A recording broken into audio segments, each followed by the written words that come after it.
A Treatise on Sheep. By Ambrose Blacklock. Chapter 2. Wool. 24. Wool-bearing animals. In most dictionaries, wool is defined as the fleece of sheep, as if, in fact, they were the only animals which yield it, than which nothing can be more erroneous, since we are assured by the ablest naturalists that almost every animal, from the butterfly up to man, possesses more or less of this covering, and that some indeed rival the sheep in the quantity they bear. Though wool is possessed in considerable quantity by carnivorous animals, especially bears, yet the herbivorous quadrupeds, never to mention the sheep, are principally noticed for its growth, and for affording a commodity which becomes an article of profit in the hands of some tribes. Harriot, in his travels through Canada, remarks that the savage women manufacture thread of the wool of the buffalo, and weave it into cloth. Most parts of the body are invested with a dusky wool, which is of a quality extremely fine, is much valued, and can with great facility be used in manufactures. The quantity usually contained on one skin is about 8 pounds. So far from the sheep being invariably a wool-bearing creature, it would appear as liable to be entirely destitute of it as some other animals, for in Tartary, the eastern parts of India, China, and some parts of Africa, a hair of varying quality forms their sole covering, and Sir Joseph Banks imported 3 from Spain, which were smooth, sleek, and as short-haired as a horse. 25. Structure of the skin. The skin is composed of 3 coats, or layers. The outermost, the cuticle or scarf skin, is a thin, delicate membrane, devoid of feeling, and of a scaly texture, pierced by innumerable small holes, for the passage of the hairs, and perspiration, and covering the next, or mucous coat, so named from its pulpy appearance. In this resides the coloring matter, which imparts its peculiar tints to the hair, and which can only be satisfactorily demonstrated in the dark races. The existence of this coat has been by some denied, but it is probable that, though present in all, it can only be exhibited in such as have depth of tint to admit of the display. It is here that sensation principally resides, the nerves, or rather their terminations, ramifying minutely in its substance, at which they have arrived by piercing the third tunic, or true skin, a dense firm elastic membrane, in which the roots of the hairs are embedded, and from which, in fact, they take their origin. 26. Sebaceous follicles. The skin is studded over by small glands, or what, in anatomical language, would be called sebaceous follicles, which vary in number in different breeds, and different parts of the body, being most numerous on the breast and shoulders, and secreting a peculiar unctuous semi-solid matter, which, as we shall immediately see, possesses alkaline properties. 27. Connection of the hair with the skin, yolk. A hair implanted in the skin may be compared to a plant growing in a flower pot which has been sunk in the earth, as the root of the hair does not rise directly from the true skin, but from a little cup extending from it to the cuticle, and receiving nourishment from surrounding vessels. After coming to the surface of these tunics it has, in the sheep, yet another, and, in some respects, remarkable covering to pierce, one which has occupied the attention of the most distinguished chemists, and given rise to a good deal of disputation on the subject of salving. We allude to the yolk. It is supposed by many to be the inspissated secretion of the sebaceous follicles, and receives its name from its adhesiveness and color. It is most plentiful on fine-wooled sheep, those of the south possessing more than those of the north of our island, while merinos possess most of all, so that there is apparently some connection between a fine fleece and a good supply of this matter. According to the analysis of M. Vauquelin, it consists principally of a soapy matter, with a basis of potash, a small quantity of carbonate of potash, a minute quantity of acetate of potash, lime in an unknown state of combination, and an atom of muriate of potash. It owes its odor to a small quantity of animal oil, and is in every respect a true soap, which would permit the sheep to be completely washed in a stream, but for the existence in the fleece of an uncombined fatty matter, which remains attached to the wool, and renders it rather glutinous. Many have tried to account for the uses of the yolk, but nothing like satisfactory conclusions have been come to, some considering it goes to form the filament, and is consolidated into a transparent mass while the pile is growing, while others argue that it is a peculiar secretion which exudes through the skin, and by mixing with the pile renders it soft and pliable, affecting it in the way that oil does a piece of leather. In the latter opinion I coincide. For my part, I view it as a secretion, depending very much on good food and steadiness of temperature, and therefore, indicative of a fine fleece only so far as the health of the animal is concerned. In the human being, the state of the skin may often guide us, though blindfold, to the quality of the hair, so that the latter may be pronounced either dry and coarse, or glossy, soft, and silky, as the skin may prove either harsh and ungrateful, or pleasant, and, if I may be allowed the expression, alkaline to the touch. Everything having a tendency to affect the health may always be considered as calculated to diminish this secretion, and consequently, to deteriorate the quality of the wool. The relative positions of the layers of the skin, the mode in which the hairs rise from them, and the form and situation of the sebaceous follicles, will be better understood by referring to the following cross-section figure 5. PLV, in which the line marked A represents the cuticle, B the mucous layer, C the true skin, D sebaceous follicles, E hairs rising from the true skin and inflections of the upper layers and piercing, F the thin film of the yolk. 28. Periodical descendance of wool. It is affirmed that the only real difference between hair and wool is in the latter falling off periodically, but the same change takes place in animals totally covered with hair. In fact, almost every animal is subject to molting, or a periodical descendance of its protecting covering. The fleece of the sheep has been proved in many instances not to be liable to annual changes of this description, Lord Western having, among others, shown that the wool of the merino may be retained at least 3 years without the slightest disposition to separate. The annual employment of shearing, to anticipate this falling off of the wool, is now common in most parts of the world, yet some, as the Icelanders and Kamskadales, still retain the primeval custom of rowing, or pulling off the fleece in a mass, about the end of May, at which time it is nearly loosened. This loosening of the attachments of the fiber is supposed to be owing to a diminution, during winter, of the nutritive process at the root of the hair, so that the fiber is liable to give way at the tender part when the fleece becomes heavy during spring. This attempt at an explanation meets, however, with the insurmountable objection that long-wooled are less liable than short-wooled sheep to this occurrence, a circumstance which ought to be the reverse, if weight had anything to do in the case. 29. Falling off of wool prevented by clipping. Clipping has a curious influence over the duration of the covering of animals, as is well exemplified by the correct popular idea that the only way to prevent the hair of children dropping off, as it sometimes has a tendency to do, is to cut it short. We may suppose the benefit in this case to result from the removal of a portion of each hair, which, if allowed to remain, would lead to a sacrifice of the whole, by robbing the root of a quantity of nutritious matter, which, owing to a diminution of reproductive power, it could ill afford. In this way only can we account for the power which shearing evinces, in putting a stop to the attempt sometimes made by nature to change the coverings of some sheep. In the valley which separates the most eastern chain of the Cordilleras from the central, the wool grows upon the lambs in the same manner as in temperate climates, provided they are sheared so soon as it has arrived at a certain thickness, in which case the wool grows again, preserving the same order. But if the period for denuding the animal be allowed to pass, the wool detaches itself in flakes, leaving behind a short, glossy, and compact hair, exactly resembling that of the common goat in the same climate. 30. Form of woolly fiber. The fiber of wool is circular, differing in diameter in the various breeds, and different parts of the same fleece. The following a propos observations are from the article on the sheep, in the Library of Useful Knowledge. The filaments of white wool, when cleansed from grease, are semi-transparent.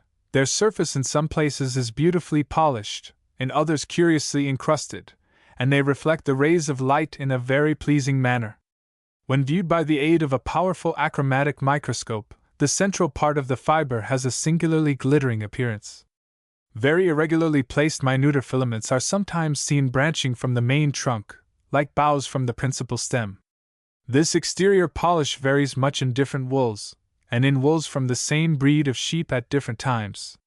When the animal is in good condition, and the fleece healthy, the appearance of the fiber is really brilliant, but when the sheep has been half-starved, the wool seems to have sympathized with the state of the constitution, and either a wan pale light, or sometimes scarcely any, is reflected. The more transparent the filament, the better is the fleece, and its value is impaired by the transparency being different in the same fleece, or, as often happens, in the same filament, while that which possesses fineness with a close ground, pureness, elasticity, color, tenacity, and not much pitchmark, is the most esteemed and preferred by the manufacturer. Wethers have considerably more wool than ewes. In every fleece there are several qualities, even so many as 9 different sorts, which are all separated from each other in England by men called wool staplers, who are appointed for the purpose, and sworn to do justice between the grower and the merchant or manufacturer.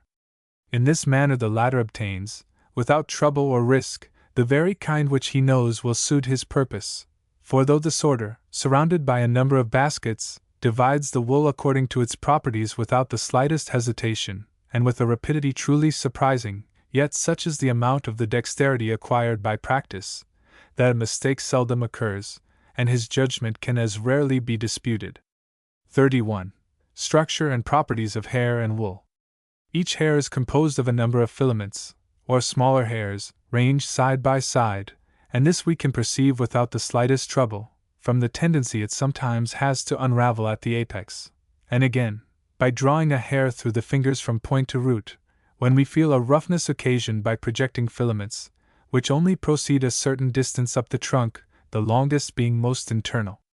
PLV, Figure 5e exhibits those points in a hair considerably magnified. These projections, or serrations, which vary in number in different specimens of wool, are what it depends on for its felting properties.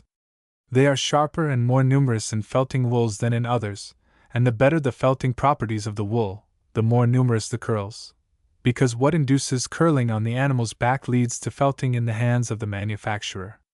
In felting, these projections catch one upon another, and occasion the hair to move in one direction, which is invariably root foremost, as we perceive on giving it a twirling motion between the finger and thumb, and it is only by the union of curve and serration that felting can be accomplished certainly and perfectly.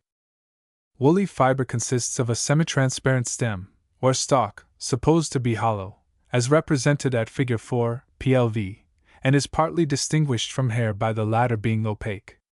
Next to soundness, there are few qualities deserving of so much attention as softness, of which the ancient writers make frequent mention, and for the prevalence of which in our present wool's fashion has done not a little.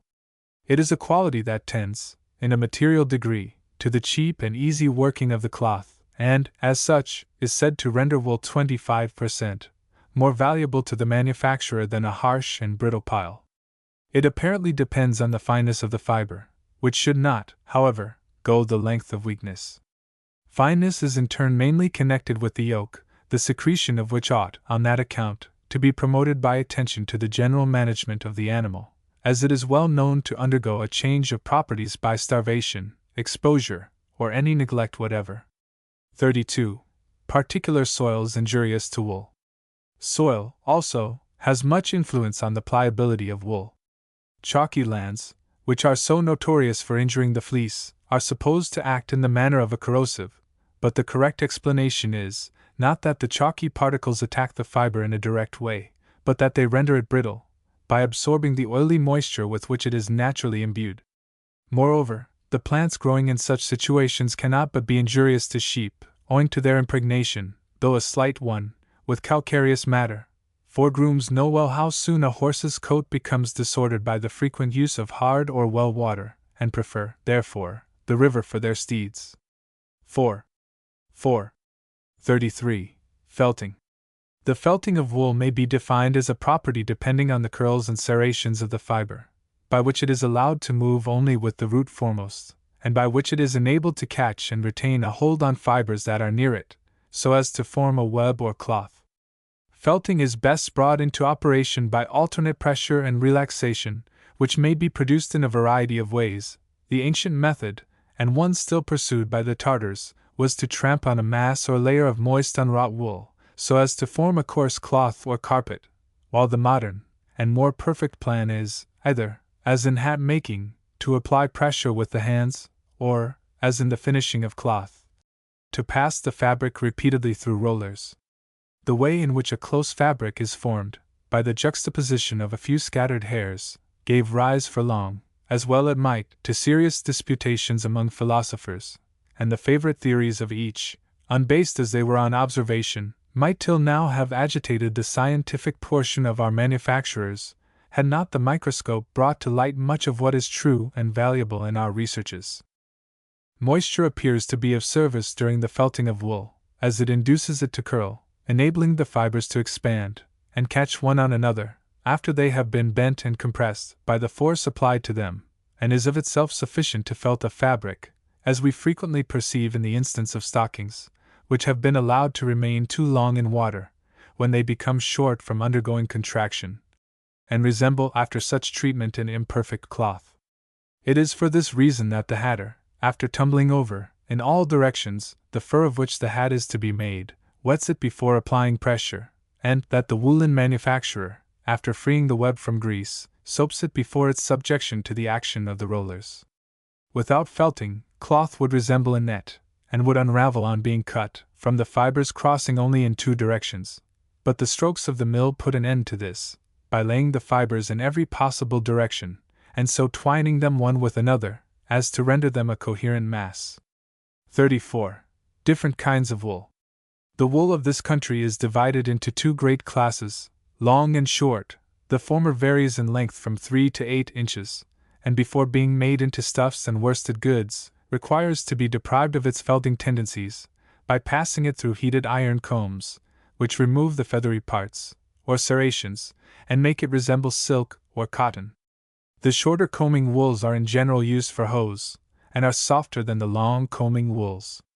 Short wool is employed in the cloth manufacture, and is, on that account, frequently called clothing wool. It should approach in color as much as possible to white, as a clear white ground is required for all cloths that are to be dyed bright colors, as well as for those dressed white, gray, or black hairs injure the fleece very much, even though few in minute, as they give rise to reddish spots where the cloth is stoved. Herefordshire sheep are entirely free from this defect, and are, therefore, reckoned particularly valuable for clothing purposes. 35. Alterations induced by crossing. The breed exercises considerable influence on the wool, some sheep, as the Merinos, being distinguished for the softness and beauty of the fleece, while others, as some of our small northern varieties, are famed for the very opposite characteristics. According to the opinion on the continent, any race of ewes, however coarse and long in the fleece, will, on the fourth cross of the Merino ram, give progeny with short wool equal to the Spanish. The truth of this proposition is, however, doubted, in a communication to the Board of Agriculture, by Dr. Perry of Bath. But it is certain, he adds, that one cross more will in most cases effect the desired purpose.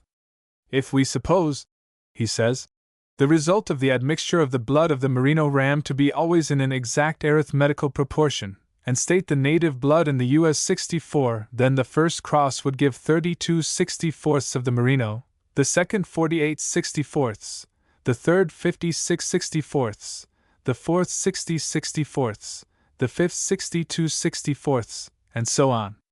In other words, the first cross would leave 32 parts in 64, or half of the English quality, the second 16 parts, or 1/4, the third 8 parts, or 1/8, the fourth 4 parts, or 1/16, the fifth 2 parts, or 1/32, the sixth 1 part, or 1/64, and so on.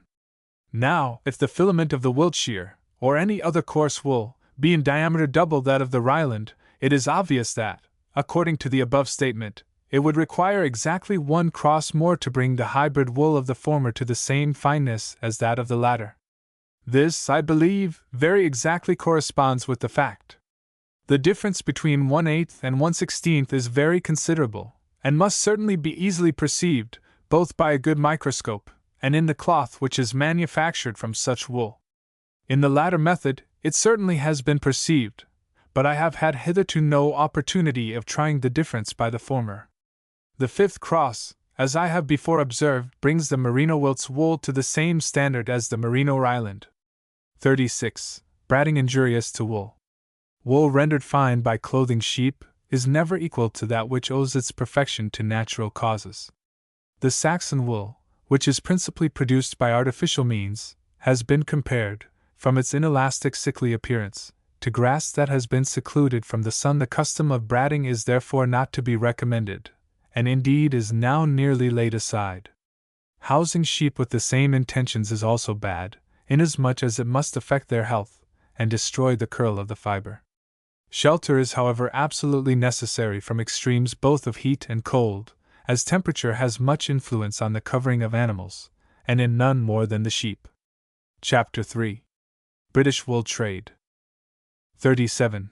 Origin of the wool trade.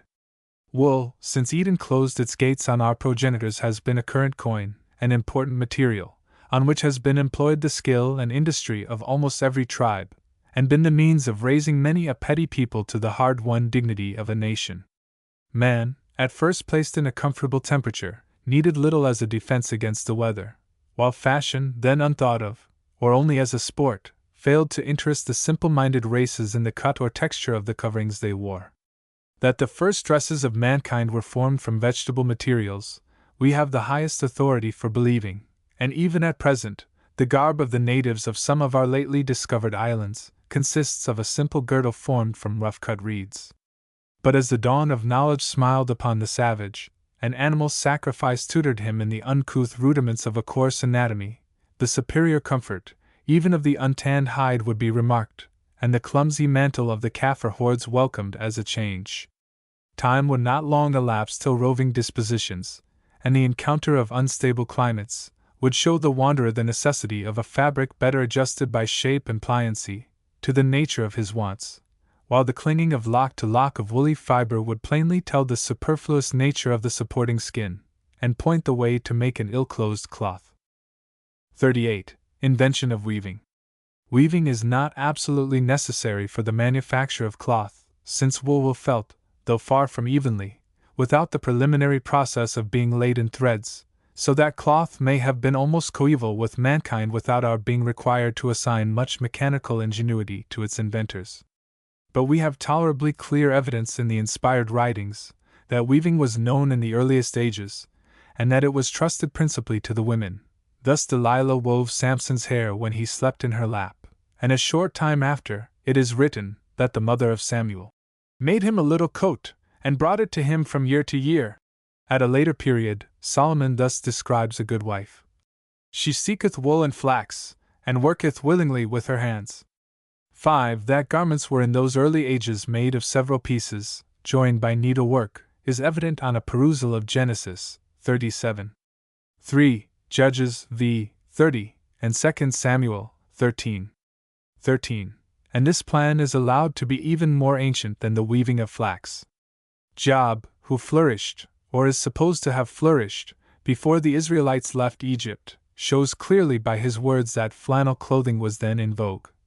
Let me be condemned if I have seen any perish for want of clothing, or any poor without covering, if his loins have not blessed me, and if he were not warmed with the fleece of my sheep.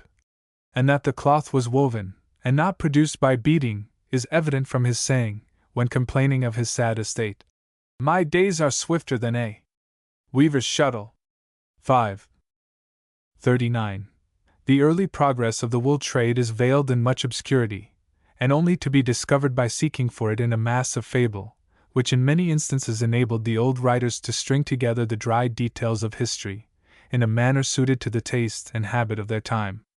The following may be taken as a specimen. Phrixus, the son of Athamas, king of Thebes, fleeing with his sister, Helle, from their stepmother, and riding upon, carrying with him, a ram which had a golden, valuable, fleece, sought to cross the Dardanelles, when Helle was drowned, and the sea was ever after called the Hellespont. But Phrixus arrived safely at Chalcis, between the Black and Caspian seas, and having sacrificed the ram to Mars, hung the fleece in a temple dedicated to that god. By this the ancients no doubt meant to intimate, either that Boeotia, the birthplace of so many talented Greeks, furnished the people of Chalcis with sheep, or that they sent them sums of money in exchange for the wool of Caucasus. That the latter is the more probable, is apparent from Ovid's account of the Argonautic expedition, in which he shows the hardships which Jason encountered in his successful endeavors, BC 1225, to bring the golden fleece from Chalcis back to Greece, implying the value of the article, and leading us to believe that the Colchians had, by the aid of severe penalties, long monopolized the growth of wool. Moreover, Mount Caucasus and its neighborhood formed the favored nursery whence the improved fleece-bearing animals have gradually spread over the world, and as such would be looked upon, at the time I speak of, by adjacent tribes with jealousy and hatred. For where is the nation that can calmly behold a compeer engrossing a hoard of wealth, without struggling to lower their prices by a market of their own? Thus one country after another became impressed with the advantages to be derived from the husbandry of sheep. Nation after nation improved its agriculture, by the introduction of the animal, till at last the Romans became preeminent for their attention to its culture, and to the manufactures of which it is the fruitful source. Generous even to an enemy, and attacking only to enrich the countries they subdued, England may bless the hour which saw the legions of the world's mistress planting the imperial eagle on her shores. Instead of following the progress of the wool trade among foreign nations in later times, the limits of the present work compel me to confine myself to an outline of the British trade from its origin, at the time of the invasion by the Romans, to the present period. 40. Introduction of weaving into Britain. It is evident from ancient history that the first inhabitants of all the countries of Europe were either naked, or nearly so, owing to their ignorance of the clothing art. Such, in particular, was the uncomfortable condition of the inhabitants of this island, who are supposed to have used the bark of trees, and to have smeared themselves with unctuous matter, after the manner of other savages, to protect themselves from cold. Some writers are of opinion that the inner bark of trees alone was employed, and that not till woven into a kind of cloth, such as the South Sea Islanders at present make. They continued the abominable practice of anointing their bodies, long after the people of France, Spain, and Germany were decently clothed, so differently were they situated in regard to intercourse with strangers, and opportunities of acquiring the useful arts. It is impossible to discover with certainty when, or by whom, the custom of wearing clothes was introduced into Britain. Some suppose that the Greeks, and after them the Phoenicians, who visited the Scilly Islands, and sometimes the continent of Britain, for trading purposes, first awakened in the breasts of our savage ancestors a desire for comfortable coverings, as both these nations were celebrated for elaborate attention to their attire. The Britons, says Caesar, in the interior parts of the country are clothed in skins. These are supposed not to have been sewed together, but to have been cast over the shoulders as a mantle. Their stiffness, however, rendered them aught but pleasant, as we may guess from their endeavors to make them soft and pliable, by steeping in water, beating them with stones and sticks, and rubbing them with fat. The people of the southern parts are supposed to have been well acquainted with the dressing, spinning, and weaving, both of flax and wool, having been instructed by a Belgic colony, long before the invasion by the Romans. Two kinds of cloth, which they manufactured at this period, were much esteemed by their invaders, the one a thick harsh cloth, worn in cold climates as a sort of mantle, and agreeing in many respects with our lowland plaids, the other made of fine wool, dyed of different colors, woven into checkered cloth, and corresponding to our Highland tartan. They are also believed to have made felts of wool, without either spinning or weaving, and to have stuffed mattresses with the portions shorn from it in dressing. The Britons must have been well acquainted with the dyeing of wool, as the Gauls were then celebrated, according to Pliny, for the invention of a method of dyeing purple, scarlet, and all other colors, only with certain herbs. The plant, which they chiefly used for the purpose, was the glastum or woad, and they seem to have been led to the discovery of its value in dyeing cloth, from their former use of it in staining their bodies. A deep blue having been the color they stained their skins, it long continued a favorite, particularly with the Caledonians, as a tint for all their dresses.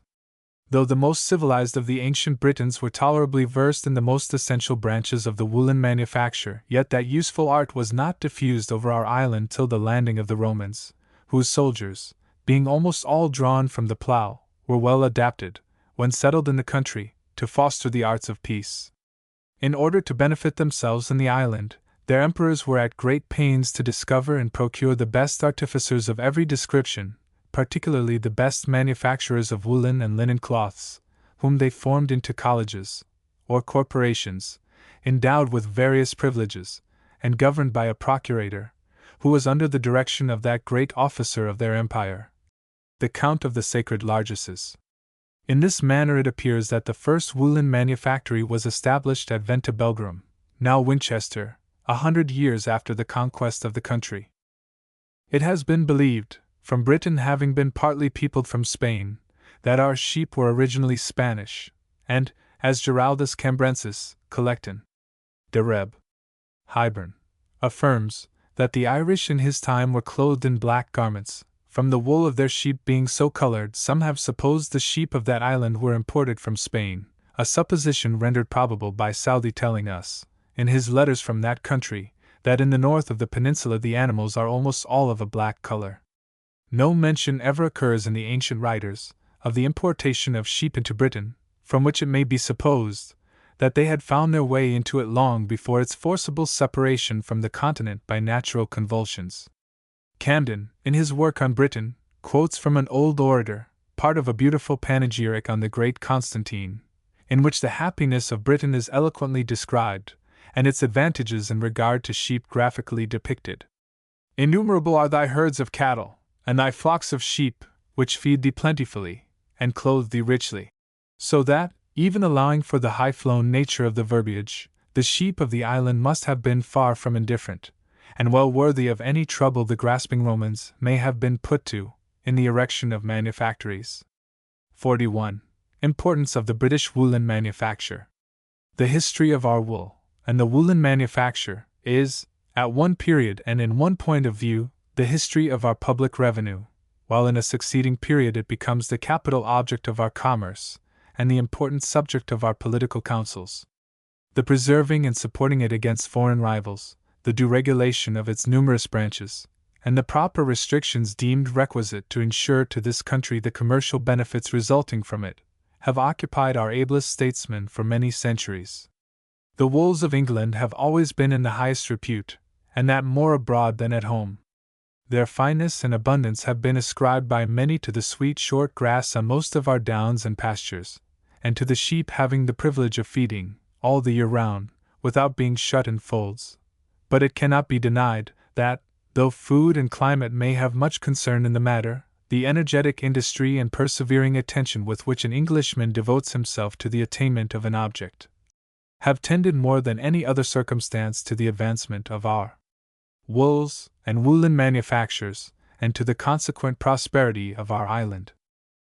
The reason of the existence of so many laws relating to wool is, that it continued for ages to be the principal commodity, meeting all demands for the support of armies, and payment of public revenues, and affording aids to the crown, which were in general granted therein.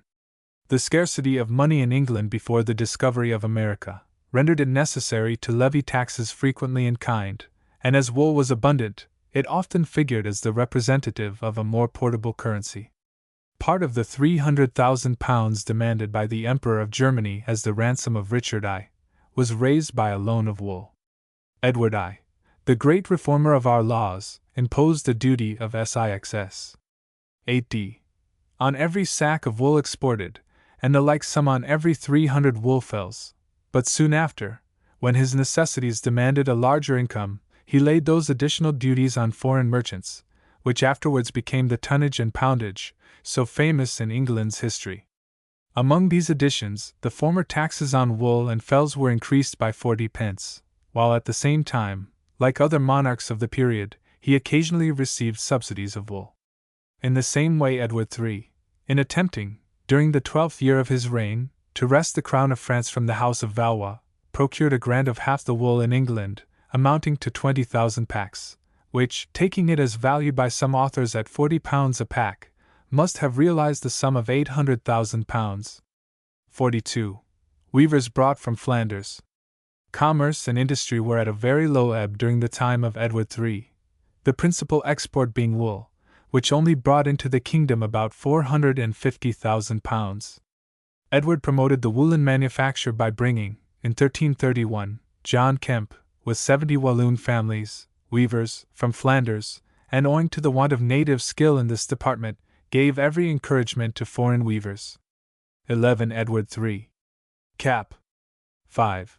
6. A further encouragement was given to the home manufacture, by the enactment of a law, 11 Edward III. Cap. 2, which prohibited every one from wearing any cloth not of English fabric. Parliament, however, in an evil hour, thwarted these benefits, by prohibiting the exportation of woolen goods, certainly an injurious step, so long as wool was allowed to be shipped from our ports. 6. On the introduction of the Flemish weavers, Kendal became the metropolis of this branch of industry, and was soon equalled in the extent of its manufactories by many other towns, as Norwich, Sudbury, Colchester, and York, while woolens were spun and wove, though to a less extent, in Devonshire, Worcestershire, Gloucestershire, Hampshire, Berkshire, Sussex, and Wales. 43. Regulations regarding staples. The staple, or market for wool, was fixed by Act of Parliament, 27 Edward III, in particular towns of England, but was afterwards removed by law to Calais, and English merchants were prohibited from exporting any goods from the staple, or, in other words, foreign navigation was abandoned. To the custom of taking subsidies in kind may be traced the principle of those multifarious regulations which fixed the staple in certain towns, either in England, or more commonly on the Continent, and to the fluctuating state of politics may be ascribed the shiftings which those staples so frequently underwent, but it is not easy to see the drift of many of the provisions relating to it, some of which tend to the benefit of foreign, rather than of British, commerce. 44. The progress which this manufacture made in a very short period may be well illustrated by the following table of exports and imports in woolen, about the middle of the 14th century, or 20 years after the arrival of John Kemp and his establishment. Exports: 31,651.5 of wool, at L.6 value each sack. 189,909 pounds. 3,665 fells, at 40s. Value, each hundred at 6 score. 6,073. 1. 8. Whereof the custom amounts to 81,624. 1. 1. 14 last, 17 dicker, and 5 hides of leather, after L.6 value the last. 89. 5. 0. Whereof the custom amounts to 6. 17. 6. 8. 0. 61 1/2 of worsted, after 16 seconds. 8d. Value, the price is 6,717. 18. 4. Whereof the custom amounts to 215. 13. 7. Summary of the outcarried commodities in value and custom. 285,635 pounds. 17. 2. Imports: 1,832 cloths, after L.6 value each. 10,922. 0. 0. Whereof the custom amounts to 91. 12. 0. Summary of the inbrought woolens in value and custom. 11,013 pounds. 12. 0. That the imported cloths were much finer than those exported may be inferred from their comparative value as here stated, and we may conclude pretty justly that the fabrication of coarse cloths exclusively occupied the manufacturers of Britain, while the finer fabrics were still brought from abroad, and that, in fact, the wants of the mass of the people were the regulators of British industry. 45. Subsidies raised by Edward III.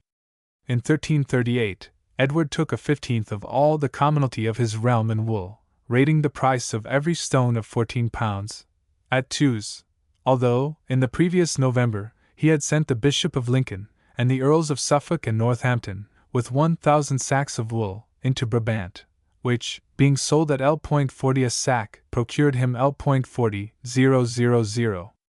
Edward was apparently not very sure how far his subjects would submit to so sweeping a taxation, as we find him addressing a letter, dated Berwick upon Tweed, March 28, 1338, to the Archbishops of York and Canterbury, desiring the favor of their prayers, and requesting that they would excuse him to his people, on account of the great taxes he was obliged to lay upon them.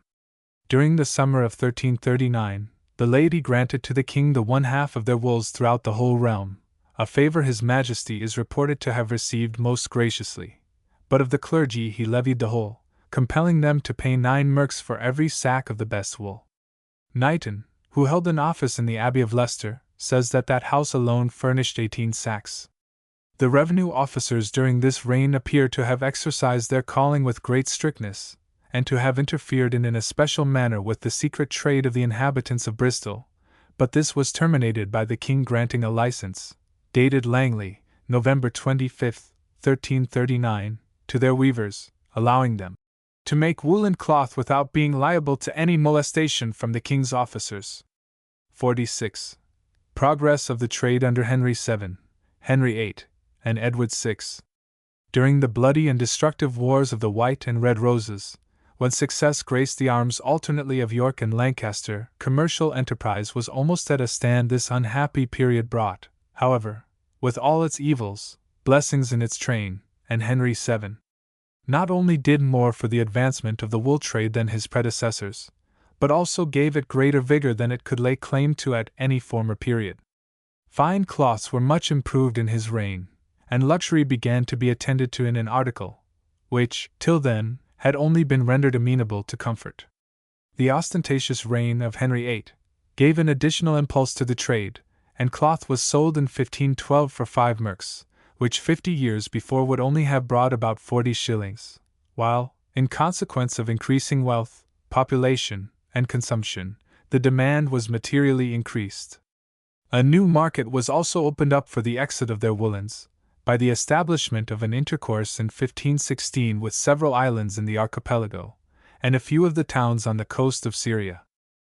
Edward VI, or rather his ministers, for he was then a minor, attempted to lay a poll tax upon sheep, every ewe kept in a separate pasture being charged 3d, every wettier 2d, and all sheep kept on commons 3 halfpence. But it was found to be so oppressive, so annoying to the people, and so difficult to collect, that it was repealed during the next year. England made a distinguished figure in this reign as a commercial nation. The manufacture of woolens was raised to a great height. Cloth, besides being exported to Flanders, found its way to Holland, Hamburg, Sweden, and Russia, whose coarse warm stuffs were very much wanted, and the trade wore such an air of affluence, that a tax of 8d in the pound was laid upon all cloth made for sale in England. This, however, was speedily repealed, a very short time serving to point out that, though made for an endurance of 3 prosperous years, the people who were galled by a trifling impost on their sheep would not, unless under very favorable circumstances, submit to imposts on the fabrics which they wore. During the reigns of Henry VII, Henry VIII, and Edward VI, an undue preference was given to grazing. Acts were framed to put a stop to this mismanagement, which was fast ruining the country, by driving people from it. Henry VII exempted Norwich from the penalties of the law, on account of the decay of manufactures from the want of hands, and shortly after the whole county of Norfolk obtained a like exemption in regard to some branches of the woolen trade. The practice of depopulating the country, by abandoning tillage, and throwing the lands into pasturage, had run to so great an extent in the time of Henry VIII, that an enactment was made, whereby the king became entitled to half the rents of the land where any farmhouses were allowed to fall to decay. The number of sheep in a flock was at the same time limited to 2,000.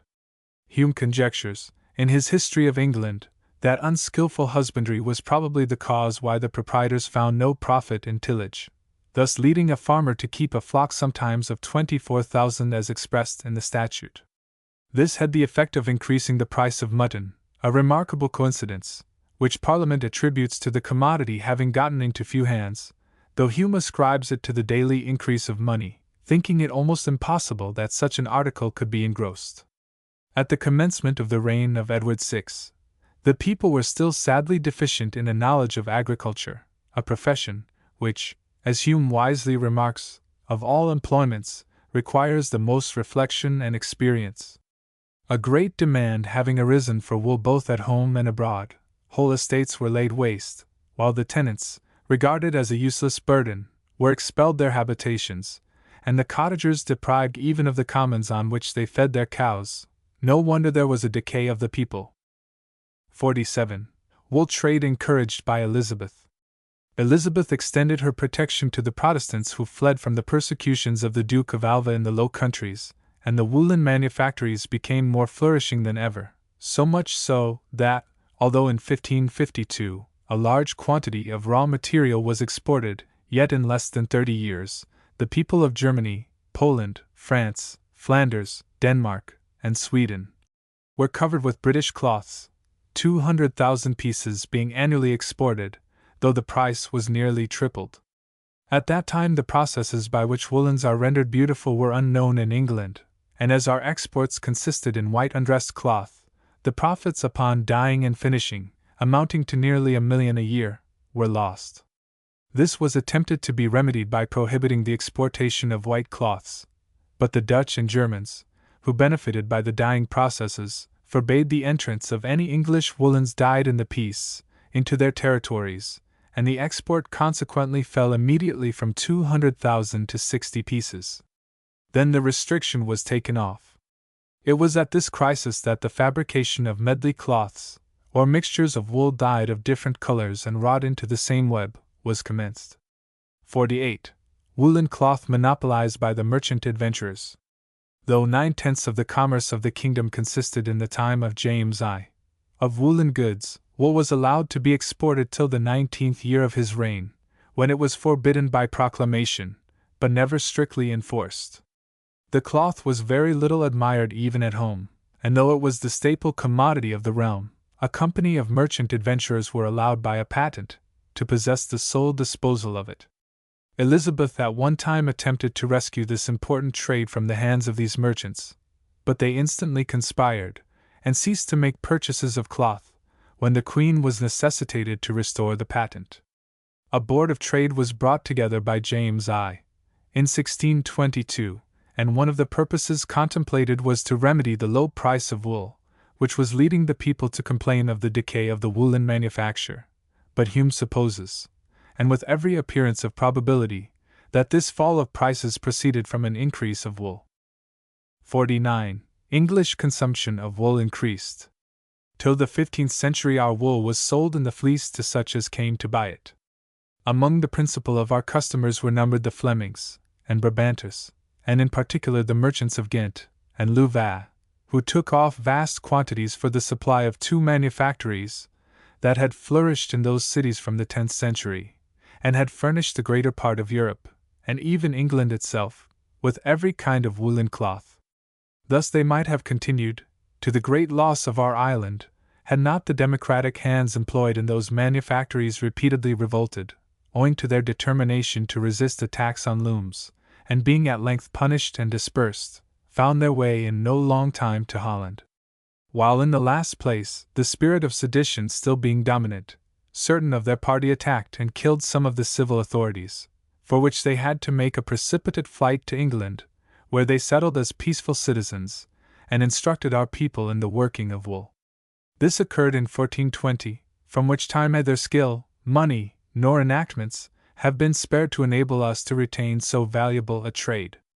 In the reign of Edward IV, every pack of English wool was liable when exported to a custom of 50s, a goodly sum in those days, and one which brought a yearly revenue of £250,000.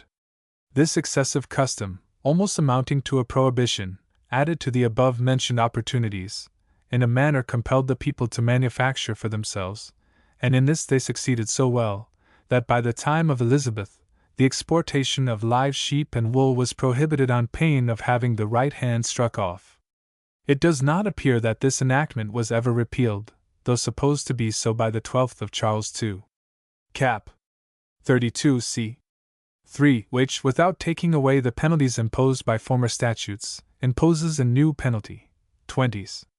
For every sheep exported, or attempted to be exported, together with the forfeiture of the sheep. 50.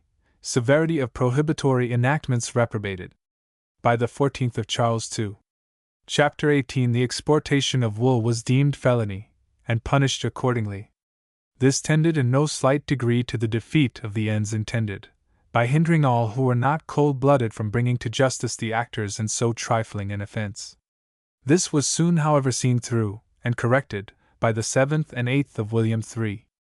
Chapter 28, Sector 4, in which it was declared that, whereas the statute of the 13th and 14th of King Charles II, made against the exportation of wool, among other things in the said act mentioned, doth enact the same to be deemed felony, by the severity of which penalty the prosecution of offenders hath not been so effectually put into execution, be it therefore enacted, by the authority aforesaid, that so much of the said act, which relates to the making the said offense felony, be repealed and made void. Adam Smith, when commenting in his Wealth of Nations on the laws relating to wool, reprobates severely the ill-judged compliance of our government in yielding to the solicitation of our merchants, and allowing them to sway with iron rule the commerce of the world. The severity of many of the laws which have been enacted for the security of the revenue is very justly complained of, as imposing heavy penalties upon actions, which, antecedent to the statutes that declared them to be crimes, had always been understood to be innocent. But the cruelest of our revenue laws, I will venture to affirm, are mild and gentle in comparison to some of those which the clamor of our merchants and manufacturers has extorted from the legislature for the support of their own absurd and oppressive monopolies. Like the laws of Draco, these laws may be said to be all written in blood.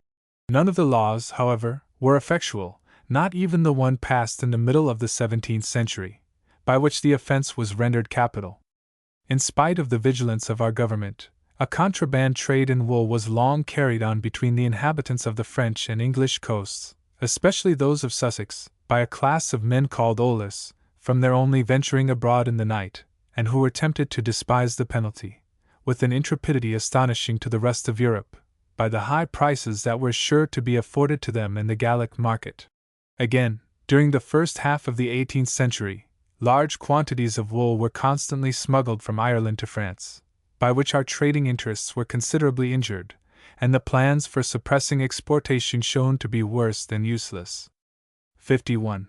Prosperity of the Dutch manufacturers.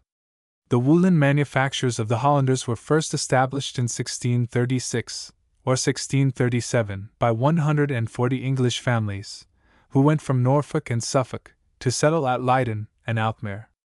The Dutch manufacture of fine woolen cloths was, however, commenced much earlier, or about 1624, at which time they began to interfere with the English trade in the Netherlands, insomuch that, in the 22nd year of the reign of James I, a certificate was given to the Parliament of 25,000 cloths having been made that year in Holland.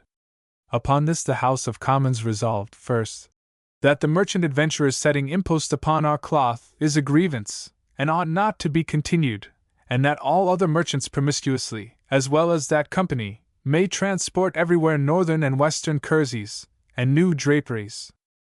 2. Delay. That other merchants, besides the Merchant Adventurers' Company, may freely trade with dyed and dressed cloths, and all sorts of colored cloths, into Germany and the Low Countries. Much annoyance appears to have resulted to this island, from the progress which the manufacturers in Holland still continued to make, and some curious speculations were of course formed in the minds of the ingenious. In 1651, a scheme was laid before the English Commonwealth, for obtaining from the Court of Spain an exclusive right to purchase all the Spanish wool, or, in other words, to ruin the Holland market, by stopping the supplies. The projector observed that this proposed preemption would totally dissolve the woolen manufacture of Holland, which, by means of that wool, Spanish, hath of late years mightily increased, to the destruction of the vent of all fine cloths, of English manufacture, in Holland, France, and the East Country, and hath drawn from us considerable numbers of weavers, dyers, and cloth workers, now settled at Leyden, and other towns in Holland, by whose help they have very much improved their skill in cloth, and have made in that one province, one year with another, 24,000 or 26,000 cloths yearly. That the Hollanders have of late years bought and exported from Biscay 4/5 parts at least of all their wools, and have sold their proportionally of their own country stuffs. This was certainly a novel method of accomplishing an end by a sweeping monopoly, but the theory was too fine-spun ever to be reducible to practice. 52. Fluctuating state of the trade between 1635 and 1693. By the great Act of Tonnage and Poundage passed in 1660, on the restoration of Charles II, taxes were imposed, among other things, on the exportation of woolen manufactures, and it was not till the reign of William that the wretched policy of such regulations was discovered, and a law was passed in 1700, by which the duties on woolens were abolished, because in the words of the Act, LL and 12 William 3. Chapter 20. The wealth and prosperity of the kingdom doth, in a great measure, depend on the improvement of its woolen manufactures, and the profitable trade carried on by the exportation thereof. In the time of Charles II, an act was passed for the erection of manufactories par. I. Sess. I. Cap. 40, by which it is enacted that no native or stranger is to export wool nor skins with wool upon them, until made into work, or put to the best advantage, under the pain of first value thereof, half to the king, and half to the informer. It is also, in this act, ordered, that none forestall the market of wool, nor keep up the same to a dearth, under the pain against regraders and forestallers, and that for eschewing the deceit of putting stones, or the like stuffs therein, no wool be wrapped up in the fleece, under the pain of confiscation, half to the king, and half to the discoverer and pursuer, declaring always that the exchequer may license the export of wool and skins, as they shall see cause. The French refugees, in 1635, brought money and talent into England, and contributed greatly to the erection of manufactories for slight stuffs, and other French fabrics, never before made in England. The former law for burying in woolen not being well observed, it was repealed by an Act of Parliament, in the 30th year of that King, Cap. 3, which enacted a register to be kept in every parish, by the incumbent or his substitute, that everything about the corpse of the deceased was made of sheep's wool, of which an affidavit was to be made by the relation of the deceased, and lodged with the incumbent, under the penalty of £5, a moiety of which went to the poor of the parish, the rest to the informer. But this was a sorry check, as vanity was so predominant among the rich, that they paid the penalty rather than want the pleasure of adorning their departed relatives with lace and linen. In 1667, France supplanted England in many foreign markets, owing to the care that Colbert at that time took to bring the French woolens to perfection. The English immediately turned their attention to other manufactures, in which, as in that of paper, they quickly excelled, and thus compelled the French to abandon markets, in which they had long remained without a rival. In 1698, a problem was started concerning the manufactures of the country, whether or not a general linen manufacture would prove beneficial to England? As London at this time abounded with new projects and schemes, all promising as usual a hoard of wealth, the question caused much excitement. It was at last determined that a novelty of this kind would lead to the sowing of a great quantity of flax in England, and the neglect of the woolen manufacture, which would follow, might probably lower the price of land, for, as they said at the time, it requires about 20 acres of land to breed wool, for setting on work the same number of hands which 1 acre of flax would employ, and yet, in the end, the woolen manufacture will be found to employ by far the greatest number of hands, and yield the most profit to the public, as well as to the manufacturers. 53. Irish manufactures discouraged. In the same year, 1698, the English House of Peers addressed King William with the view of inducing him to discourage the woolen manufactures of Ireland, which, in spite of many restrictions, still continued to cause much vexation to the monopolizers of England. The address ran thus: The growing manufacture of cloth in Ireland, both by the cheapness of all sorts of the necessaries of life, 7, and the goodness of materials for making all manner of cloth, doth invite his subjects of England, with their families and servants, to leave their habitation to settle there, to the increase of the woolen manufacture in Ireland, which makes his loyal subjects in this kingdom very apprehensive that the further growth of it may greatly prejudice the said manufacture here, and praying that His Majesty would be pleased, in the most public and effectual way that may be, to declare to all his subjects of Ireland that the growth and increase of the woolen manufacture there hath long, and will ever be, looked upon with great jealousy by all his subjects of this kingdom. A similar address was presented by the Commons, and this most liberal and enlightened monarch was pleased to answer: Gentlemen, I will do all that in me lies to discourage the woolen manufacture of Ireland. This was certainly altogether a strange proceeding, especially when viewed in conjunction with the cruel prohibitions of former periods. 8. Their foreign trade is said by some to have been much diminished by this coolness, but much of the poignancy and crushing animosity of the request are lost when we consider that encouragement was at the same time given by England to the making of Irish linen, His Majesty being desired in the same address to forward that manufacture, pursuant to the dictates of an act passed in 1696. Nay, some are of opinion that these measures resulted from the soundest views of the relative situations of the countries, and that the prudent tenor of English enactments was never better exhibited than in the discouragement of the woolen and encouragement of the linen manufactures of Ireland. 7. 8. 54. British trade in 1699. In 1699 there were 12 million sheep and lambs in Britain, and the yearly increase was supposed to be about 3,600,000. The value of each sheep, besides the skin, was 7s. 4d. The stock was valued at £4,400,000. The value of the wool yearly shorn, at 3s. 4d. per fleece, came to about £2,000,000. The woolens manufactured in Britain amounted in value to £5,000,000 per annum, while our yearly exports of the same were valued at £2,000,000. Many were at that time afraid of the sinking of the woolen manufacture, because the accounts of the fine draperies exported were larger than usual. But, says an anonymous essayist of the period, such do not contemplate that, though the old may be lessened, what is commonly called the new draperies have increased, consisting in baize, serges, and stuffs. So that upon the whole, infinitely more of the material of wool has of late years been wrought up for foreign use than in former times, and herein our merchants have been only forced to follow the modes and humors of those people with whom they deal, and the course they have pursued has hitherto not been detrimental to the public. *****. 'Twere better, indeed, that the call from abroad were only for the fine draperies, because then we should be in a manner without a rival, no country, but England, and Ireland, having a sward or turf that will rear sheep, producing the wool of which most of our draperies are made.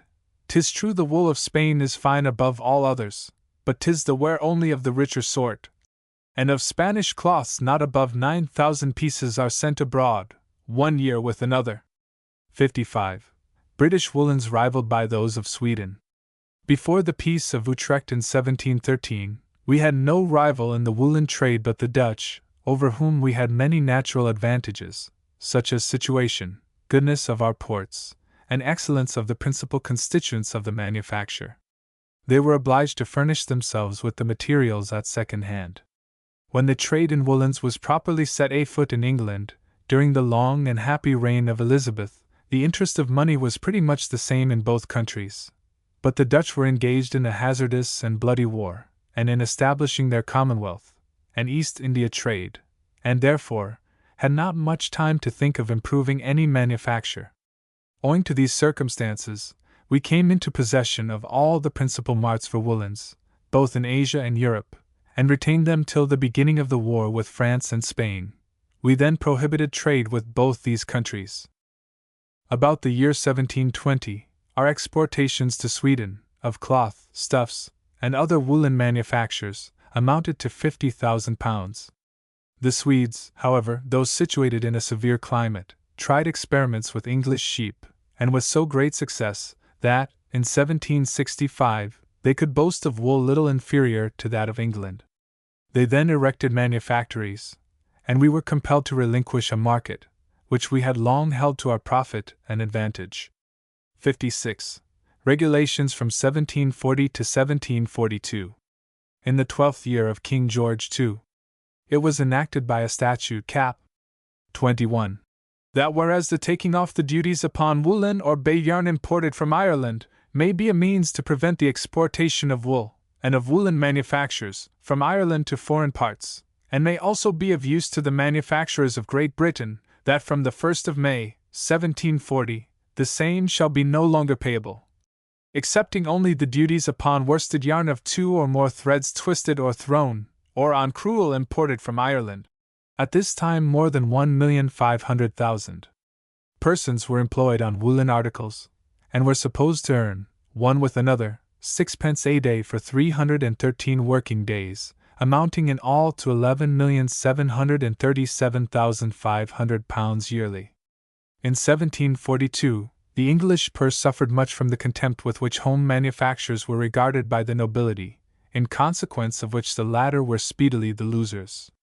The importation of woolen broadcloth, of the manufacture of France, into ports of the Levant, on behalf of British subjects, being not only prejudicial by discouraging the woolen manufactures of Britain, but likewise a means of affording relief to an enemy, and discoveries having been made of British subjects fraudulently shipping from Leghorn quantities of French woolen goods for Turkey, under the denomination of British, to the great detriment of English woolens, an act was passed in the 23d year of King George II, by which provision was made against these and other fraudulent practices.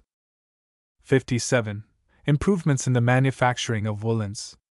At the commencement of the reign of George III, the woolen manufactures advanced with a rapidity almost unparalleled in modern times as regards other branches of trade. Till about the year 1770 most of the processes were conducted by hand. The wool was spun by various persons at scattered residences, the manufacturers receiving the yarn periodically from the numerous spinners. This arrangement caused much loss of time, and gave rise to frequent squabbles between the masters and their workmen. In fact, all the operations were tardy in the extreme. But at this period, the spirit of public and private inquiry was happily directed to our deficiencies in the machinery of manufactures. Inventions of great beauty and ingenuity were slowly brought forward to facilitate our commercial acquirements. Human labor has thus been lightened and abridged, a greater number of hands have been profitably employed, and an excellent lesson afforded to the lovers of use and wont, which will not speedily be forgotten. By these improved means the cloth is possessed of greater evenness, less injury is sustained in the dressing and shearing, and greater beauty is imparted to its appearance. A great advantage is also obtained by the master knowing the exact duration of each process, so that he can time his goods for any hour, or market, and is enabled to circulate his capital with a degree of certainty and dispatch formerly looked upon as quite impossible. A few years ago the late Sir John Throckmorton sat down to dinner, dressed in a coat, the wool of which, on the same morning, was on the sheep's back. The animals were sheared, the wool washed, carded, spun, and woven, the cloth was scoured, fulled, sheared, dyed and dressed, and then made into a coat. All these complex operations were gone through without hurry, and without deducting from the work any part of the time usually devoted to similar fabrics. So great was the advantage derived from this application of machinery, that in the year 1800 the produce was 3 times larger than in the year 1739, though the number of persons employed was the same in the one year as in the other. 58. Duty imposed on imported wool.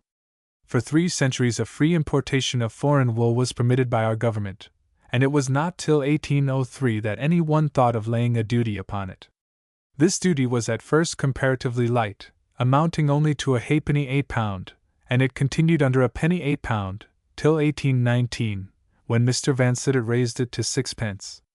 The impolicy of this measure is evident, when we consider that we were losing our ascendancy in this manufacture, that our export of woolen goods had been declining for 3 years previous to 1819, and that the competition was becoming every moment more severe. This tax was much dreaded by our merchants, who, clearly perceiving the state of matters, warned Mr. Vansittart, by representing to him, in the strongest terms, the fatal influence it would have upon our trade.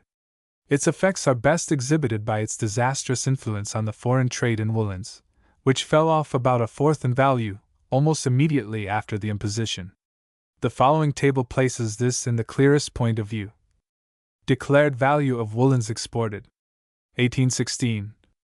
£9,387,455. 1817. £7,847,280. 1818. £7,177,335. 1819. £8,145,327. 1820. Duty increased. £5,989,622. 1821. Ditto.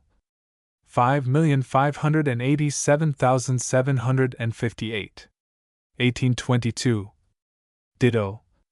6,465,988. 1823. Ditto. 6,490,454. 1824. Ditto. 5,635,776. 1825. Ditto. 6,045,240.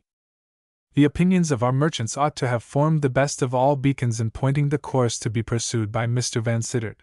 But, even if they had been silent on the subject, the evidence of Mr. Bainbridge, before the Committee of the House of Commons, appointed in 1820, to inquire into the state of the foreign trade of the country, might have informed him of the true position of the wool trade, and directed him in so hazardous an undertaking.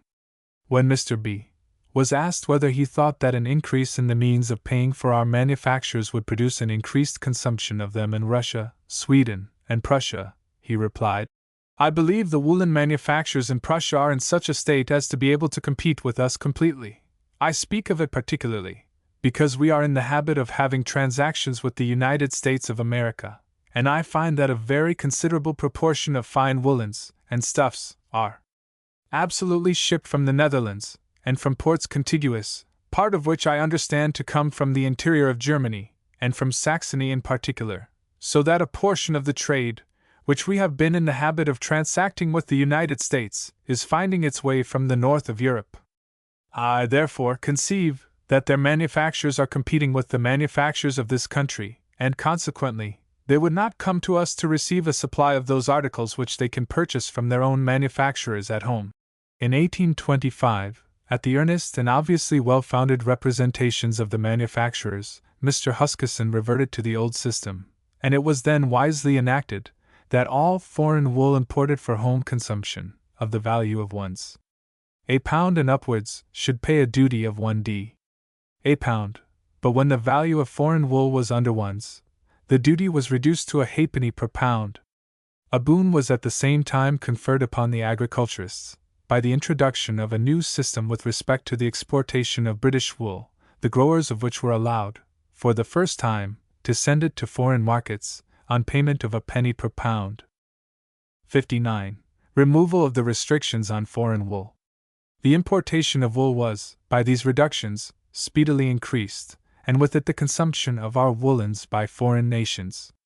The wool of our own gradually augmented flocks being inadequate to the demand, and that of Spain having been absorbed by our manufactories, large quantities were imported from Prussia, Saxony, and many parts of the continent of Europe, from which, antecedent to this run, little had been drawn.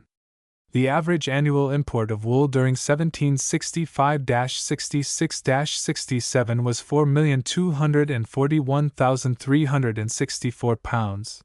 The average annual export of woolens during the same period was 4,630,384 pounds, while the average annual import of wool for the years 1822-23-24 was 18,884,876 pounds, and the average annual export of woolens during the same time amounted to 6,200,548 pounds, showing that the importation of foreign wool was absolutely necessary for the well-being of our manufactures.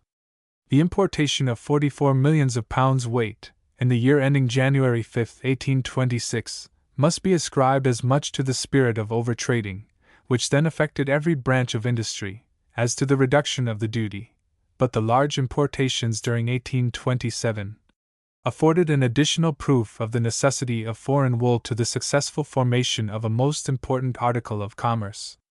Mr. Gott of Leeds, in his evidence before the Lords' Committee, on being asked if he could carry on to the same extent as at present, if he manufactured his cloth of British wool, replied that, in certain descriptions of cloth, he could not make an article that would be merchantable at all for the foreign market, or even for the home market, except of foreign wool.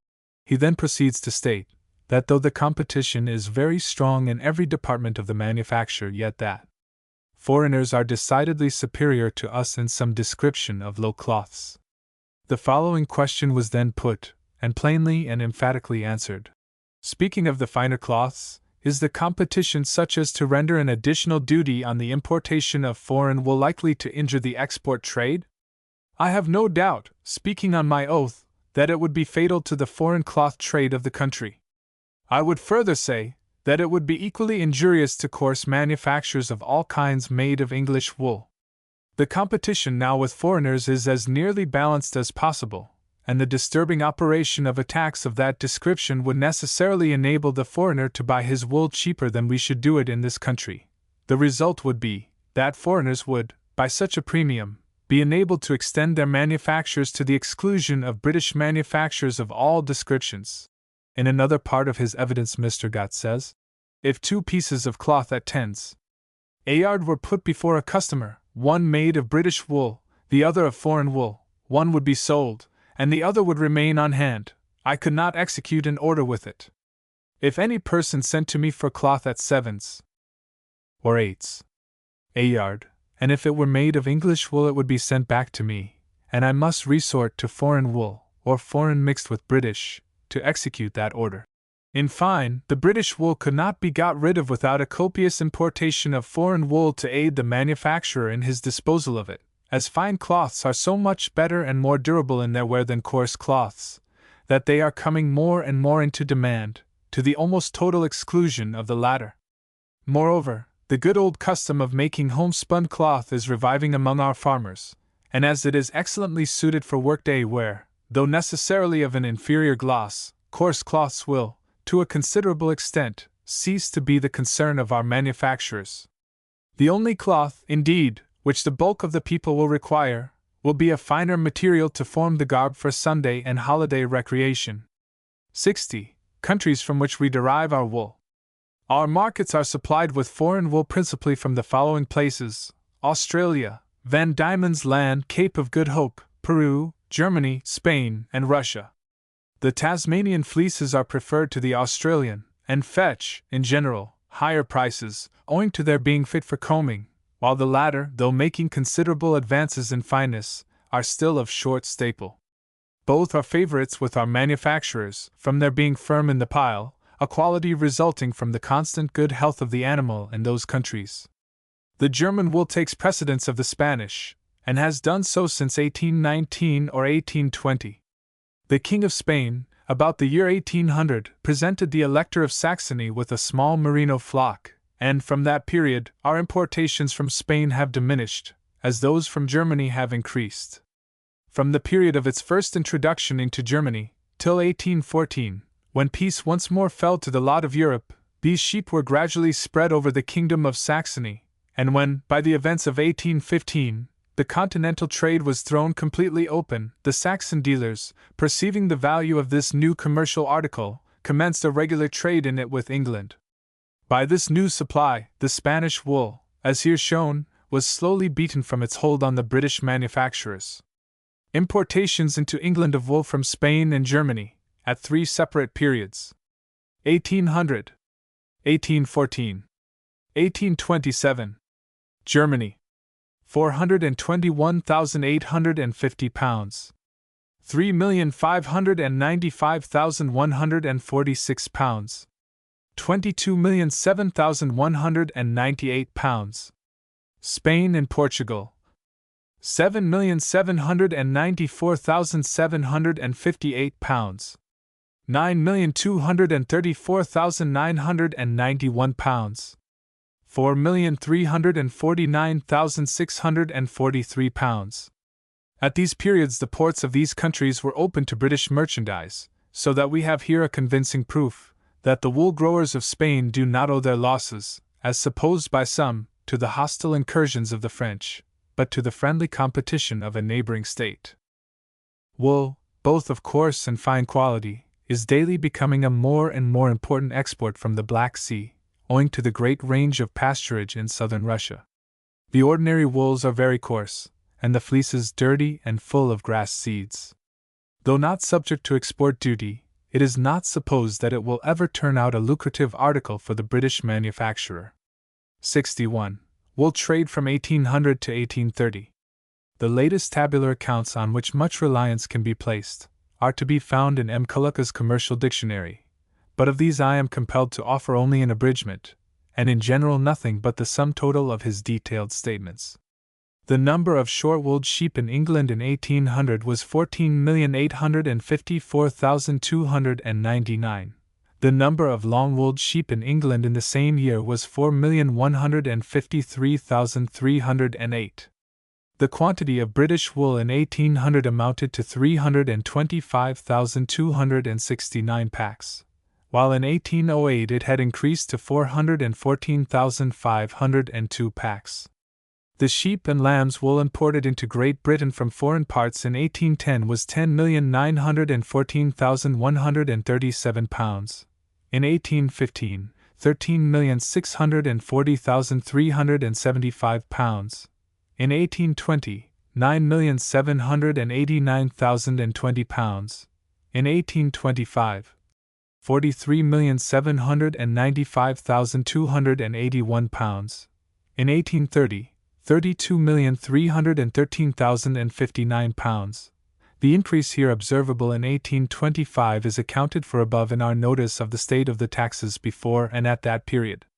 The exports of British sheep and lambs wool in 1830 amounted to 2,951,100 pounds, those of woolen and worsted yarn to 1,108,023 pounds. By far the larger proportion of these exports was intended for France and the Netherlands. The number of persons employed in the manufacture is estimated at from 480,000 to 500,000, and their wages at 9,600,000 pounds. The value of the raw material is calculated at 6 million pounds, the total value of the manufactured articles at 18 million pounds, as wool is supposed in general to be trebled in value by passing through the hands of the manufacturer, and the interest on capital, some to replace wear and tear, and manufactures profits at 2,400,000 pounds. 62. Wool trade in 1832 and 1835. The total number of pounds of sheep and lambs wool imported into the United Kingdom in 1832 was foreign 28,128,973, produce of the Isle of Man 13,516, quantity retained for home consumption, charged 1d. Per pound duty, 23,619,901, ditto 1/2d, 1,571,328, ditto 6d. Red wool, 1,130, duty-free, produce of British possessions, 2,473,991, total retained for home consumption, 27,666,350, total quantity re-exported, 555,014. Quantity of foreign wool warehoused under bond, January 5, 1833, 3,165,651. The total quantity of British wool and woolen yarn exported from the United Kingdom in 1832 was, of the former, 4,199,825 pounds, of the latter, 2,204,464 pounds. The exportation of British woolen manufactures in 1832 was as follows: cloths of all sorts, 396,661 pieces, nap countings, doffles, and c. 23,453 pieces, kerseymires, 40,984 pieces, bases, 34,874 pieces, stuffs, woolen or worsted, 1,800,714 pieces, flannel, 2,304,750 yards, blankets and blanketing, 1,681,840 yards, carpets and carpeting, 690,042 yards, woolens mixed with cotton, 1,334,072 yards, stockings, woolen or worsted, 152,810 dozen pairs.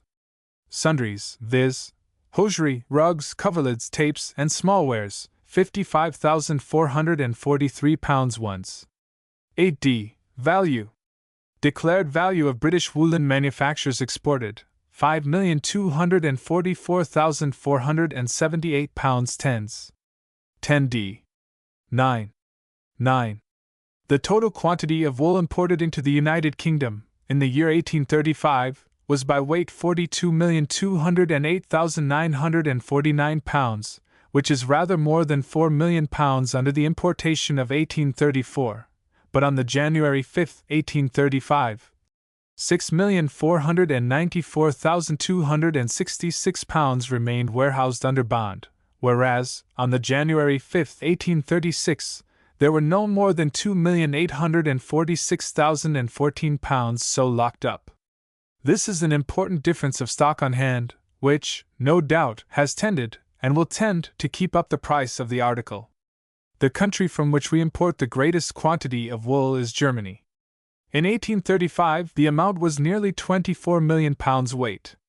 From Russia, to which our exports of manufactured woolens is comparatively small, we imported upwards of 4 million pounds. From New South Wales and Van Diemen's Land, taken together, about 209,000 pounds weight more than from Russia. The next largest importations are from Spain, Turkey, and Italy, which, taken together, supply us with nearly 4 million pounds. Portugal furnishes 683,000 pounds, Holland, 201,000 pounds, and Belgium, 231,000 pounds. Of the foreign wool which we have imported, we re-exported in its unmanufactured state 4,101,700 pounds during 1835. And of the total quantity imported in 1835, we retained for manufacture 41,718,514 pounds. This is nearly 1 million pounds more than was taken up by the manufacturers in the preceding year. The whole amount of British wool exported in 1835 was 4,642,604 pounds, and of this 3 million pounds were sent to Belgium, and 1,500,000 pounds to France. In 1835, the declared value, which, be it observed, is a real thing, and very different from the official value, which is of no use except as an indication of quantity, the total declared value was 6,840,511 pounds, and of this amount upwards of 2,600,000 pounds worth of woolen goods went to the United States alone.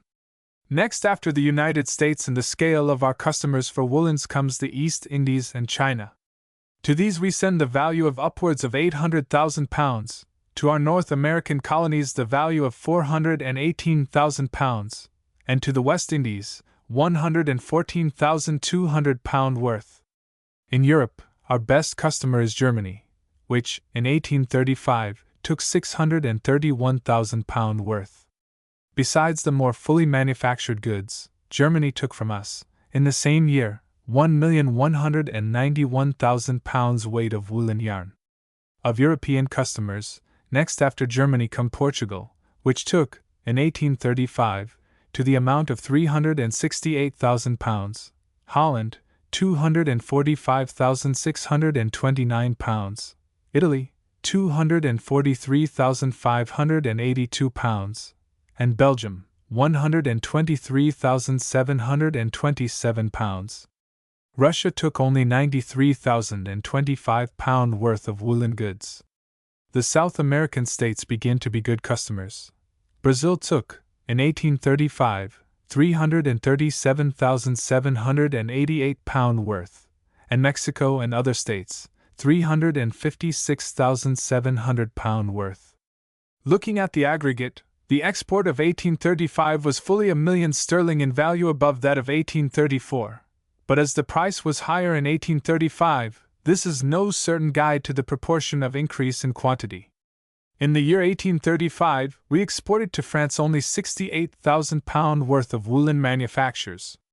We have already stated the exports of woolen goods to the South American states in 1835. The import of unmanufactured wool from these states in the same year was 2,176,000 pounds. From France it was 104,000 pounds. We have only to add, as fiscal information connected with the foregoing analysis, that of the wool imported in 1835, 26,877,780 pounds paid to the revenue a duty of a penny per pound, £10,198,526 paid 1 halfpenny per pound, and £6,397 of red wool paid 6 pence per pound. The wool imported from British possessions does not pay duty. Of that there were, in 1835, 4,635,811 pounds imported. Chapter 4. Improvement of the breeds. 63. This subject requires for its due consideration some slight attainments in anatomy and physiology, but as such attainments, slight though they may be, are as rarely met with as required among the bulk of mankind, so the want of them may be the less regretted, seeing it is possible to render even the intricacies of the study plain and simple, by an appeal to facts of everyday occurrence, which, having attracted the notice of the most unthinking, will serve as hooks on which I shall try to hang the better part of an interesting inquiry. 64.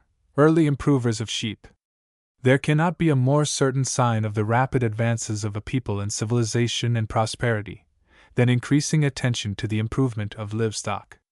It tells of a population limited in regard to soil, and making every effort to remedy the want, by an economical doubling of the return for the usual outlay, for, while a tribe wanders at large, remaining at a particular place only so long as provender holds out, and striking the tent, departs for some far-off field, so long will their flocks be suffered to roam neglected, and flourish or decay, as chance directs. From the time of Jacob, the possibility of determining the nature of the offspring by impressions on the parents has been apparent to all, and the best means of perpetuating a good quality, or removing a bad one, have continued from time to time to occupy the attention of patriotic individuals. As much appears to have been known about sheep 2,000 years ago as at present, so true is it that nothing new is to be met with, yet that does not rob our modern improvers of their merits, for though they deserve little as inventors, they are to be admired for that strength of mind and determined perseverance which enabled them to rouse their fellows from their lethargy, and compel them to become in turn benefactors of their country and themselves.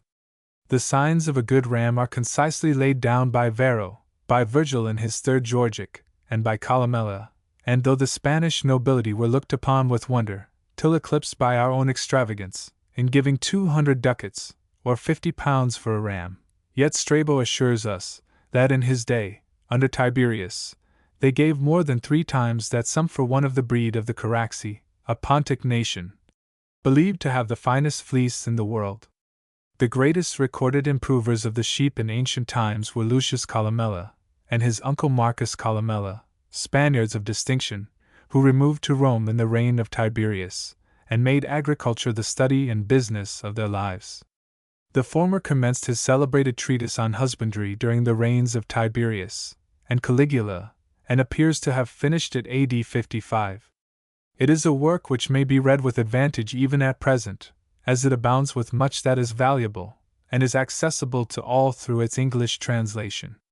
10. 65. Modern breeders. It is only within a very recent period that the mode of improving livestock by skillful breeding has been properly attended to. The perfection of breeding formerly was to have cows and calf once a year, and rear calves on as little milk as possible, and even yet there are only a scattered few who devote to it the attention it requires.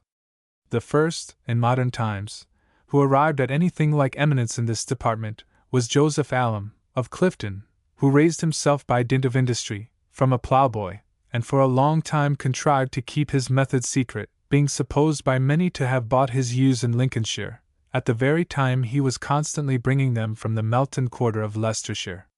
Though possessing talent, he does not appear to have had education enough to avail himself of it, and accordingly never gained the extensive popularity which fell to the lot of his successors.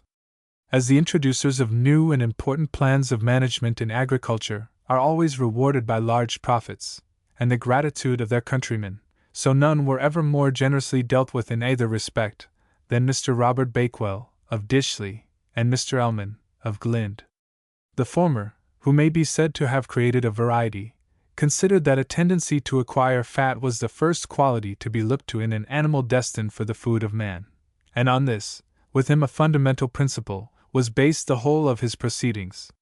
Different opinions will of course be held on the merits of the theory on which he acted, but all must acknowledge that we are indebted to his skill and experience for the exertions which have been subsequently made to improve the qualities of livestock in every district of the kingdom.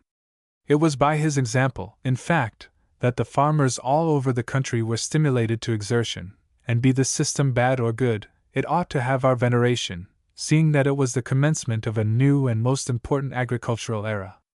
John Ellman derives his well-earned fame from the zealous manner in which he improved the Southdown sheep, and spread them through the empire. Till he directed his attention to the subject, everything connected with the management of the flock was left to chance, or at least to the guidance of farm servants, with whom, of course, it could not be a matter of interest to select, or sort, suitable animals for the continuance of the race. He speedily, however, corrected this mismanagement, and aided by the introduction of turnip feeding, in no long time, and without any admixture of foreign blood, materially improved the breed. About 70 years ago, improvements also commenced in Scotland. Till then, in many parishes, no farmer could keep sheep through the winter, and no place was reckoned so fatal to these animals as the undrained and unsheltered parish of Eskdalemuir, in Dumfriesshire. At last one William Bryden rented the farm of Aberlosk, and soon, by the original plan of draining and building stone enclosures, made it, to use the words of his able biographer, Mr. Scott of Selkirkshire, like the land of Goshen, good for cattle, which it is to this day. 66. Varieties among animals. All organized matter is subject to variety. It may be doubted whether, since the creation of the world, there have ever occurred, either at the same, or at separate periods, two individuals in every respect perfectly alike. A plant, or an animal, may resemble the rest of its species in chemical constitution, and in the number and situation of its organs, but is sure to differ from all in size, general configuration, and disposition of its parts. These shades of difference, endless though they are, may be referred to two leading causes: climate and descent, the former embracing deviations induced by temperature and resources of subsistence, the latter including changes occasioned by management, modes of breeding, and influence of sex. 67. Varieties induced by temperature. The influence of temperature extends chiefly to the color and development of animals. In cold regions the skin of the human race is fair, and the person squat and stunted, but as we approach the equator, the hue becomes deeper and deeper, till it is jetty black, while at the same time, the stature attains nearer and nearer to the tallest proportions to which mankind seem naturally entitled. The animals of the Arctic regions are, for the greater part of the year, covered with a clothing of the purest white, which is, however, in many of them, abandoned for one of deeper tints as the solar heat begins to gain the ascendant. But how very different do we not find the colors of intertropical animals! Their vivid tints, and an almost metallic luster, pervade animated beings, from the coral in its submarine abode, to the gallinaceous birds, the coxcombs of the forest. In this, as in every other department of nature, the most beautiful harmony, or, in other words, a union of what is pleasing to the eye, and suited for the comfort of the creature, everywhere prevails. The color of an animal envelope is never at variance with the tints of surrounding objects. A painter, for example, would not place a flower or animal of brilliant hue amidst the monotonous aspect of an Arctic landscape. Either would he picture the faintly tinted beings of a polar latitude, as surrounded by the warm and flashy coloring characteristic of an oriental climate. As temperature, then, determines in a marked degree the color and dimensions of every animal, such variations render the division of living beings into races and varieties a matter of necessity. Thus all human beings belong only to one species, which may, however, be divided into 5 races, and these again into an infinity of varieties. The differences between a race and a variety are, that the latter is a subdivision of the former, and that in the former the modifications are more profound, the changes not being confined to the surface, but extending to the framework of the body, whereas, to constitute a variety, nothing more is necessary than the superficial influence of heat and light on the skin, and its appendages the hairs. The Negro and the Abyssinian are precisely similar in color, yet they are by no means of the same race, as their different features will distinctly prove. the Abyssinian approaching as much in cast of countenance to the European as the Negro does to the higher orders of the ape. The same may be noticed among sheep, but this is sufficient for the present. The changes induced by climate result from the working of a power inherent in most animals and vegetables, by which they are suited within certain limits, for bearing up against removal from their ordinary localities, and assuming a different cast, as the place of their exile may differ in degree from that which they have left. This gradual adaptation to circumstances by an accommodating power is termed, in philosophical language, acclimation. 68. Adaptation of the sheep to climate. No animal varies more than the sheep, and none so speedily adapts itself to climate. It would almost appear that nature, convinced of its great utility, had bestowed upon it a constitution so pliant as to enable it to accommodate itself to any point in a wide scale of temperature. For though its natural situation as a wool-bearing animal, like that of man, appears to be the wine countries, yet with him it has spread to every quarter of the globe, becoming impressed at every change with some peculiarity, alterable only by a change of situation, and varying, we might almost affirm, with the weather, for, where the temperature is equable, there does the animal preserve unchanged an atmospheric stamp, and defies our efforts to alter the breed, while under a fluctuating sky we can model it at will, though in this case continued exertions are required to secure them for any length of time in an undeviating course. 69. Changes produced by climate. The wonderful power of temperature in effecting changes upon animals is well illustrated by the Portuguese, who, after a residence of 300 years in India, are said to be at present almost as black as Kaffirs. Bishop Heber, speaking of India, says, "It is remarkable to observe how surely all these classes of men, whites, Persians, Greeks, Tartars, Turks, and Arabians, in a few generations, even without any intermarriage with the Hindus, assume the deep olive tint, little less dark than a Negro, which seems natural to the climate." Buchanan, also in his travels through the same country, alludes to a tribe of black Jews who have, in all probability, been settled in the district ever since the period of the captivity under Nebuchadnezzar, 3,000 years ago, and who retain all the national peculiarities of their race, with the exception of their color, which is now as dark as that of the surrounding tribes. These examples, however, it may be affirmed, are not to the point, as embracing theories in regard to peculiar changes in an animal different from the sheep, but such objections are perfectly groundless, as what will affect color in mankind will lead to changes even of a more wonderful nature in the sheep, seeing that it is abandoned more entirely to such an influence. 70. Temperature preferred by sheep. Sheep, though capable of thriving in a great variety of climates, seem to prefer such as are temperate, and in these only do they arrive at perfection. They are common on the Cordilleras at an elevation of from 3,300 to 8,200 feet, within which limits they propagate readily without any care. But the reverse is the case in hotter regions, it being difficult to rear lambs in the plains of Meta, and no sheep are to be met with from the river to the foot of the Cordilleras, though their skins, from being in demand for making parchment, sell as high as those of the ox. Sheep were at one time, according to Thunberg, the scarcest articles in Batavia, as their woolly coat rendered the heat of the climate quite insupportable, but this inconvenience was at last remedied by sending them, on their arrival from the Cape, further up the country, to the Blue Mountains, where the air is several degrees colder. The question then naturally occurs, if an elevation of temperature is, as in this instance, fatal to these animals, how do they happen to have spread over a vast tract of country in spite of such extremes? Simply for the reason that when an animal is left to the exercise of its own free will, and the dominion of its instincts, it will not subject itself to the danger of an extreme in anything.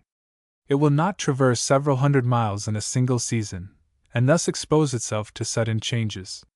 The natural dispersion of all animals is gradual, so that their constitutions are enabled, from the slowness of the transition, to accommodate themselves, by an alteration in covering and habit, to surrounding circumstances, which would, were the variations abrupt, speedily destroy it.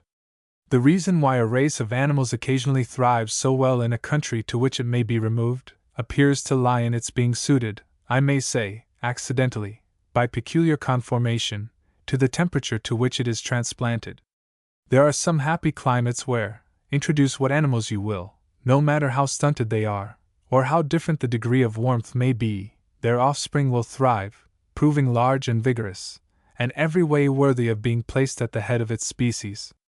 These are, however, cases where the transition is from an extreme of heat or cold to a temperate atmosphere. Witness what Mr. Dawson, the manager of the Australian Agricultural Company, says in his private journal, quoted in Cunningham's New South Wales. Both the climate and the soil appear by nature intended to produce fine wool, and fine animals too, even from the worst beginnings. The latter seems a paradox.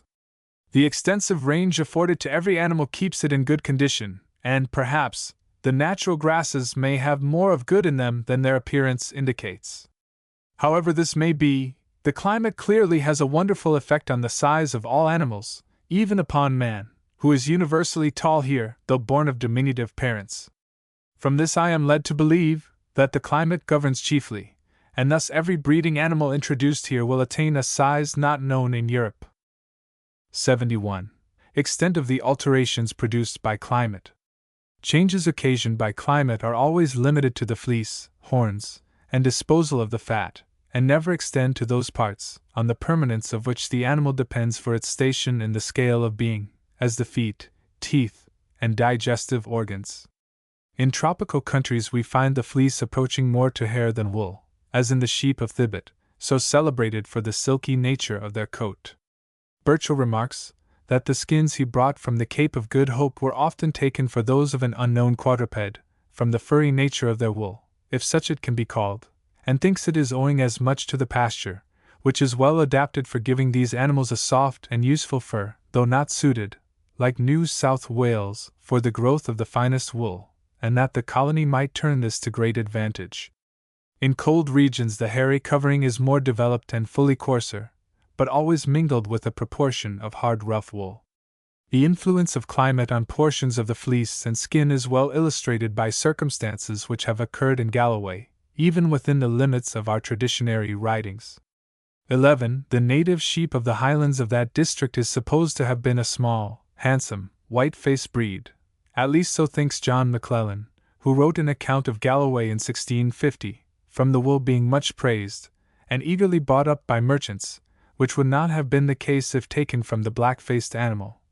Yet how happens it that at present the native breed exists only in the lower parts of Kirkcudbrightshire, the high country exhibiting black-faced sheep, which, after every trial, have been found best adapted to the climate and pasture of the moors and highlands, while Chalmers owns that it has not been ascertained when or whence this hardy breed were brought to their present locality.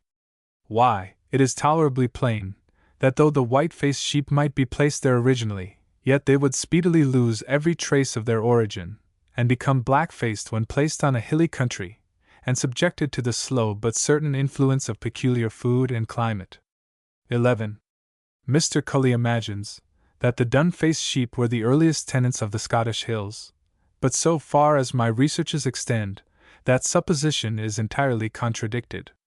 Chalmers remarks that the black-faced animals superseded the goats, which were at one time a source of subsistence to the farmers, and it is exceedingly probable that as the old white-faced began to change their appearance, and became gradually able to withstand the rigors of a mountain fare, and winter under a dun skin, and short rough wool, so would they recommend themselves as the best of all stock to the hard-driven agriculturalist. 72. Increase of the number of the horns.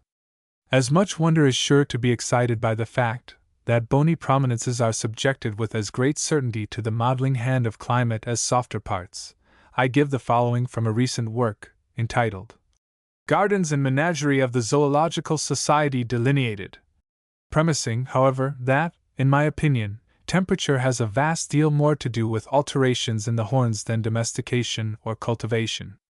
One of the most curious modifications produced by cultivation in the domesticated sheep consists in the augmentation of the number of its horns, 2, 3, or even 4 supplementary appendages of this description being occasionally produced in addition to the normal number.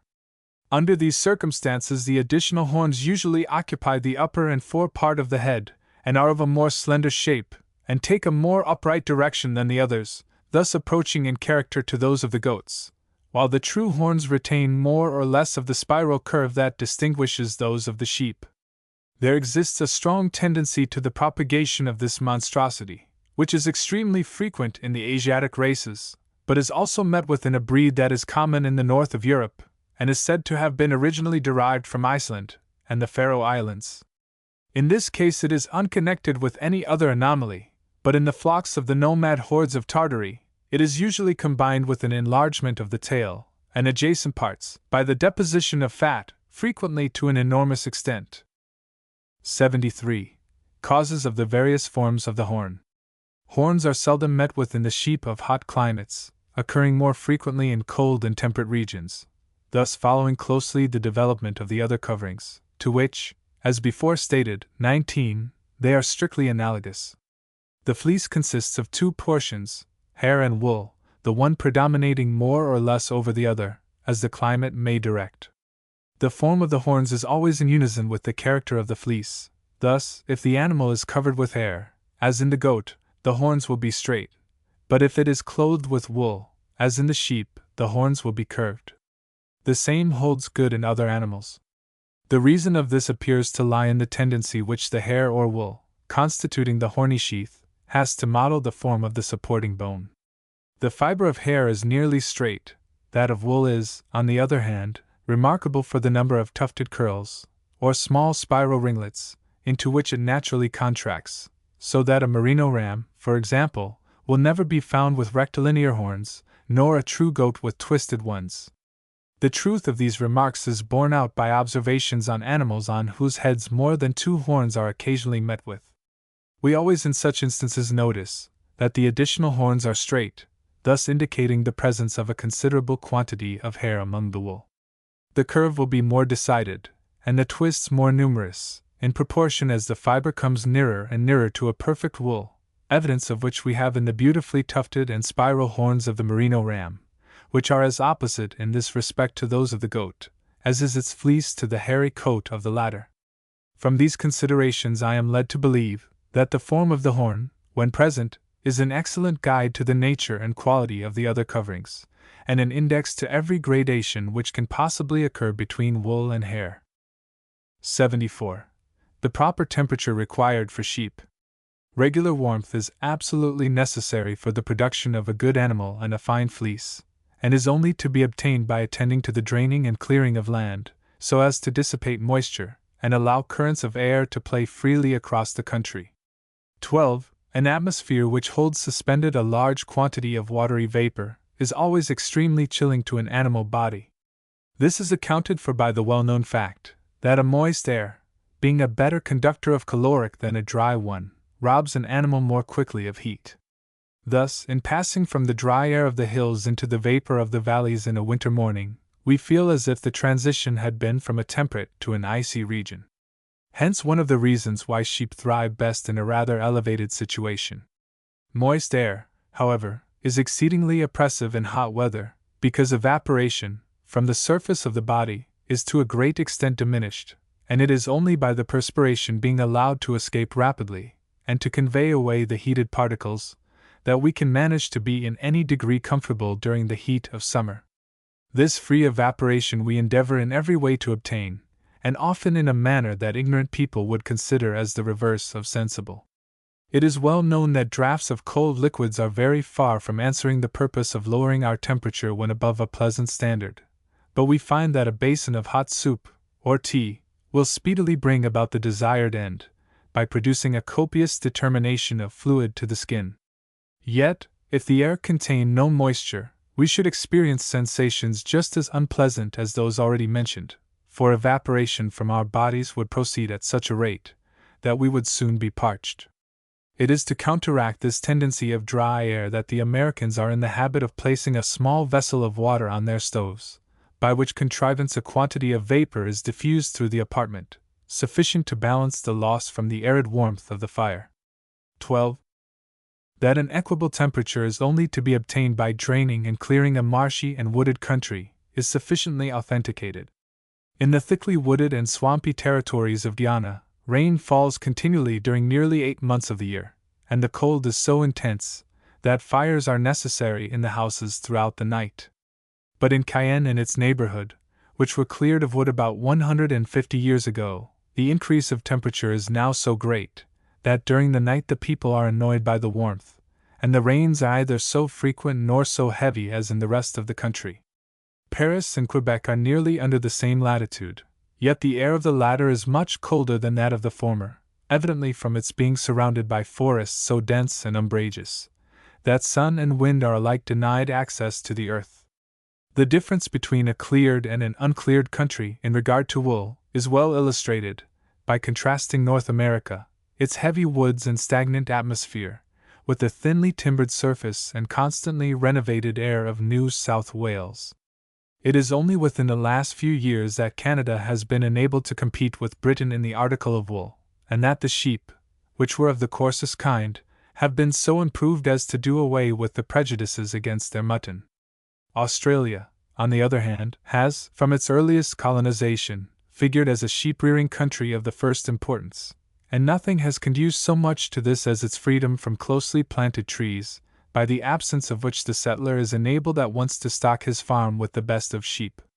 Nature, in fact, could never have intended sheep to pasture in a wooded country, as is clearly evinced by their coat, to which everything in the shape of bush or tree is in the highest degree inimical. 75.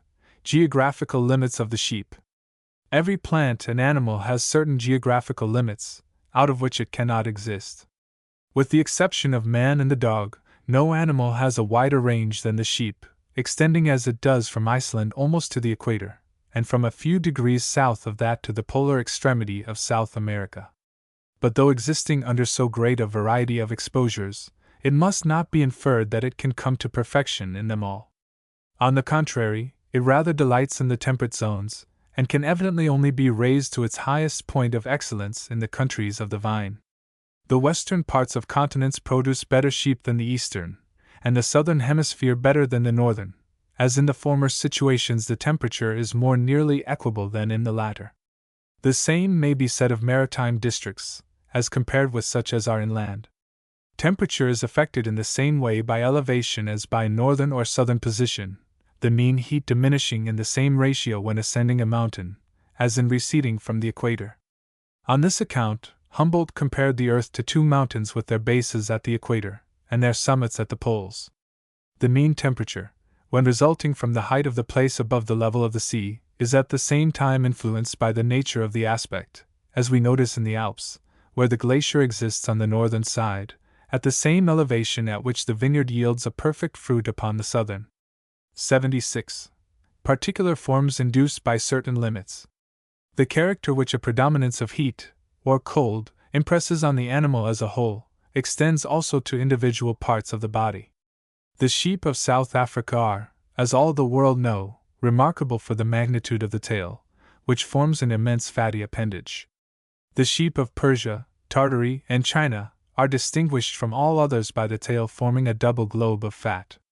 The north of Europe and north of Asia are overrun by a breed in which the tail is almost wanting, while that of southern Russia, India, and Guinea stands preeminent from the elongation of the tail, and in respect to that of the two last named places, also of the legs.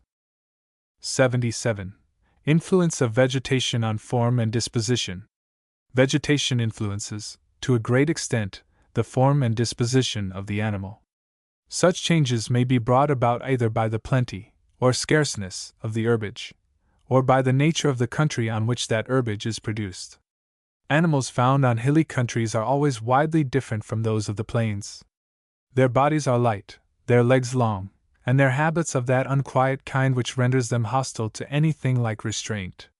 It is for these reasons that when once a flock attaches itself to a range of hills, and becomes suited to the means of subsistence, it may preserve itself for ages apart from neighboring varieties, and present, after a long series of years, those qualities in their native purity for which it was noted by the earliest observers. The sheep of a level country are distinguished, on the contrary, by heavy bodies, short legs, and easy tempers. They are, in fact, constructed on Dutch proportions, and are imbued, as a natural consequence, with those imperturbable and steady-going habits so characteristic of the bulbous-bottomed Hollander. Subdued as they are by the nature of their locality, they readily submit to man, who tutors them at will, and works on them those profitable changes from which have originated our improved varieties. As connected with the unquiet dispositions of hill sheep, I may mention the prevalence of a notion that domesticated sheep cannot by any possibility become wild. From all that I have seen and read, I am led to believe, though the sheep, according to Greek, Roman, and Oriental philosophers, was the first animal domesticated, that when at liberty it will soon return to its primitive and instinctive habits.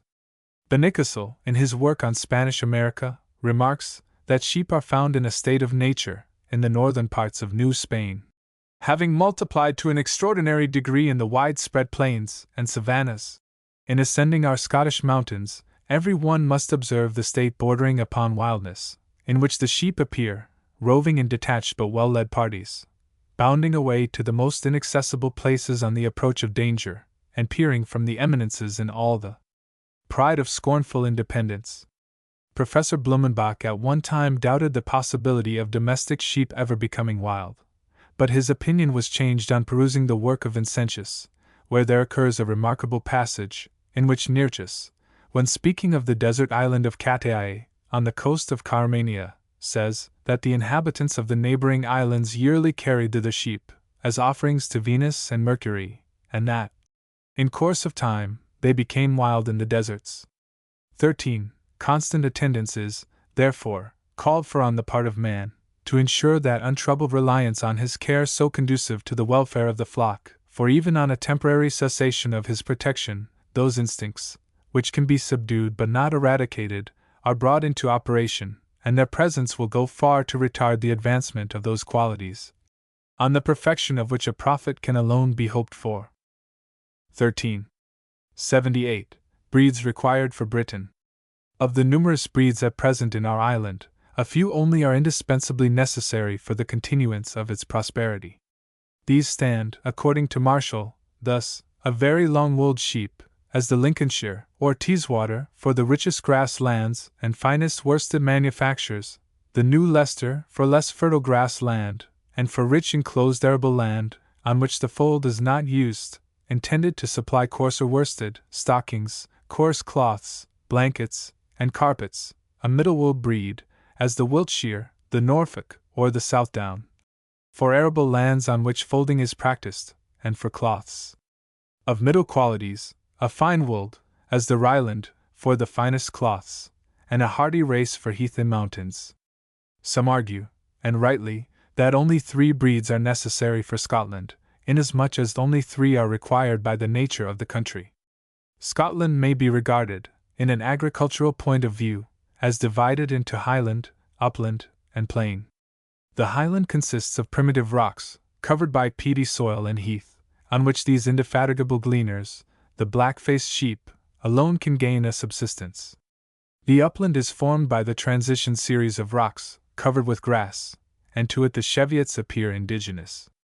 The plain is formed by alluvial deposits, covered with rich pasture, and capable of supporting races of large sheep, as the Leicesters. Sheep are the only kind of livestock which ought to be kept in mountainous districts, especially when green crop cannot be cultivated. Sheep farming must necessarily prevail in the highlands, where there are few tracts suited for the pasturage of black cattle. The value of its adaptation to the natural circumstances of that district is proved by the rapid progress which it made, and the profits which resulted to the individuals with whom it originated. Places which formerly were not of the slightest utility, now yielded heavy rents. The spots among the mountains, susceptible of cultivation, were found to be advantageously kept in grass, to serve as pasture for the flock during the rigor of winter, and it was well ascertained that more than double rent might be paid by stocking with sheep in preference to cattle. The Dishley sheep are excellent specimens of what may be done with the form of an animal, when the endeavors of the breeder are seconded by a pasture suitable for the intended breed. They are admirably adapted, as every breed ought to be, to the soil and situation where they were called into existence, and their crosses are now spread over most part of the country, principally the corn districts, as they are supposed to be the most profitable kind on farms where the best tillage crops are combined with the fattening of livestock. Though Marshall supposes they will only be reckoned profitable so long as other breeds of long-wooled sheep remain with thin chins and loose mutton, or, in other words, that there are plenty of kinds which would prove equal, if not superior, to the present, if they only received the same studied attention. 79. Very nature of the food of sheep. Sheep will take, sometimes from choice, sometimes from necessity, to food of a directly opposite nature to what they have been used. The mutton, says the Rev. George Lowe, writing of Orkney, is here in general but ordinary, owing to the sheep feeding much on seaware, to procure which these creatures show a wonderful sagacity, for no sooner has the tide of ebb begun to run, but they, though at a great distance, immediately betake themselves full speed, one and all, to the shore, where they continue till it begins to flow. The sheep of Iceland are content during severe winters to feed, and be preserved, on messes of chopped fish bones, being all that the ingenuity of their masters can provide in the way of a precarious sustenance. During the long continuance of snowstorms, when the herbage is beyond the reach of their utmost efforts, sheep are known to devour the wool on each other's backs, and in some instances to acquire a relish for this unnatural food, which adheres to them through life. This, though on first thoughts hardly credible, is scarcely more wonderful than the partiality which cows display, when instigated by the depraved appetites created by pregnancy, for blankets, and any similar domestic articles which may be exposed to the gratification of their longings.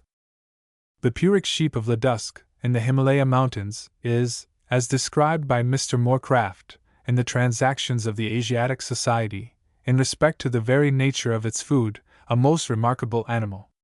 The Puric sheep, if permitted, thrusts its head into the cooking pot, picks up crumbs, is eager to drink the remains of a cup of broth, and examine the hand of its master for barley, flour, or a cleanly picked bone, which it disdains not to nibble, a leaf of lettuce, a peeling of turnip, the skin of the apricot, give a luxury, and the industry is indefatigable with which this animal detects and appropriates substances, so minute and uninviting as would be unseen and neglected by ordinary sheep. Perhaps the dog of the Katagar is not so completely domesticated as it is. That Mr. Moorcraft is correct in this statement of its omnivorous propensities, there cannot be the slightest doubt, as any farmer can testify from what he has seen of lambs reared by children for amusement. The celebrated John Hunter showed that a pigeon might be made to live on flesh, and that its stomach became adapted to the nature of this food, and I have somewhere read of a sheep, which, after being long on shipboard, and accustomed, from scarcity of vegetables, to an animal diet, could never after be prevailed upon to take to grass.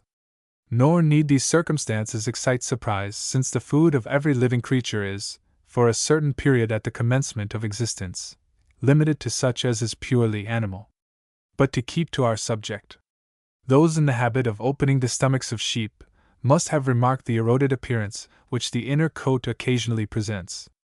This phenomenon is owing to the action of the gastric juice, which, if competent to turn at once from the food with which it is mingled to attack the texture which has secreted it, will also be, during life, capable of digesting with tolerable ease such dead animal matter as may be brought into contact with it. In regard to vegetable food, they will, when necessary, devour such as is even of an acrid nature, and calculated to poison any animals but themselves. Thunberg, while in southern Africa, frequently noticed sheep eating, with impunity, the Mortimia acres, the Rus lucidum, and the Lycium afrum, which are all of a poisonous nature, and in this country, hemlock is known to be quite innocuous to sheep. What is poison to one animal often constitutes a wholesome food for others, and that which will, when given in immediate large doses, destroy an animal, will, when taken in a gradually increasing allowance, prove extremely salutary. 80. Influence of the food on the quality of mutton. Diet has a powerful influence on the constituents of the body.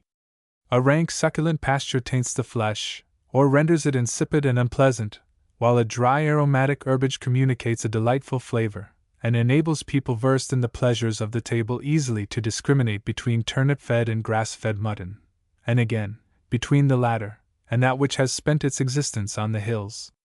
In Touchwood's Syllabus of Culinary Lectures, appended to the Cook and Housewife's Manual, by Mistress Dodds, we are briefly informed that the black-faced, or short sheep, are best for the table, though more depends on the pasture than the breed. More, in fact, depending on feeding and management, than on the variety of the animal, though this of course is not to be neglected.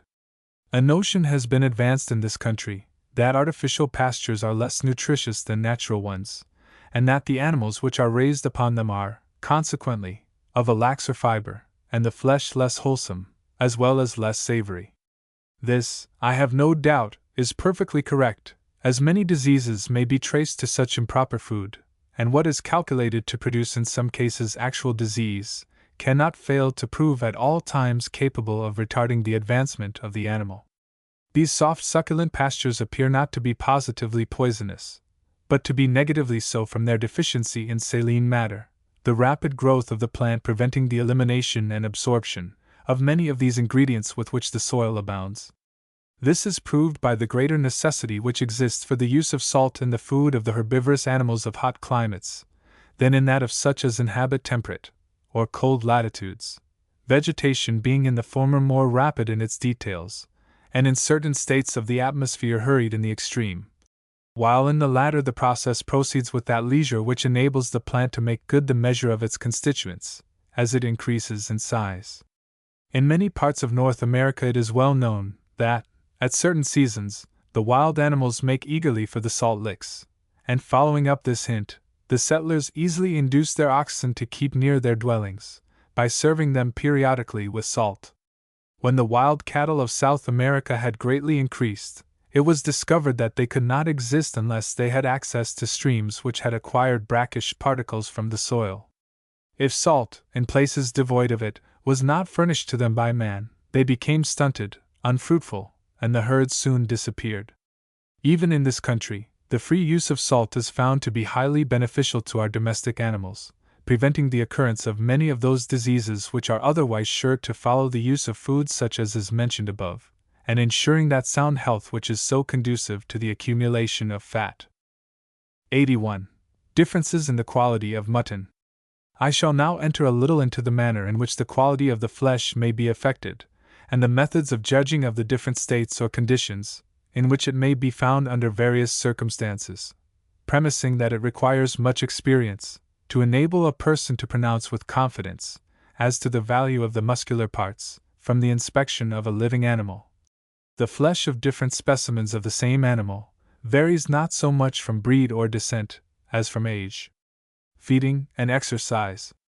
That of the young is soft and gelatinous, the fibers being small, weak, and much interspersed with a substance termed, from its loose appearance, cellular tissue. This tissue exhibits in the spaces between the muscles layers of flesh, small masses of delicate fat. The greater bulk of the latter is situated immediately beneath the skin, and occasions that beautiful rotundity so much admired in children. As the animal advances in life, the fibers become firmer, larger, and more approximated, the cellular tissue disappears to a great extent, the fat shifts from the outward to the inward parts, allowing the outline of the muscles to be distinctly seen, but giving at the same time to the figure that portly symptom of good keeping, so unpleasant to the eye when carried to the extent of aldermanic dignity. All these appearances are, however, varied by exercise, which tends, in a marked degree, to increase the muscular parts at the expense of the fat, the former becoming, when employed within proper limits, large and unyielding to the touch, while at the same time the color is heightened from a pale or purple hue to the bright vermilion so justly relied upon by housewives as a guarantee for the superior qualities of the article. The wild horses in South America, which form the principal part of Indian diet, are said by these epicures to be much improved for the table by gentle labor, and to be quite on a par when thus cared for, with some of our best beef. This plan is, however, only pursued for the purpose of rendering the flesh of their horses moderately firm, but where an opposite effect is desired it is readily, though cruelly, produced by putting the animal to a lingering death, examples of which practice are to be met with in the annals of most civilized nations, as in the German mode of whipping pigs, and the English custom of baiting bulls, 14, both tending to the same end, by so exhausting vital contractibility as to prevent its last and faint display in the stiffening of the carcass. 14. Marshall, who touches very slightly on the subject, says, "The flesh of sheep when slaughtered is well known to be of various qualities. Some is composed of large coarse grains, interspersed with wide empty pores, like a sponge, others of large grains, with wide pores filled with fat, others of fine close grains with smaller pores filled with fat, and a fourth of close grains without any mixture of fatness. The flesh of sheep when dressed is equally well known to possess a variety of qualities. Some mutton is coarse, dry, and insipid, a dry sponge affording little or no gravy of any color. Another sort is somewhat firmer, imparting a light-colored gravy only. A third plump, short, and palatable, affording a mixture of white and red gravy. A fourth likewise plump, and well-flavored, but discharging red gravy only, and this in various quantities. It is likewise observable that some mutton, when dressed, appears covered with a thick, tough, parchment-like integument, others with a membrane comparatively fine and flexible.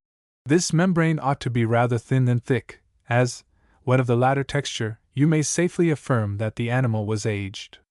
Looseness is reckoned a bad quality of the flesh of sheep during life, as indicating a coarse-grained porous mutton, and as equally exceptionable with that of hardness, while mellowness and firmness are much to be desired, as forming a happy mixture, deemed by some the point of perfection. The tendency to become fat at an early age, though a valuable one in some points, is not so in others. Premature decay is always the result, showing with certainty that a healthy action has not been going on. An animal when loaded with fat cannot be looked upon otherwise than as in a diseased state, and liable to embarrassment of many organs, especially of the heart and brain. Sudden death on any hurried exertion is far from rare, and life, from the difficulty of enjoying it, is anything but desirable. 82. Abuses in feeding. The custom of overfeeding was carried to an absurd extent on the promulgation of Bakewell's method, nothing less being aspired to than the glory of laying 7 or 8 inches of fat on the ribs of sheep. This folly, however, had its day. The ridiculous parts of the system have to a great extent disappeared, while attention to the production of an increased quantity of mutton, without too great an abundance of fat, has remained to prove to the world the value of the benefits which the English farmer conferred upon his country. Overgrown sheep are indeed good for nothing save, in the words of Meg Dodds, to obtain premiums at cattle shows, and deluge dripping pans with liquid fat. And in this every one will agree, excepting always boarding school cooks, and others who depend for their principal perquisites on the over-roasting of oily meat. The fat, though not reckoned as offal in the slaughter-house, will speedily show itself as such in the kitchen, by the waste during the cooking process, even in England where fat meat is so much admired, and it is surely absurd to pay the price of good mutton for tallow, when if the latter were really wanted, it could be procured at a cheaper rate by itself, than when forming part of a dear commodity.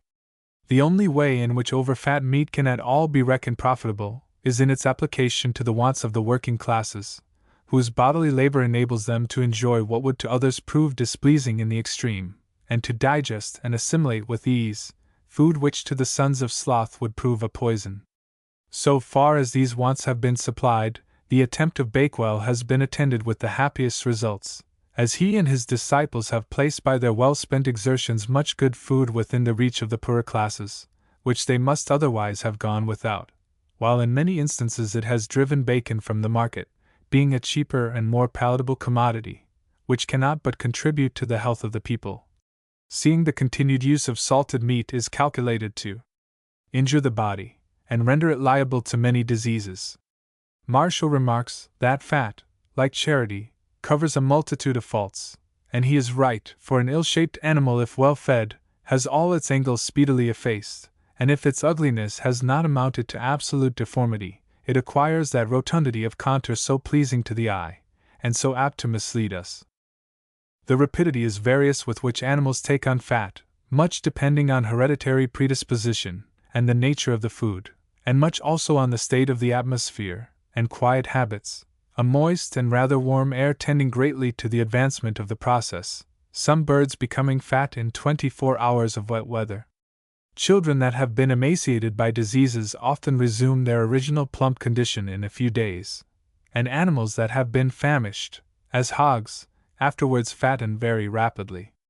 Moderate and repeated bleedings, mild farinaceous diet, and emasculation conjoined, tend to the repletion of the body, and to the speedy deposition of fat, Yet it would appear that when acquired in this rapid manner, it never possesses the value in a culinary point of view that is yielded to such as has been slowly formed, when, as one may say, the worthless particles have had time to be removed, and the remaining part to become a firm and healthy deposit.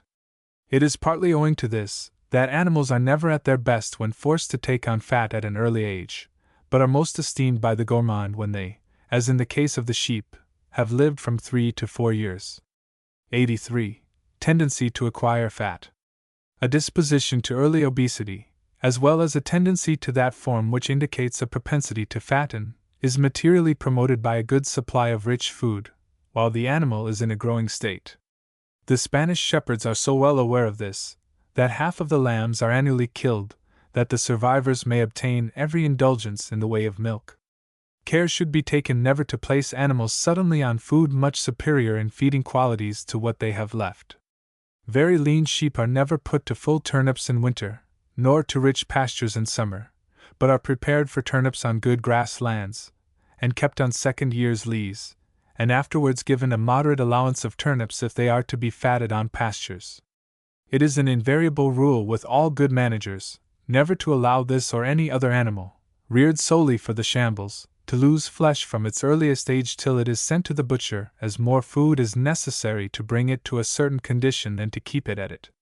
In the case of the dishleys, it is customary to keep all in a state of fatness, except those intended for breeding, and after full feeding on turnips during winter and spring, to finish them on the first year's clover early in summer, when the prices of meat are usually the highest, so that this variety is always fit for market at 18 months, while the Highland breeds, though prepared by means of turnips, a year at least, sooner than in former times, do not usually go to the shambles till from 3 to 4 years old.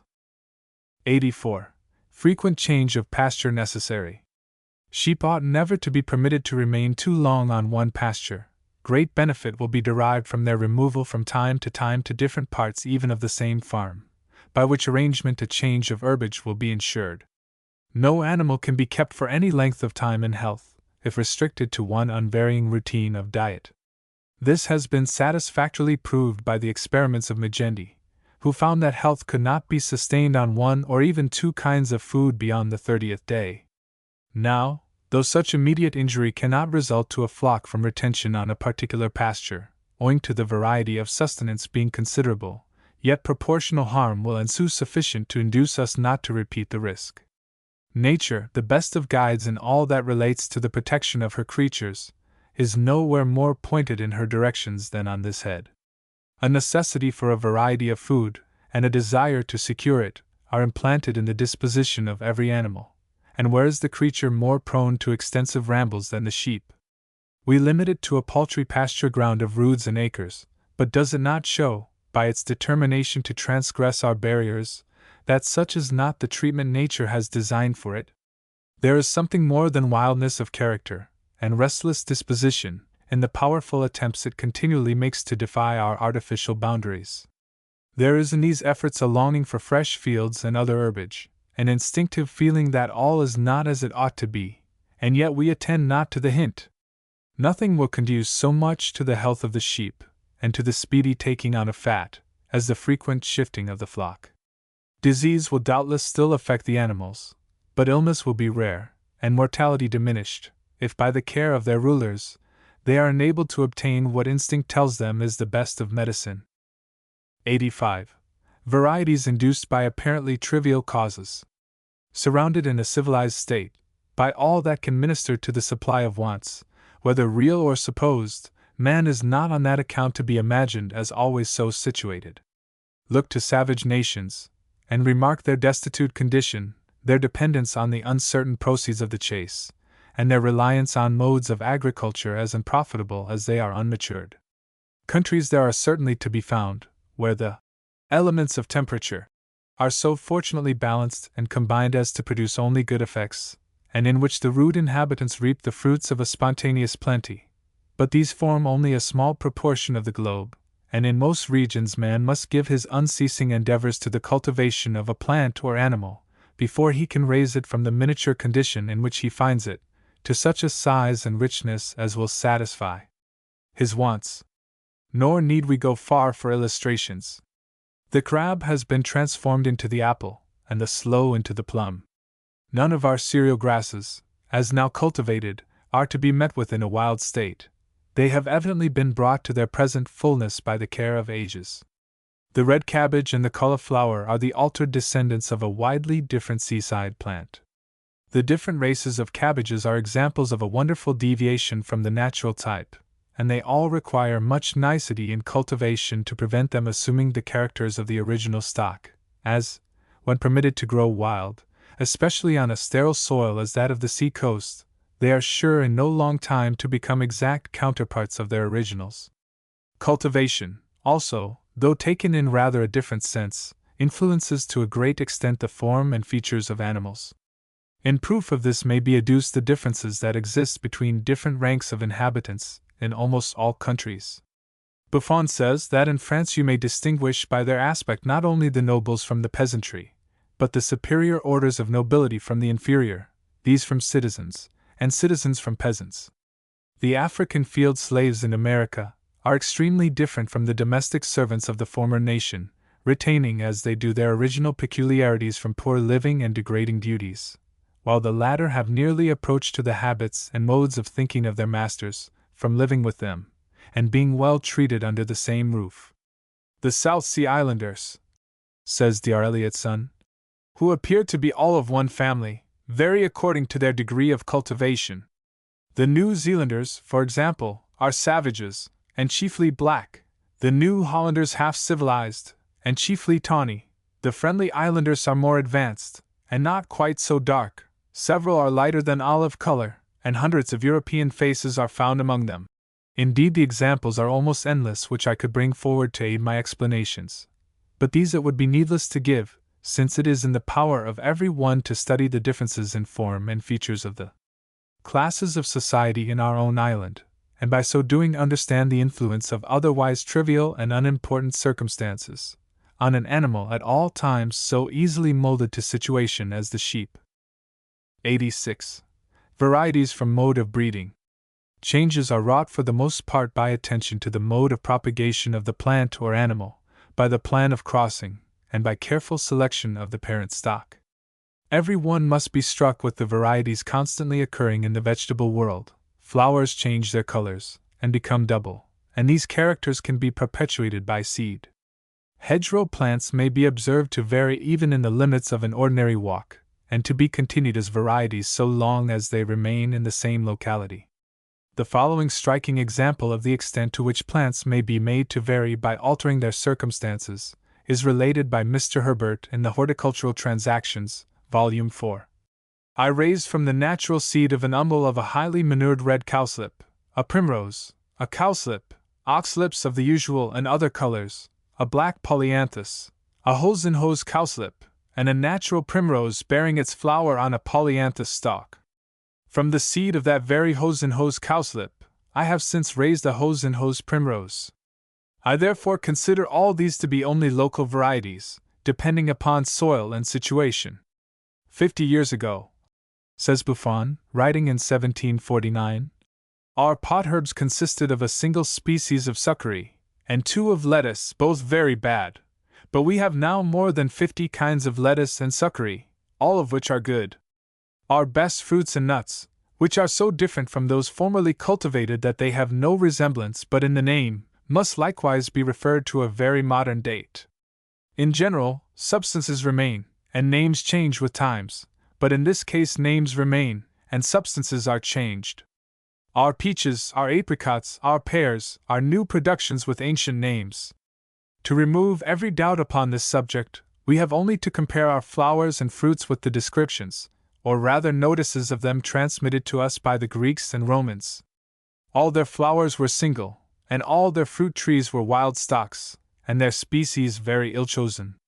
Their fruits, of course, were small, dry, sour, and had neither the flavor nor the beauty of ours. These new and good species originally sprung from the wild kinds, but how many times have their seeds been sown before this happy effect was produced?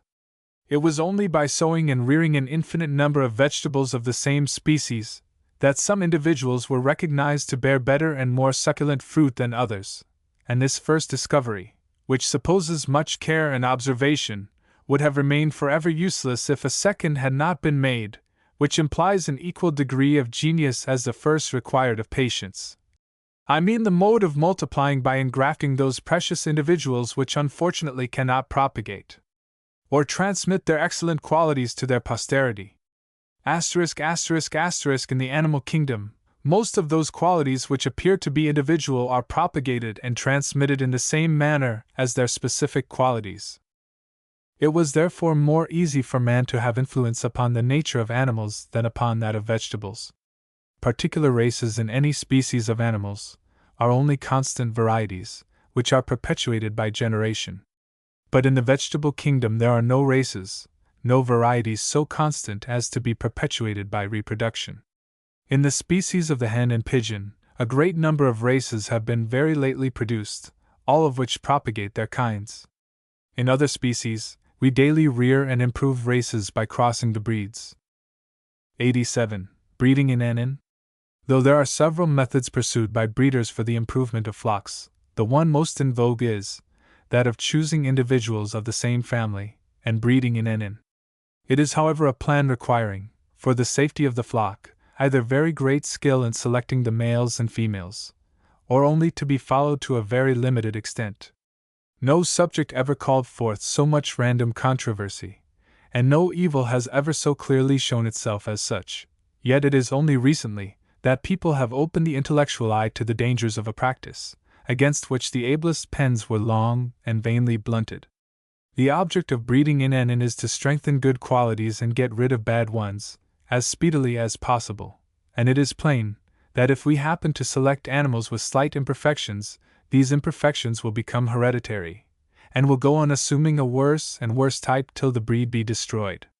Cully, however, was of opinion that less risk is run by breeding in N than is generally supposed, and instances the wild cattle in Chillingham Park, in the county of Northumberland, which, having been confined for several hundred years without intermixture, must have bred from the nearest affinities, and yet are just as they were 500 years since. With all due deference, however, to the opinion of the late Mr. Cully, I must assert that I cannot perceive in what manner wild cattle can be made to illustrate the case in point, as it must be evident that animals in a state of nature differ essentially from those in charge of man, in regard to the propagation of infirmities, as the former, if born with a radical defect, will, 10-1, never see the age which suits them for reproduction, while the latter, from the care bestowed upon them, will, even when very delicate, in many instances be bolstered up till they have entailed upon posterity an accumulation of their already aggravated maladies. The system of breeding in N proves, in fact, as destructive to flocks as marriages of near relations to the human kind. We would not witness an everyday entailment of diseases, if people would forego their unnatural love of money, and cease their endeavors to keep it in the family, by forming matrimonial alliances with those who are near of kin. The law of God forbids us to wed those who stand in certain degrees of propinquity. But if we and our descendants avail ourselves of the limits of this law, and marry on its verge a certain number of times, misery must infallibly be the lot even of the 10th generation, and instead of being fathers of a mighty people, few and full of sorrow will be the days of our children. While in place of retaining in their possession our darling wealth, it will, ere long, pass into the hand of the stranger. 88. Opponents of in breeding. Different individuals at various times, and in widely separate places, have by their observations rendered the criminal absurdity of this system perfectly apparent to all, who, unbiased by party principle, are anxious for a knowledge of the truth. A few of these I shall mention. Ezra Alhamadio, Vice President of the Agricultural Society of New York, collected, in the year 1800, a great many observations on the breeding of sheep, and came to the conclusion that changing and crossing the breed of the animals is a matter of great importance in preventing a dwindling and degeneracy of the flock. Dr. Coventry, in his pamphlet on livestock, gives it as his opinion that the most perfect race of animals may be debased by improper mixture, or injured by improper treatment. Indiscriminate matches in breeding, and inattentive management in rearing, are alike capable of producing a worthless progeny. Here the matter is made very plain, from comparing an evil, the progress of which is insidious, with the injurious consequences, which the most unobserving can easily trace to a parallel neglect. Mr. Dick of Edinburgh, so well known for the valuable and trustworthy information he has accumulated, has been informed by eminent farmers that cattle bred in Enin are very subject to clyres in the throat after they have attained their first year. By clyres are meant enlarged lymphatic glands, which are a sure sign of what is termed a scrofulous habit, a breaking up of the constitution, which, though produced by a variety of causes, is yet frequently the result of an or-sib connection. These are, I may say, the accidental opinions of men who had no point to make good, in which their credit was at all at stake, and who are not endeavoring to support the crude opinions of former years. For these reasons, they possess a value which ought to give them a proportional weight in an investigation like the present. Mr. Bakewell succeeded in bringing his sheep to great perfection as regards form and rapidity of fattening, by breeding in the same family for a great many years, but it was attended with considerable deterioration in the quality of the wool, and engendered a liability to disease, sufficient to deter any one from proceeding a similar length in the same track, to what is so dubiously called improvement. See what Mr. Dixon says to this effect, in a recent number of the Quarterly Journal of Agriculture. The evil of breeding in Enin, or in other words, producing too great refinement of tone, is manifested in the first instance by a tenderness of constitution, the animals not being able to withstand the extremes of heat and cold, rain and drought. If the evil is prolonged through several generations, the forms of the animals become affected, the bone becomes very small, the neck droops, the skin of the head becomes tight and scantily covered with hair, the expression of the eye indicates extreme sensibility, the hair on the body becomes thin and short, and the skin as thin as paper, the points continue good, and predisposition to fatness increases. But the whole carcass becomes much diminished in size, though retaining its plumpness and beautiful symmetry. The evil, however, does not terminate in the production of these symptoms. Internal diseases ensue, such as disorganization of the liver, or rot, polypi in the trachea, clyres, malformation of the bones of the neck and legs, and general deformity. This position, however, will be strengthened by drawing attention to insulated portions of our race, where the effects of such a system are exhibited on a considerable scale. The members of the Society of Friends were, at one time, supposed to be of all others the least subject to insanity, but the very reverse is the case, being, from the limited nature of their sect, driven to frequent intermarriages, and to a consequent deterioration of the most active part of the human frame, the brain. It is for the same reason that almost every royal family contains a large proportion of idiots, or, at the best, persons of very weak intellect, and such will continue to occur, till legislators fall on some plan of striking at the groundwork of the mischief. If the laws of God and man define to us so clearly the evils of intermarrying with relatives, and if, as all animals are constructed on one grand plan, we admit the proximity of the sheep to the human race, it follows that what is destructive, in this respect, to the one, is destructive to the other, and that we should seek, by a nearly similar, if not wider, range of rules, to obviate many of those diseases of which, when under our protection, they are so frequently the subjects. 89. Breeding from different families of the same race. Mr. Cully, though believing that no great harm can result from breeding in Enin, yet appears to have in a manner preferred the preferable practice of breeding from different families of the same race, as he, for many years, hired his rams from Mr. Bakewell, at a time when other breeders were paying a liberal price for his own valuable animals. This is of all methods deservedly the best, as the males, which are interchanged, have always had shades of difference impressed upon them, by various soils and treatment, so that the defects of each family have a good chance to be counteracted by the perfections of the other. By this means the bad points are gradually exhausted, and their valuable properties as gradually heightened. Breeders have been much aided in the furtherance of this desirable plan, by the rearing of superior rams having become, of late years, a separate pursuit. The letting of them out to distant parts of the country has long been a branch of this speculation, diffusing some of the most valuable points of particular breeds, and leading to a spirit of competition. The practice has been reprobated, but I presume, rather hastily, for with all its attendant evils, such as leading to deception, by what is termed the making up of rams, it possesses excellencies which will, I hope, lead to its continuance. 90. Crossing.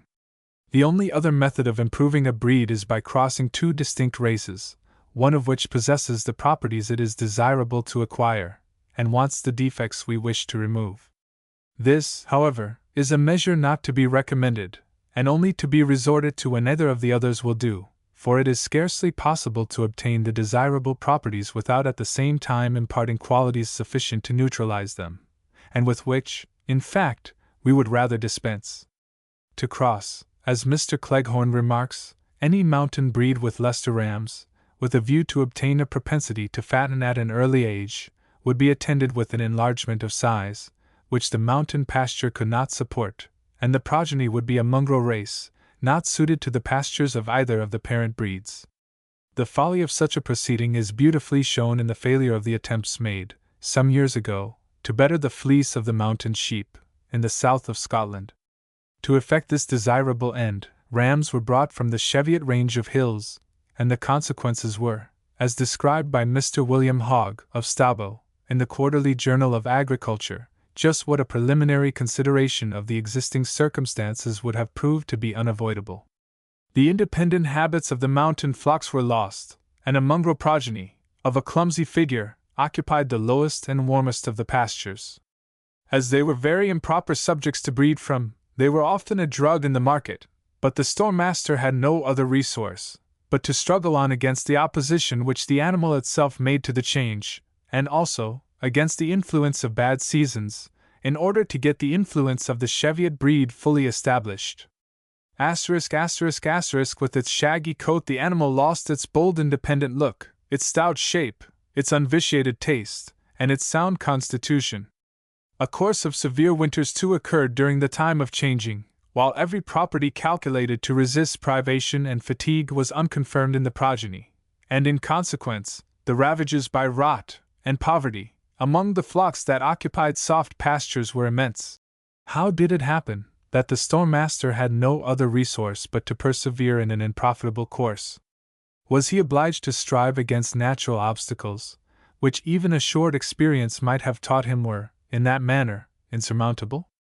Why not recur at once to the old mode of management, rather than injure himself by kicking against the pricks? Sundry store-masters were not aware, says Mr. Hogg, that their old breed would so obstinately resist the impression of the Cheviot blood, nor did they ever dream that the mongrel issue would be so easily subdued by the hardships and cold of winter, thus finding their scheme opposed, at points where they anticipated little resistance, they gave up the experiment ere it was half completed, and introduced mountain rams to the mongrel issue. Enough, however, has been said to prove that this plan ought not to be pursued. Let me now say a few words as to the reasons which should deter us from its adoption. To take a familiar illustration, how would one of the worshipful company of aldermen, or a dignitary of the church, manage to keep up an appearance, if suddenly transported from the luxurious plenty which surrounds him, to the meager fare and churlish climate of our highlands? Would their offspring, which 10 to 1 would be prone to rapid growth, and therefore, requiring at the least a large supply of porridge and milk, would they, I ask, arrive at a healthy maturity, if supported only on the oaten cake and whang of skimmed milk cheese of the hardy northern? The answer is, they would not. They would, doubtless, bear the climate, but the habit of body imprinted on them, by the full living of the parents, would require a more nutritious food to bring it to the adult age, than what might be necessary for the sustenance of any child descended from the possessors of the soil. If such then is the case with the young of an animal shielded from inclemency on every hand, how can we expect the progeny of a rather heavy variety of a defenseless creature like the sheep to thrive, in defiance of everything ungenial, on a pasture which requires for its collection, in any quantity, a degree of experience and activity, the result of time and well-trained instinct? The mongrel is not unfitted for the locality, as Mr. Hogg would have it, by a weakness resulting from the constant and continued exertions of the two bloods, the one endeavoring to overpower the other. There is no war waging in the progeny between the blood of sire and dam. The secret lies in the animal being unsuited for the pasture where it is produced. Place it in a country possessing a herbage something between that of the Highland and Cheviot hills, and it will do passing well. But do not ascribe the want of success to a natural hatred of the breeds. Again, do not fall into the error that the figure, wool, and other qualities of the Cheviot ram are most conspicuous in this cross in the smallest and feeblest of the progeny, while the properties of the mountain breed are more fully exhibited in the strongest and most robust lambs. A circumstance which, unfortunately, induced many of the store farmers to throw aside the best of the lambs, and select those to breed from, which had apparently most of the Cheviot figure. Or, in other words, do not suppose, as Mr. Hogg strangely enough infers, that only the weak animals took on the Cheviot form, and only the strong ones assumed the Highland character. The correct explanation is, that such as had most Cheviot blood were sure to become puny, from being unadapted to a herbage on which those that resembled the mountain stock throve tolerably well. Strength and feebleness were, in this instance, mere secondary matters. 91. Things to be attended to in crossing. The fact is that if you wish to have a particular kind of sheep, you must first of all be in possession of a pasture suitable for the newcomers. You must consider the influence of the individual parents on the progeny, the size of the animals, their habits and dispositions, and their peculiarities in regard to the time of their maturity and fattening properties. And having anticipated these apparently trifling affairs, you must see that the surface of your farm, its degree of exposure, and the quantity and quality of its productions, are calculated for the profitable maintenance of the animal in view. Far too little attention is bestowed, at the commencement of such an undertaking, on these all-swaying matters. Farmers enter upon this, the most arduous of all professions, with the settled conviction that nothing is so simple as the engrafting of a race of animals on a particular part of a country. They have read, or heard, of others who have gained fame and a fortune by successful endeavors of the kind, and they think that nothing is easier than to follow their example, but they forget the thoughtful hours and irksome duties these men had to tolerate before they could speak of anything like success. No animal can be made to forego at once a long-used food, an ancient locality, peculiarity of clime and season, and the instinctive habits that have been long nurtured by these, without both it and its progeny suffering from the change. Nature cannot thus be made to bend to human intention. It will give way in the attempt. In crossing there are several important things to be attended to. Well-formed parents ought to be selected, and if enlargement of the carcass be wanted, the issue should be better fed than its originators, which ought to be of a size rather under than above what the pasture is capable of supporting. The size of the parents should not be much disproportioned at first, as nature abhors sudden extremes, and does everything in the most gradual manner. It is better, when some increase has been attained, to bring the breed to the required size by 1 or 2 crossings. 15. In choosing a breed, we should adopt that which affords the greatest quantity of market produce, in return for the food consumed. 16. And a particular breed ought always to be preferred to the sheep of a district. We must not imagine that when, by dint of crossing, we have obtained the variety wanted, that it will remain in the condition to which we have brought it, without the slightest liability to alter. Many farmers believe they have done all that is required, if they subject their stock to 3 or 4 crossings with a breed of acknowledged excellence. They think that the improved animals they have obtained will support their acquired characters, uninfluenced by extraneous agency. Now nothing can be more faulty than this mode of management, as is proved by a comparison of stock so treated, with flocks which have uninterruptedly received that undeviating attention, which can alone ensure a continuance of the properties desired. Such men forget that the climate is operating with as great certainty on the animals as on the rocks around, and that as the herbage is determined by the nature of the adjacent rocks, so are the peculiarities of the sheep influenced by the herbage, and that if they manage to change the characters of the breed, it can, in a majority of cases, be only for a time, unless the tendencies of the surrounding elements are counteracted by a constant recurrence to the originators of the flock. I am sorry, says Little in his valuable practical observations, to say that there are too many examples of those who thought themselves at the head of improvement in stock, relaxing their exertions, and keeping by their own stock, and the consequence has been that such stocks have degenerated, become delicate, tender, and diminutive in size, and from no other cause but that the same pains have not been taken to preserve the improvement that was taken to effect it. I could mention many improvers who were of the first class formerly, but who are now only in the second. Changes, in fact, by crossing are not to be effected in a short space of time. You must look forward to several years of constant exertion, before you can hope, in this manner, to alter your stock. 17. Then, again, we must be aware of the tendency which nature, in numerous instances, displays to perpetuate diseases, dispositions, and aberrations from the normal structure. Many qualities and diseases are known, in man, to be hereditary. Of the former, I may instance peculiarities in walking and riding, a passion for intoxicating liquors, and other habits too trivial to mention, and of the latter, gout, pulmonary consumption, and blindness from cataract, which are well known to harass a family for generations. Features, in like manner, may remain for ages of the same undeviating cast. Thus the Jews of today are the very counterparts of the Jews of 3,000 years back, and in all likelihood, will so remain till the end of time. A predisposition to many diseases is engendered in the sheep, by too great a refinement in breeding, which tends to diminish the size of the animal, prevents them feeding to perfection, destroys their fecundity, and imparts great tenderness of constitution. Accidental deviations from the natural type may, also, be hereditary, as is seen in those races of dogs which have a supernumerary toe on the hind foot, and tarsal bones to correspond. In the human race also several generations of a particular family have been distinguished, by having 6 fingers and 6 toes, on their hands and feet. It is in like manner to an accidental malformation, that the Americans are indebted for their otter breed of sheep. Mr. Livingston, who wrote in 1811, thus describes them. The otter sheep were first discovered on some island, on the eastern coast, and have spread to the adjoining states. The sheep are long-bodied rather than large, and weigh about 15 pounds, a quarter. Their wool is of a medium fineness, and a medium length, but that which particularly characterizes these sheep is the length of their bodies, and the shortness of their legs, which are, also, turned out in such a manner as to appear rickety. They cannot run, or jump, and they even walk with some difficulty. They appear as if their legs had been broken and set by some awkward surgeon.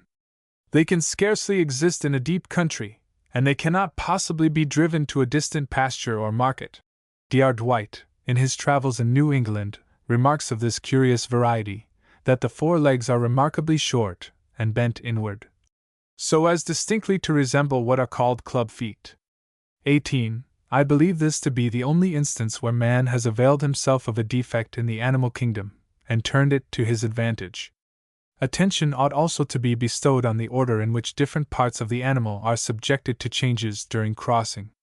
These, according to Dr. Sturm, the latest observer on this head, are first exhibited in those parts that possess a power of being reproduced, as the hair, horns, and hoofs. The fleshy parts change slowly, in proportion as the mother has much of the blood of the original race. The first changes take place in the head, and are gradually developed towards the hind quarters. Lastly, look to the condition in which your sheep are as regards fatness. If fat, they will be averse to becoming pregnant, and considerable annoyance will, in all likelihood, be experienced. A moderately low diet is most suitable for use, for some time before the ram is emitted, in the same way that fruit trees, when unproductive in a rich soil, are rendered fertile by placing straw and stones between their roots and the too nutritious earth. A rather poor diet, also, during pregnancy, will be found to obviate many of those risks which are sure to be incurred from repletion during this period. 15. 16. 17. 18. 92. Choice of parents. However faulty sheep may be, some are always to be found surpassing their fellows, and these it ought to be the aim of every breeder to discover. Without acknowledge of an animal's points, it is in vain that the breeder can hope for improvement. He may by accident make a lucky hit, but unless he has studied his business from the bottom, he cannot follow up and avail himself of an advantage, which a more knowing individual would, from previous training, turn at once to a profitable account. Much may be done by letterpress description, and this I shall endeavor to achieve, but more will be accomplished by a close and attentive examination of a few well-selected animals, which it is now no difficult matter to get a view of, as, thanks to the spirited exertions of the Highland Society, valuable specimens are far from rare. In breeding and rearing rams, two divisions of these animals are recognized, ram getters and wet-ear getters, the former, from their fineness, being kept for the procreation of animals like themselves, while the latter, from their coarseness, are set aside as fitted only for parent stock for grazier's sheep, the mere grazier liking a ram no worse for having a massy frame, and being less scrupulous about his form than the ram breeder, whose grand object is fineness, and who trusts to the use for giving the offspring size and substance. The principal ram breeders are guided in the choice of their ram lambs, more by blood or parentage, than by form, on which, at so early an age, little dependence can be placed. In the case of the Dishleys, they allow them every indulgence, from the time of weaning till that of shearing, as they push them forward with the intent of letting them the first season, while yet yearlings. It is this early arrival at maturity, which is, with truth, supposed by some to occasion their early falling off, for by a law of the animal economy, premature adult age is always succeeded by premature decay, life appearing to be dated from the time the animal enters on the fulfillment of the ends for which it was created. According to Mr. Bakewell, the shape which should be the criterion of a sheep is that of a hogshead or firkin, truly circular, with small and as short legs as possible, upon the plain principle that the value lies in the barrel, not in the legs, and all breeds the backs of which rise in the least ridge are bad. Their bodies should be as true barrels as can be seen, their backs round and broad, and their legs not much exceeding 6 inches in length. The following is a measurement of a 3-year-old ram of Mr. Bakewell. Feet. Inches. Girth. 5. 10. Height. 2. 5.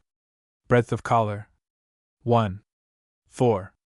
Breadth of shoulders. 1. 11.5. Breadth across the ribs. 1. 10.5. Breadth across the hips. 1. 9.5. A most unusual proof of kindly feeding in the animals of this shape is their feeling quite fat, just within their forelegs, on the rib, a point in which sheep are seldom examined, from common breeds never carrying fat there. They are particularly distinguished by the lightness of the offal, the bones being 1/2 smaller than in some other breeds, and the meat proportionally thicker, while the pelt is thin, and the head small, a thing of some consequence in most parts of England, where that Scottish luxury, sheep-head broth, is so cordially despised. The best form for a Cheviot ram is thus described by Mr. Cully, in his excellent work on livestock. His head should be fine and small, his nostrils wide and expanded, his eyes prominent, and rather bold or daring, ears thin, his collar full from his breast and shoulders, but tapering gradually all the way to where the neck and head join, which should be very fine and graceful, being perfectly free from any coarse leather hanging down, the shoulders broad and full, which must at the same time join so easy to the collar forward and chine backward, as to leave not the least hollow in either place. The mutton upon his arm or forethigh must come quite to the knee, his legs upright, with a clean fine bone, being equally clear from superfluous skin and coarse hairy wool from the knee and hough downwards, the breast broad and well forward, which will keep his forelegs at a proper wideness, his girth or chest full and deep, and instead of a hollow behind the shoulders, that part by some called the foreflank should be quite full, the back and loins broad, flat, and straight, from which the ribs must rise in a fine circular arch, his belly straight, the quarters long and full, with the mutton quite down to the hough, which should neither stand in nor out, his twist deep, wide and full, which, with the broad breast, will keep his forelegs open and upright, the whole body covered with a thin pelt, and that with bright soft wool. The nearer any breed comes up to the above description, the nearer they approach towards excellence of form. As an amusing contrast to this well-drawn picture, I give an extract from the work of that ancient agriculturist Columella. Therefore, the way to judge and approve of a ram is not only that of observing if he is clothed with a white fleece, but also if his palate and tongue are of the same color with his wool, for when these parts of his body are black or spotted, there arises a black or speckled offspring. And this, among other things, the same poet I mentioned above, Virgil, George. Lib 3. has excellently pointed out in such numbers as these. Reject him, though the ram himself be white, under whose oozy palate lies concealed a black or spotted tongue, for with black spots he'll stain the fleeces of his future race. After some amusing remarks on the same subject, delivered in a very quaint way, he concludes his description with the mention of twisted horns, not because this last is more useful, for a ram without horns is better, but because horns that are twisted and bended inwards are not at all so hurtful as those that are set upright and expanded. Nevertheless, in some countries where the climate is wet and windy, we would wish for he-goats and rams even with the very largest horns, because, when they are high and extended, they defend the greatest part of the head from the storm. It is thus that among some of his most beautiful remarks, we have generally a something occurring which upsets the gravity of the whole by its childish absurdity. 93. Influence of sex.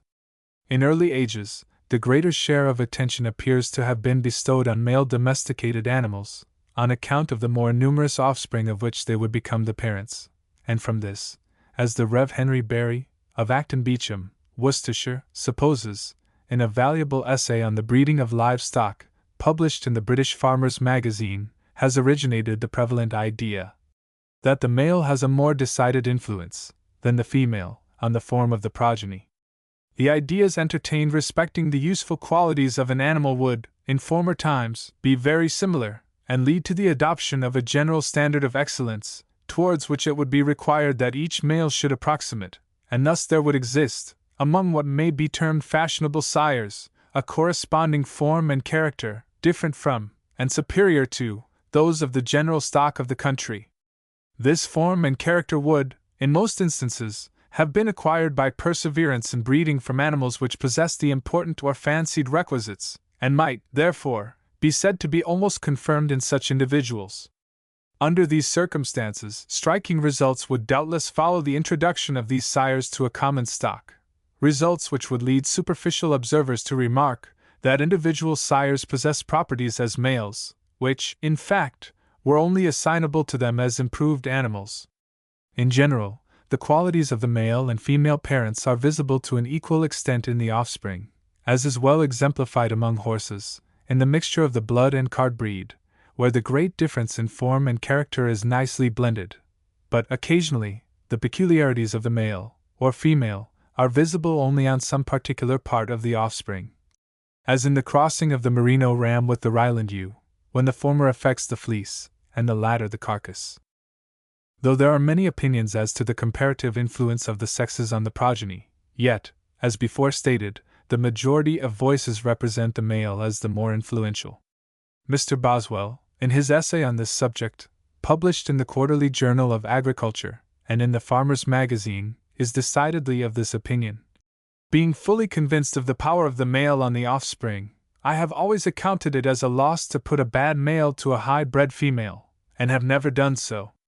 I have, however, observed, where the country people have purchased high-bred sheep at any sale of mine, and bred from them with the ordinary rams, that the breed very quickly got bad, whereas, when a Bakewell ram had been purchased, I have seen a most remarkable change on the quality of the sheep, and in several instances, where the ewes, Highlanders, had been tolerable from which they had bred, the cross was so nearly resembling a new Leicester, as to deceive any one who was not a thorough judge. Buick, the natural historian, supports this opinion when speaking of the original breed of wild cattle, still to be found in a few English and Scottish parks. They are uniformly pure white, with black or red ears and noses.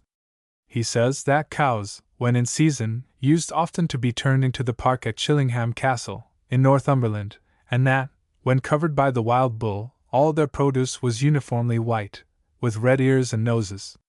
On the other hand, the female is, also, prevalently believed to have some share in the matter, and much may be adduced as evidence of its power over the form of the offspring, equally authentic with the former.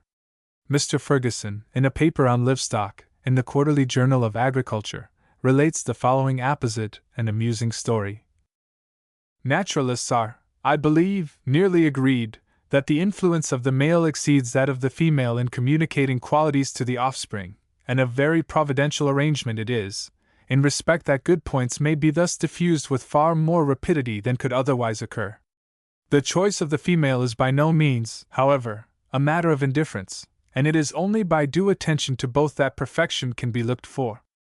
I recollect several years ago, at a distinguished breeder's in Northumberland, meeting with a shrewd Scottish borderer, indeed, if report be true, the original and identical Dandy Dinmont, who, after admiring, with a considerable spice of national pique, a very fine short-horned bull, demanded anxiously to see the dam.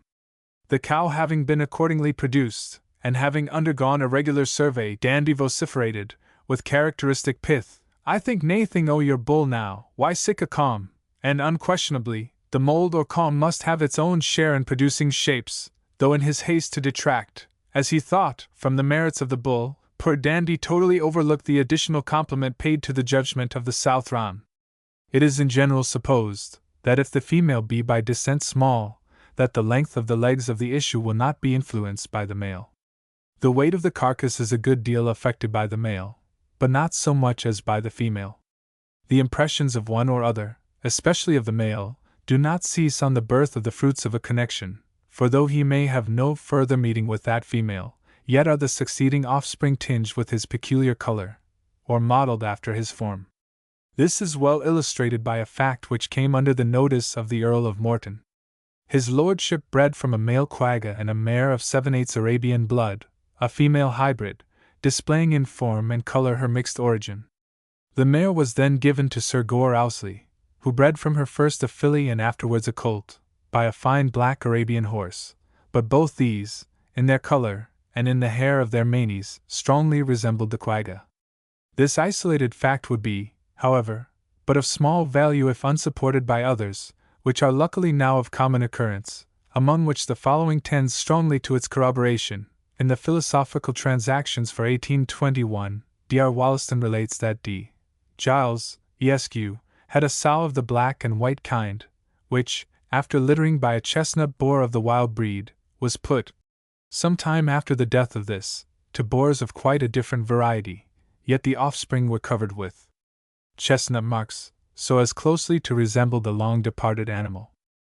The progeny of most domesticated animals often bear a striking resemblance to the grandmother or grandfather, and it is well known that the desired changes cannot be effected on a breed, or that the desired breed cannot be produced, till the third, fourth, or even the fifth crossing, so that the importance of having few defects in a stock will be readily admitted, seeing their debasing consequences are carried through whole generations, and that though absent in one remove, yet that they may appear in the next.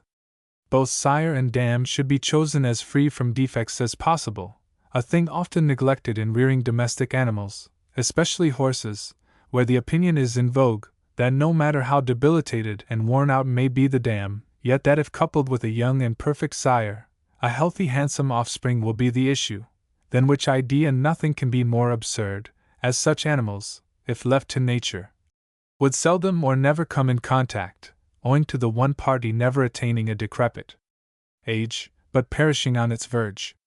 94. The sex of the progeny is supposed to be the result of the relative ages of the parents. Thus, issue from a young male and an old female will in general be feminine, while that from an old male and a young female will generally be masculine, and it has been proposed to turn this, apparently a law of nature, to account, in the management of flocks, as it must often be of consequence to obtain, at will, a considerable increase of the sex most wanted. On this subject there will be found an interesting paper in the first number of the Quarterly Journal of Agriculture, entitled, "A Method of Obtaining a Greater Number of One's Sex at the Option of the Proprietor, in the Breeding of Livestock," and from this I extract the following. In the Annales de l'Agriculture Française, volumes 37 and 38, some very interesting experiments are recorded, which have lately been made in France, on the breeding of livestock. M.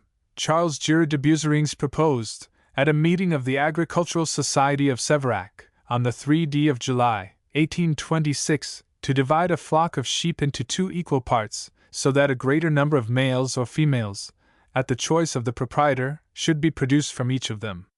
2 of the members of the society offered their flocks to become the subjects of his experiments, and the results have now been communicated, which are in accordance with the author's expectations. The first experiment was conducted in the following manner. He recommended very young rams to be put to the flock of ewes from which the proprietor wished the greater number of females in their offspring, and also that during the season when the rams were with the ewes, they should have more abundant pasture than the other, while to the flock from which the proprietor wished to obtain male lambs chiefly, he recommended him to put strong and vigorous rams, 4 or 5 years old. The following tabular view contains the result of his experiment. The general law, as far as we are able to detect it, seems to be that when animals are in good condition, plentifully supplied with food, and kept from breeding as fast as they might do, they are most likely to produce females. Or, in other words, when a race of animals is in circumstances favorable for its increase, nature produces the greatest number of that sex which, in animals that do not pair, is most efficient for increasing the number of the race.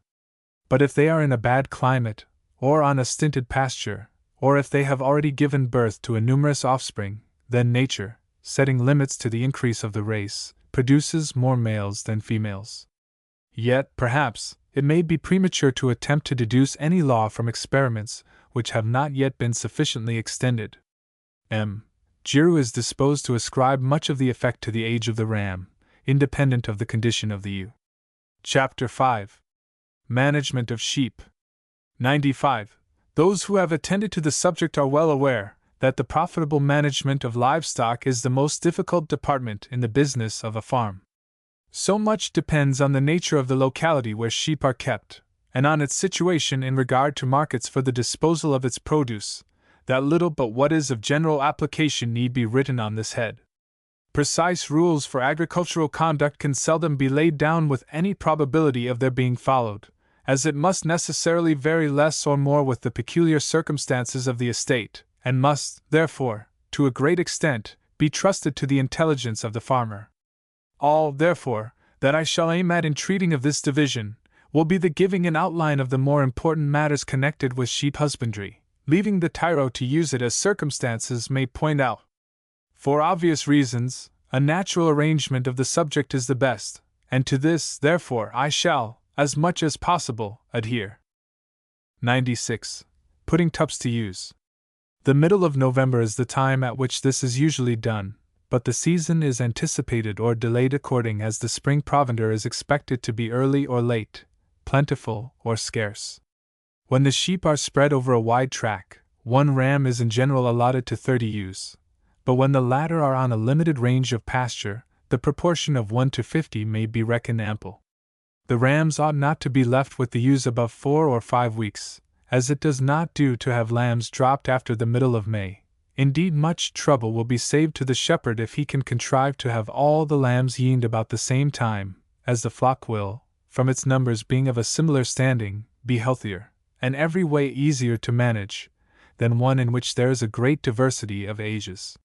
Such ewes, therefore, as have not of instant inclination for the male, ought, before the above period has elapsed, to be driven into a barn or small enclosure, and made to run about till they have become a little heated, after which, when the ram is introduced, the desired effect will doubtless follow.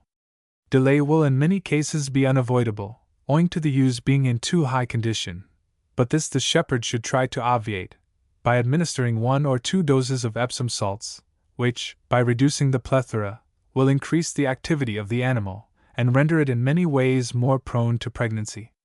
As it is an object of some importance to retard the yeaning of Jimmer hogs till the spring be well advanced, the rams are never sent to them till a fortnight after they have been put to the older ewes.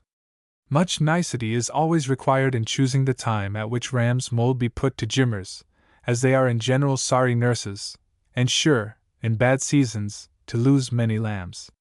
When a farm is provided with suitable enclosures, careful selection of both ewes and rams should always be attended to, taking care to make the good points of the one remedy the defects of the other. But where a farm is destitute of such accommodation, the next best plan is to send the finest rams to the ewes for a few days before the rest of the males are admitted. Great ewes ought always to be well looked after. The driest and best sheltered field should be set apart for them, and turnips, when forming part of their food, should, when they are about to yean, always be carted to their pasture. When they roll a walled, and cannot regain their feet, prompt assistance should be afforded them, else they will soon die. Death in this case occurs from suffocation, though the morbid appearances exhibited by the carcass are frequently mistaken for those of braxy. Utter locking ought never to be attempted, as it often leads to abortion, and is, besides, not of the slightest utility. 97. Early lambs. Though in the greater number of our breeds the arrival of the rutting season is fixed and regular, yet there are several in which pregnancy may, by proper management, be induced at any period. Of these the Dorsetshire and Wicklow varieties are the most noted, and are on this account selected for the rearing of house lambs in the vicinity of towns, the inhabitants of which are opulent enough to create a demand for so expensive an article. The beginning of June is the time chosen for the admission of the rams, so that by the month of January the greater proportion of the ewes have yeaned. According to the plan pursued in Middlesex, the sheep, which begin to lamb about Michaelmas, are kept in the close during the day, and in the house during the night, until they have produced 20 or 30 lambs. These lambs are then put into a lamb house, which is kept constantly well littered with clean wheat straw, and chalk, both in lump and in powder, is provided for them to lick, in order to prevent looseness, and thereby preserve the lambs in health. As a prevention against gnawing the boards, or eating each other's wool, a little wheat straw is placed, with the ears downwards, in a rack within their reach, with which they amuse themselves, and of which they eat a small quantity. In this house they are kept with great care and attention until fit for the butcher. The mothers of the lambs are turned, every night at 8 o'clock, into the lamb house to their offspring. At 6 o'clock in the morning these mothers are separated from their lambs, and turned into the pastures, and, at 8 o'clock, such ewes as have lost their own lambs, and those ewes whose lambs are sold, are brought in and held by the head till the lambs by turns suck them clean. They are then turned into the pasture, and at 12 o'clock, the mothers of the lambs are driven from the pasture into the lamb house for an hour, in the course of which time each lamb is suckled by its mother. At 4 o'clock, all the ewes that have not lambs of their own are again brought to the lamb house, and held for the lambs to suck, and at 8, the mothers of the lambs are brought to them for the night. This method of suckling is continued all the year. The breeders select such of the lambs as become fat enough, and of proper age, about 8 weeks old, for slaughter, and send them to the market during December and 3 or 4 succeeding months, at prices which vary from 1 guinea to 4, and the rest of the year at about 2 guineas each. This is severe work for the ewes, and some of them die from exhaustion. However, care is taken that they have plenty of food, for when green food, viz., turnips, coal, rye, tares, clover, and begins to fail, brewers' grains are given them in troughs, and second crop hay in racks, as well to support the ewes as to supply the lambs with plenty of milk, for if that should not be abundant, the lambs would become stunted, in which case no food would fatten them. A lamb house to suckle from 160 to 180 lambs at a time should be 70 feet long and 18 feet broad, with 3 coops of different sizes at each end, and so constructed as to divide the lambs according to their ages. 19. In the county of Wicklow it is the practice to divide the 24 hours by 4 equal periods, and to feed the lambs with ewe's milk and cow's milk alternately. When commencing with cow's milk, a quarter of a pint is given, twice a day, to each lamb, and this is gradually increased to a pint, exclusive of the milk from the ewe. This method of feeding has been cavilled at, but I think unjustly, as the ewe is thus saved from the bad effects of exhaustion, and the lambs are fit for the butcher when 6 weeks old, or sooner. 98. Lambing time. When the ewes begin to drop their lambs, a time which ordinarily happens in the 1st or 2nd week of April, but which, in other modes of management, must be dated 22 weeks after the tupping season, the shepherd has many calls upon his skill and watchfulness. In bad seasons, sheep are apt to prove unkind to their offspring, and none more so than the Cheviots. In this event, the best pastures should be selected for them, or turnips may be carted to them, but as Jimmer hogs are often quite incapable of furnishing the necessary quantity of milk, the shepherd ought always to be provided with a bottle of milk, which he should drop from his own mouth into that of any lambs which may require it. Such mothers as appear to suffer in bringing forth should be relieved with the utmost gentleness, and when a miscarriage occurs, if the weather be at the same time unfavorable, the dam ought to receive the shelter of a roof. When the ewe is lost in yeaning, her lamb, if it survive her, must be reared by another dam. Some little artifice is always necessary to induce a ewe to adopt the offspring of another. Covering the lamb with the skin of her own dead one is sometimes resorted to, but this is hardly required, as any dam will take to another's offspring if the parties be shut up for some time together. Ewes that are late in lambing should be collected together, so as to be more under the care of the shepherd, and ought to be well fed, for the sake of bringing forward their lambs. Those lambs which are very far behind the rest must be prepared for the butcher, as they would make but a poor figure at the lammas sales. 99. Washing. The time for clipping varies much, being earlier in seasons which have been preceded by favorable weather and an unstinted allowance of food, than in such as have followed a rigorous winter, disease, or any other cause calculated to arrest the growth of wool. The season may be said to be limited by the middle of May and the middle of July, but this should not be taken as a rule of conduct, the best guide being the state of the new coat, which ought always to be well above the skin before shearing is attempted. The wool, unless among some mountain flocks, is always, in this country, washed prior to its removal from the sheep's back, but in Spain that operation is always deferred till the fleeces have been collected, when they are subjected to a thorough scouring, in public buildings appropriated to the purpose, and termed lavatories. This is a plan in many respects superior to ours.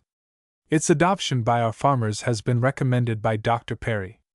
There cannot be a doubt of its being the preferable mode as regards the saving it would effect in the lives of sheep, but as it is well known that shearing is much facilitated by washing, and that on the neatness with which the clipping is accomplished the quality of the succeeding crop in a great measure depends, some little time will be necessary to determine the comparative value of either mode. In New South Wales it is customary to make the sheep swim across a stream for 2 or 3 mornings before being washed, by which means the yolk is softened, and the removal of grease and dirt much promoted.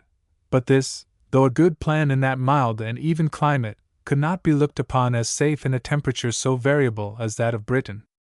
In cases, however, where great nicety is required, the plan in vogue in the former country, that of dipping each sheep, before washing, into a cauldron of warm water, might be beneficially adopted.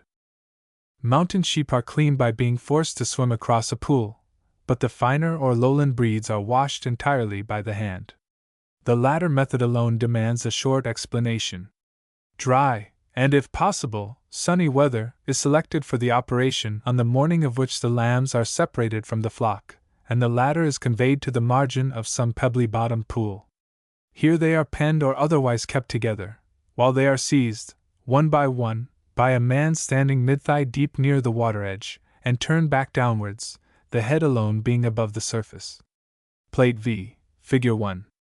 20. It is then turned from side to side, and moved backwards and forwards, so as to make the wool catch upon the stream and wave about. When the first washer has held it for a few minutes, and partially cleansed the fleece, he passes it up the river to the next, who goes through the same routine, and on being convinced that the skin is free from filth, compels the sheep to land by swimming in an oblique direction up the water. 3 and even 4 men are sometimes employed in washing sheep, but 2, as here described, will, under ordinary circumstances, be found sufficient. The bank on which the dripping sheep are collected should have a clean and firm turf, and the flock should, till fairly dry and fit for shearing, be kept on heavy grass land, or, what is better, in straw-bedded folds. 20. 100. Shearing. After allowing 8 days, off or on, to elapse from the time of washing, so as to permit the wool to gain a fresh supply of yolk, and along with it luster and elasticity, the sheep may be stripped of its fleece. As there is no saving in employing an unskillful clipper, every encouragement should be given to induce servants to cut close, smoothly and evenly, and to avoid injuring the skin, or going twice over the same part. There are 2 ways in this country of depriving sheep of their wool. In the first, or coarser method, which is only adopted in the case of Cheviot and Heath's sheep, the operator sits upon the ground, and placing the animal on its back between his knees, shears the wool first from the belly and legs, and then, after tying the latter, proceeds to clear the back. In the second method, the legs are never tied, as the disposition of the sheep is such as to render it unnecessary. The animal is placed as in Figure 2, Plate V, and the shearer clips first one side, cutting from the middle of the belly to that of the back, down to the loins. It is then placed on its side, as in Fig. 3, Plate V, the knee of the operator pressing on its neck, and the wool is removed from the legs and buttocks. The fleece is next rolled up, with the cut side outwards, commencing at the tail, and using the wool of the other extremity as a fastening for the bundle. A cool, dry apartment should be selected in which to store the wool, always remembering that heat and damp are equally injurious to it, and that the greater the perfection in which it retains its natural oily moisture, the more valuable will it prove both to the grower and the manufacturer. 101. Weaning, where milking is not practiced, ought to be set about in the end of July or beginning of August. In some places the ewe lambs are never speened, but allowed to go at large with their mothers, and though by this plan the dam is apt to be kept in poor condition, yet is this counterbalanced by the comparative freedom of the hogs from braxy. As an improvement, however, the gimmer lambs may be withheld for a fortnight from their mothers, and at the end of that time may be permitted to pasture with them. In the few places where the farmer continues to manufacture ewe milk, cheese, and butter, speening is carried into effect somewhat earlier, and is of course attended, in the long run, with no little detriment to the stock and its proprietor. The sooner that the practice be laid aside the better, for though ewe milk cheese is pretty universally relished and admired, yet those who are acquainted with the scenes which happen at the bites know well that the cheese itself cannot but contain much, the mere mention of which would pall at once the appetite even of the least fastidious. In addition to this, a great waste of grass is occasioned by the sheep going to and from the bought, while the inconveniences they are on every hand exposed to, at a season when they are peculiarly liable to disease and accident, ought of themselves to lead to the abolition of the practice. When the udders of the ewes appear, after their separation from the lambs, to be much distended, they may be once or twice milked, to prevent bad consequences, but it is much better to obviate the necessity for this, by reducing their allowance of food for a few days. When the animal seems to suffer much irritation about the udder, it will always be safe to give a brisk dose of any of the common saline purgatives. The store lambs are at this period sent to good pasture, or, where the farm cannot afford it, are summered at a distance. That is to say, the farmer pays so much a head for permission to feed his flock during a couple of months, on another person's ground, at the end of which period they are turned upon the pasture which has just been vacated by the gimmers, they having been sent to join the older ewes. 102. Smearing, in those places where it is still carried on, is performed in two ways, according to the quality of the wool. Slipping, as the one method is termed, is only employed in high, wet districts, where the sheep are covered with long wool, while rolling, as the other is usually called, is only required for such as, in dry situations, are surrounded by a short close pile. In pursuing the former plan, the smearer takes up the mixture on the forefinger of his right hand, and while holding the locks of wool apart with his arms and left hand, allows the salve to drop into the groove or shed, along which it is spread by the other fingers. In rolling, a small quantity only of smearing stuff is raised on the point of the forefinger, with which it is laid evenly upon the skin. This is by far the neater way of salving, as less of the ointment is permitted to get upon the wool, but as it is altogether a tardier process, it is not so frequently resorted to. November is the month usually chosen for this operation, but as it cannot be properly done unless the day fixed upon has been preceded by dry weather, the time ought rather to be selected by the aspect of the season. The composition of smearing stuffs is so very various, that it is quite beyond my power to give the reader even a list of the ordinary ingredients and their proportions, nor need I recommend any of them in particular to the attention of the shepherd, knowing, as I do, the bigoted opinions which are held upon the subject, and the aversion with which every one regards a mixture not of their own composing. I can only observe, that where tar is employed, it ought to be well diluted with grease, so as to enable 2 English quarts of it to be spread over 6 sheep. In this way it will be less liable to adhere to the wool, and will be much more readily laid upon the skin. When sheep are salved without due attention to the even spreading of the mixture, the insects with which the skin is infested are, instead of being destroyed, allowed here and there a resting place, and as the severity of their attack is in proportion to the limited nature of their range, the skin at these points soon becomes crusted with scabs. The smaller the quantity of tar employed, as consistent with the keeping down of vermin, so much the better, as the wool is of more value to the manufacturer. The sheep is saved the discomfort of having its fleece plastered and matted, and the shepherd is spared the vexation of losing lambs through their inability to reach an udder surrounded by locks of hard and tangled wool. 103. Fatting. The age at which sheep are prepared for the butcher depends upon the breed, its situation, and its propensity to take on fat.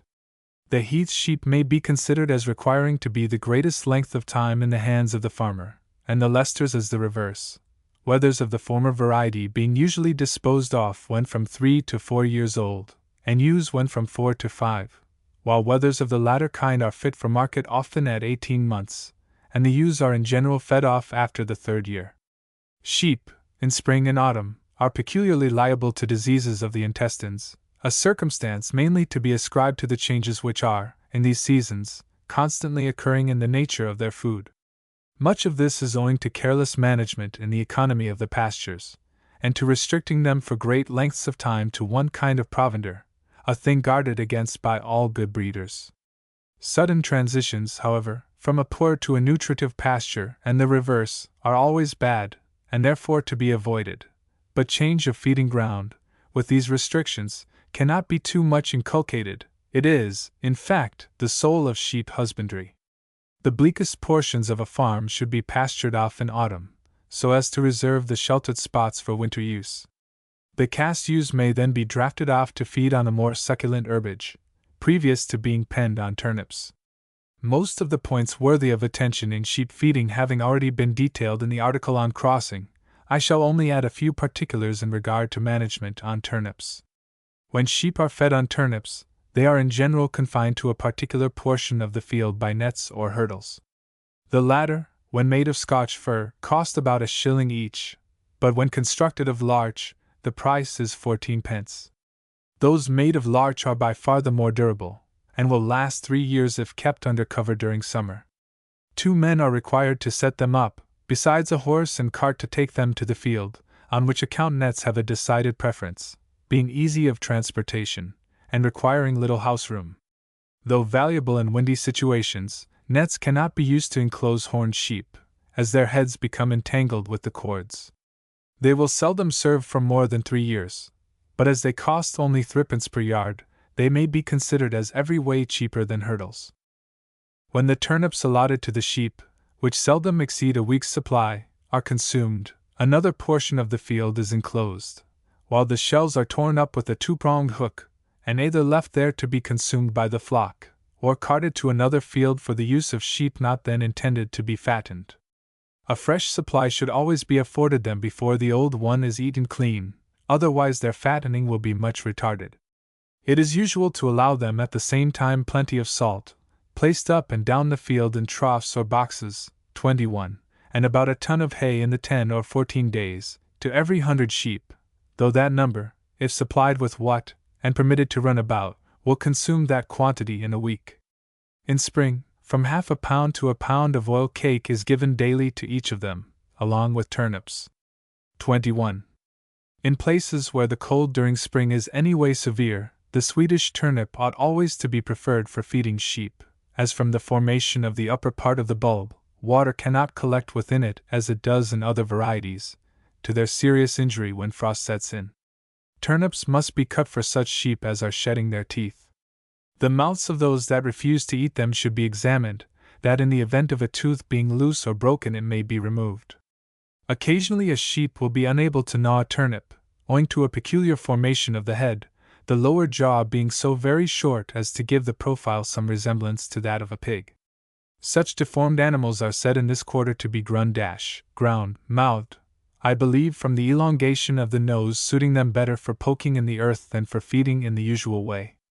The fattening of sheep on turnips is much promoted by their having access to a grass field, more especially if it happen to contain whins or heather. It is from want of attention to this that sheep are so liable to disease when eating turnips, for, apart from the benefit that accrues to them from a dry lair, they are enabled to turn their food to better account when consuming bitter herbs. It is no unusual thing for turnip-fed sheep and cattle to become quite lean, as the farmers say, almost at the lifting, for no other reason than that they have been confined too strictly to one article of diet. They have been denied access to plants containing of all things the one most necessary for the maintenance of their health, bitter extractive matter, as it is called by chemists, without a due proportion of which the most nutritious substances cannot be turned to account. As an essential ingredient in the provender of herbivorous animals, it may, I think, be admitted as a fact that its importance is in an inverse ratio with the nutritive powers of the food. 22. Thus accounting for the length of time that sheep will continue to thrive on turnips alone. 22. With all the advantages, however, which accrue to the sheep when on turnips, from the quantity of nutritive matter which these roots contain, its progress when restricted to them frequently falls very far short of the expectations of the owner. In the greater number of instances, also, farmers are unable to account for their want of success in this department, so that I may be excused for endeavoring to point out, at some length, the causes of their failure. To proceed. The point in sheep management in which our farmers are most deficient is turnip feeding, one upon which most will pique themselves as being perfect, though, speaking guardedly, hardly 1 man in 20 understands the rudimentary principles on which sheep feeding should be conducted. They are unacquainted with the habits of the wild animal, and unlike any other class of men, interest themselves little in the fundamental study of their calling. There is not a showman, or a bird fancier, but knows to a tittle the peculiarities of the creature that he has in charge, and endeavors, to the best of his ability, to provide such food as its instincts crave. Not so, however, with the store farmer.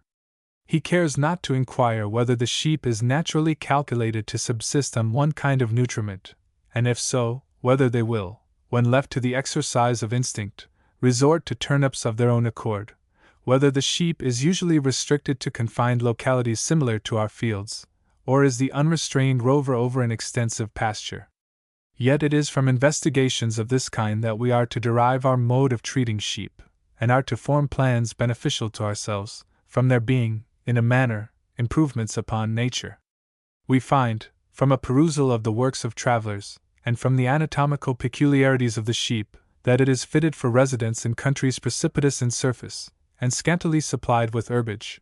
Consequently, it must range over a vast extent of ground for a subsistence, and its food must, owing to the varied features of the country, consist, not of one or of a few plants, but of a most extensive mixture of herbage. Experiment also points out that the deductions from these observations are correct. Sheep, in fact, consume a greater number of plants than any other domestic animal. Linnaeus, in examining into this subject, found, by offering fresh plants to such animals, in the ordinary mode of feeding, that horses ate 262 species, and refused 212, cattle ate 276 species, and refused 218, while sheep took 387 species, and only refused 141. We find, too, great difficulty in preventing sheep from springing over the dikes and hedges that we place as boundaries to their rambling habits, yet how seldom do we see the true cause of their determination to set them at defiance. We may partly account for it by considering their analogy to the goat, and their propensity to scale rugged eminences, but I think these movements rather indicate an anxiety to change a pasture already exhausted of variety, for fresh fields, and herbage abounding in that miscellaneous provision which nature apparently reckons essential for them. Shepherds own as much, and will tell you that frequent change of pasture is the soul of sheep husbandry, though they see no reason why sheep should not be kept for many successive weeks on a patch of turnips. They admit the necessity of a frequent shifting in the one case, but deny it in the other. Magendie, a celebrated French physiologist, has shown, by experiment, that it is impossible to keep an animal in a healthy state longer than 6 weeks on one article of diet, death frequently taking place even before the end of that period. But our sheep farmers, in happy ignorance of the fact, confine their flocks for months to turnips only. And what, may I ask them, is the consequence of the practice? Why, that it is not unusual to meet with sheep owners who lose at least 1 out of every 15, and all owing, as may easily be proved, to to this mode of management. In the first place, the turnip is a kind of food entirely foreign to the nature of the sheep, and one to which, at first, they evince great repugnance. There are many varieties of sheep incapable of feeding on turnips, owing to the form of the face, the upper jaw projecting considerably past the lower, hindering the chisel-shaped teeth from being brought to bear upon the root. None of our British breeds certainly have this as a regular feature, nevertheless they are liable to it, and there are few farmers that have not, several times in their lives, met with grun-mouthed sheep, as they are called in Scotland, from their profile resembling that of the pig, and suiting them for poking in earth, rather than for eating in the usual way. Again, if the structure of the sheep's mouth proves that it is not adapted for eating turnips, the composition of the turnip no less satisfactorily shows that it is not calculated as food for sheep. Bitterness is essentially necessary in the food of all herbivorous animals. Without it, indeed, they sooner or later fall into ill health. This property is shown by chemists to reside in the extractive matter of plants, which has, therefore, been called bitter extractive. The quantity is also found to be in the inverse ratio of the nutritive powers of the plant, that is to say, where the plant abounds in alimentary matter, the proportion of bitter extractive is small, compared with what it is where the former is deficient. Turnips contain a large quantity of matter capable of affording nourishment to the body, but they yield little or none of the bitter principle. In consequence of this, sheep acquire fat rapidly for a time, when placed on turnips, but experiencing a want of the medicinal bitter, begin with equal rapidity to lose the advantages they so recently gained. Their appetite becomes depraved, and from being shut out from access to the stomachic intended for them by nature, they take to devouring earth, or any substance capable of serving as a substitute for it. With regard to the natural use of bitter extractive, it may be laid down as a truth that it stimulates the stomach, corrects putrefying and unwholesome nutriment, promotes tardy digestion, increases the nutritive powers of those vegetable substances to which it is united, and furnishes a natural remedy for the deranged functions of the stomach in particular, and through the sympathetic medium of that organ, for the atony of remote parts in general. 23. All, indeed, concur in setting a high value on this constituent of plants. All, with the exception of those whose interests are most deeply concerned in a knowledge of its importance. Farmers, in general, cannot perceive the utility of attending to concerns apparently so trifling, though in the right conduct of these they depend materially for success. Nay, I have known men arguing that in 6 weeks they have given ordinary sheep an excellent coating of fat, by keeping them on turnips only, though, on strict inquiry being made into the nature of the field in which they had been penned, it has always turned out that the sheep had access to other things, their owners having wilfully shut their eyes to the true circumstances of the case. Depend on it, no sheep will continue in health during 6 weeks on turnips alone, much less will it continue throughout that time to take on fat. Much of the mischief attending a want of bitter matter is obviated by the plan of allowing the sheep corn, salt, oil cake, and hay, which serve, especially the last, as tolerable substitutes for it. Good hay ought always to be plentifully supplied to sheep on turnips, as, from the variety of the plants composing it, it contains much that is not to be found in turnips. Besides, one of the most useful bitters with which we are acquainted, the bog bean, Menanthes trifoliata, occurs in meadow hay, and is a plant sufficient of itself to save the animal from the consequences of neglect. Whenever you hear of remarkable instances of sheep becoming quickly fat on turnips, you may safely believe they have had liberty to nibble something in addition to the ordinary provender. They have had access to broom or winds, perhaps only to bushes that are laid as a defense on dikes, or only to the scanty pickings on the edges of fields. Still they have by such means in a manner satisfied the craving for bitter aliment, and enabled their stomachs to turn to better account the otherwise unprofitable turnips. Broom is at all times an excellent medicine for sheep, and one which they are partial to, and which ought, therefore, to be placed, if possible, within their reach. 23. Chapter 6. Accidents and Operations. 104. Sheep being about as liable as other animals to a variety of accidents, it is necessary that the shepherd should possess a competent knowledge of the means which art affords for the remedy of those mishaps. It is from a want of such knowledge that farmers are frequently led to slaughter valuable sheep, though only laboring under the effects of some commonplace disease or accident. If the animal is attended by a professional person, an expense is sure to be incurred nearly equal to the worth of the patient, and in so far as they endeavor to obviate this, by killing the sheep, they are free from blame. But why not rather contrive to save the cost of veterinary attendance, by making themselves conversant with its diseases, and able to prescribe for their own flocks, in which there can be no difficulty? As the remedies are, in the majority of cases, few, simple, and of easy application. In the surgical and medical management of flocks, much mystery has, as in other matters, all along existed, but that fantastic age is well nigh its close, and thanks to the spirit of candid inquiry now abroad, we may hope ere long to boast of valuable information in this department. The spread of correct ideas regarding the nature and treatment of accidents and diseases has from first to last been prevented by the diffuseness of those who have written on the subject, and by their so clothing it in a mass of verbiage, as to render scarcely intelligible what would otherwise be easy of acquirement. To obviate the liability to a similar charge, the following observations are given as briefly as is consistent with the due regard to the importance of the subject. 105. Wounds. All the wounds which can be inflicted may be classed under the heads of incised, punctured, and lacerated. An incised wound is one made by a cutting instrument, such as a knife or a piece of glass. Punctured wounds are those produced by sharp-pointed bodies, such as pins or thorns. Lacerated wounds are those occasioned by blunt bodies, as the teeth of the dog, tearing rather than cutting the flesh. When a sheep has received any of these injuries, the following rules ought to be attended to, and in the order here recommended. First, arrest the bleeding, if profuse, and likely to endanger life. 2d. Clip away the wool for a few inches around the injured part. 3d. Remove dirt or other foreign body from the wound. 4th.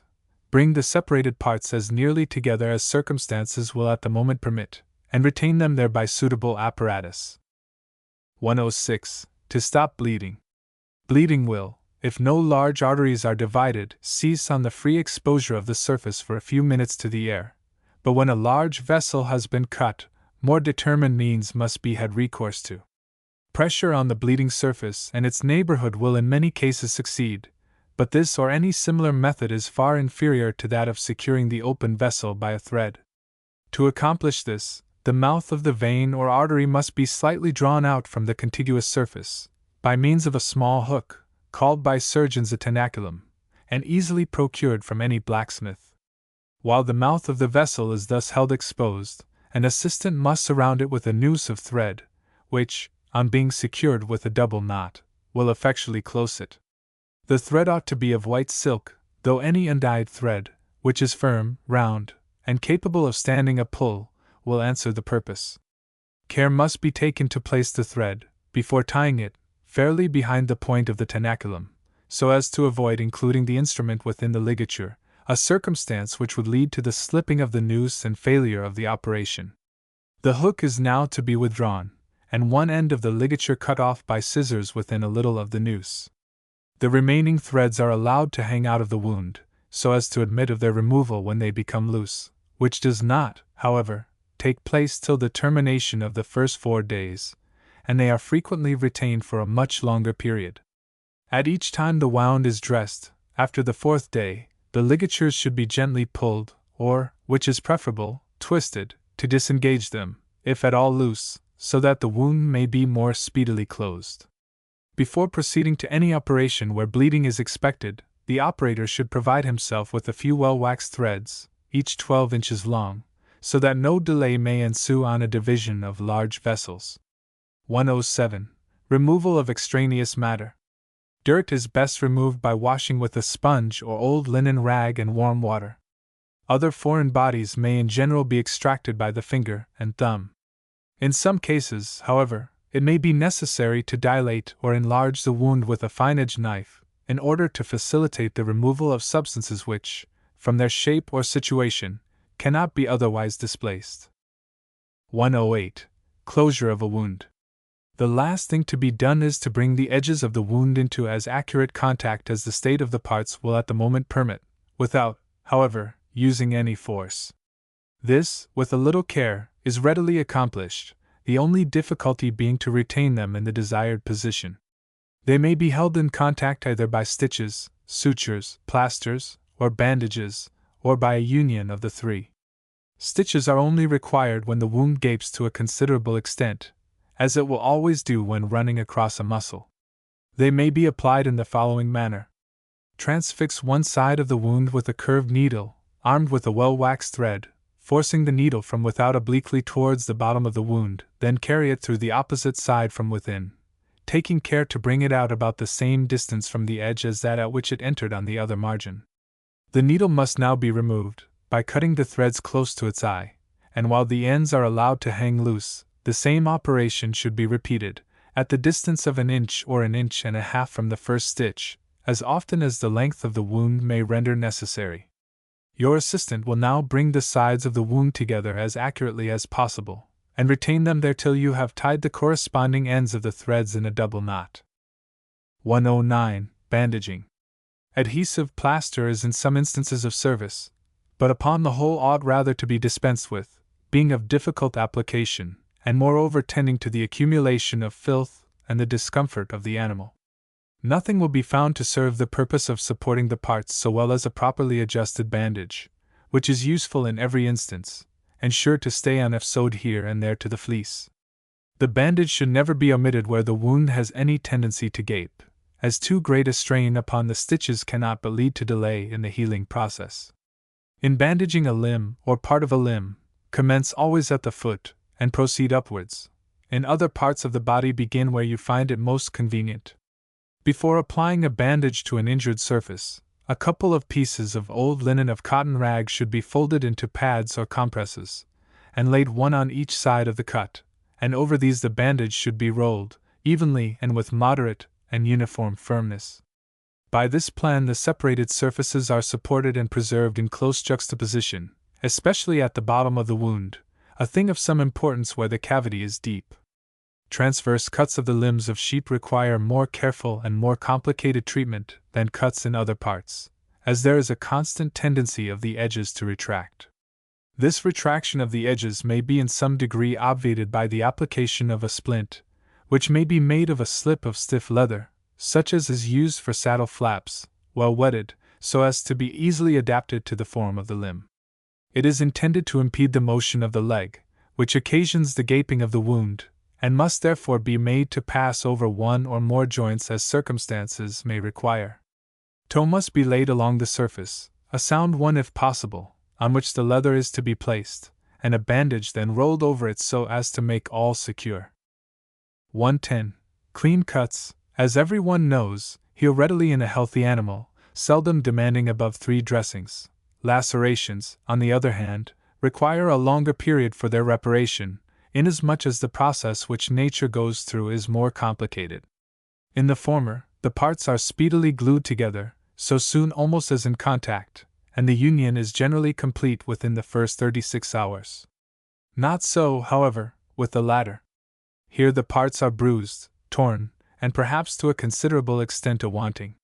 Some of the bruised portions may die, and are of course to be renewed. This is a process requiring a great effort on the part of the vital powers, which are often inadequate to the task, and on this account we ought, when the injury is severe, to sacrifice the animal rather than run the risk of its dying during the process of the attempted cure. To replace the lost part, suppuration, or the formation of matter commences, while under cover of this, a crop of fleshy particles, granulations, rise to fill the vacancy. Granulations are best promoted by warm emollient applications, such as poultices of oatmeal, linseed meal, or barley flour, which ought to be frequently renewed to prevent their becoming cold or dry. When the granulations become too luxuriant, and rise, as they are apt to do, above the level of the skin, the poultices must be laid aside, the sore washed once or twice a day with a solution of sulfate of copper, made by dissolving 2 or 3 drams of blue vitriol in an English pint of soft water, and covered carefully over with a pledget of fine tow, spread with lard, or any simple ointment, by which means, conjoined with cleanliness, a cure will easily be accomplished. 111. Punctured wounds. The orifice being small in these, and the depth considerable, The sides are apt to adhere irregularly, and prevent the free escape of matter, which is certain to collect at the bottom. To avoid such occurrences, it is in many cases proper to convert a punctured into an incised wound. When, from neglecting this, the matter is denied an outlet, an incision must be made to allow it to escape, otherwise much harm will ensue from its burrowing between the different textures. Fomentations will also here be serviceable, and should be preferred to poultices. To apply them, place well-boiled meadow hay, when very hot and moist, within a fold of old blanket or woolen cloth, and lay it on the injured parts, taking care to renew the heat frequently, by dipping the bundle in the hot decoction. 112. Bruises and sprains. These, unless severe, need not be interfered with.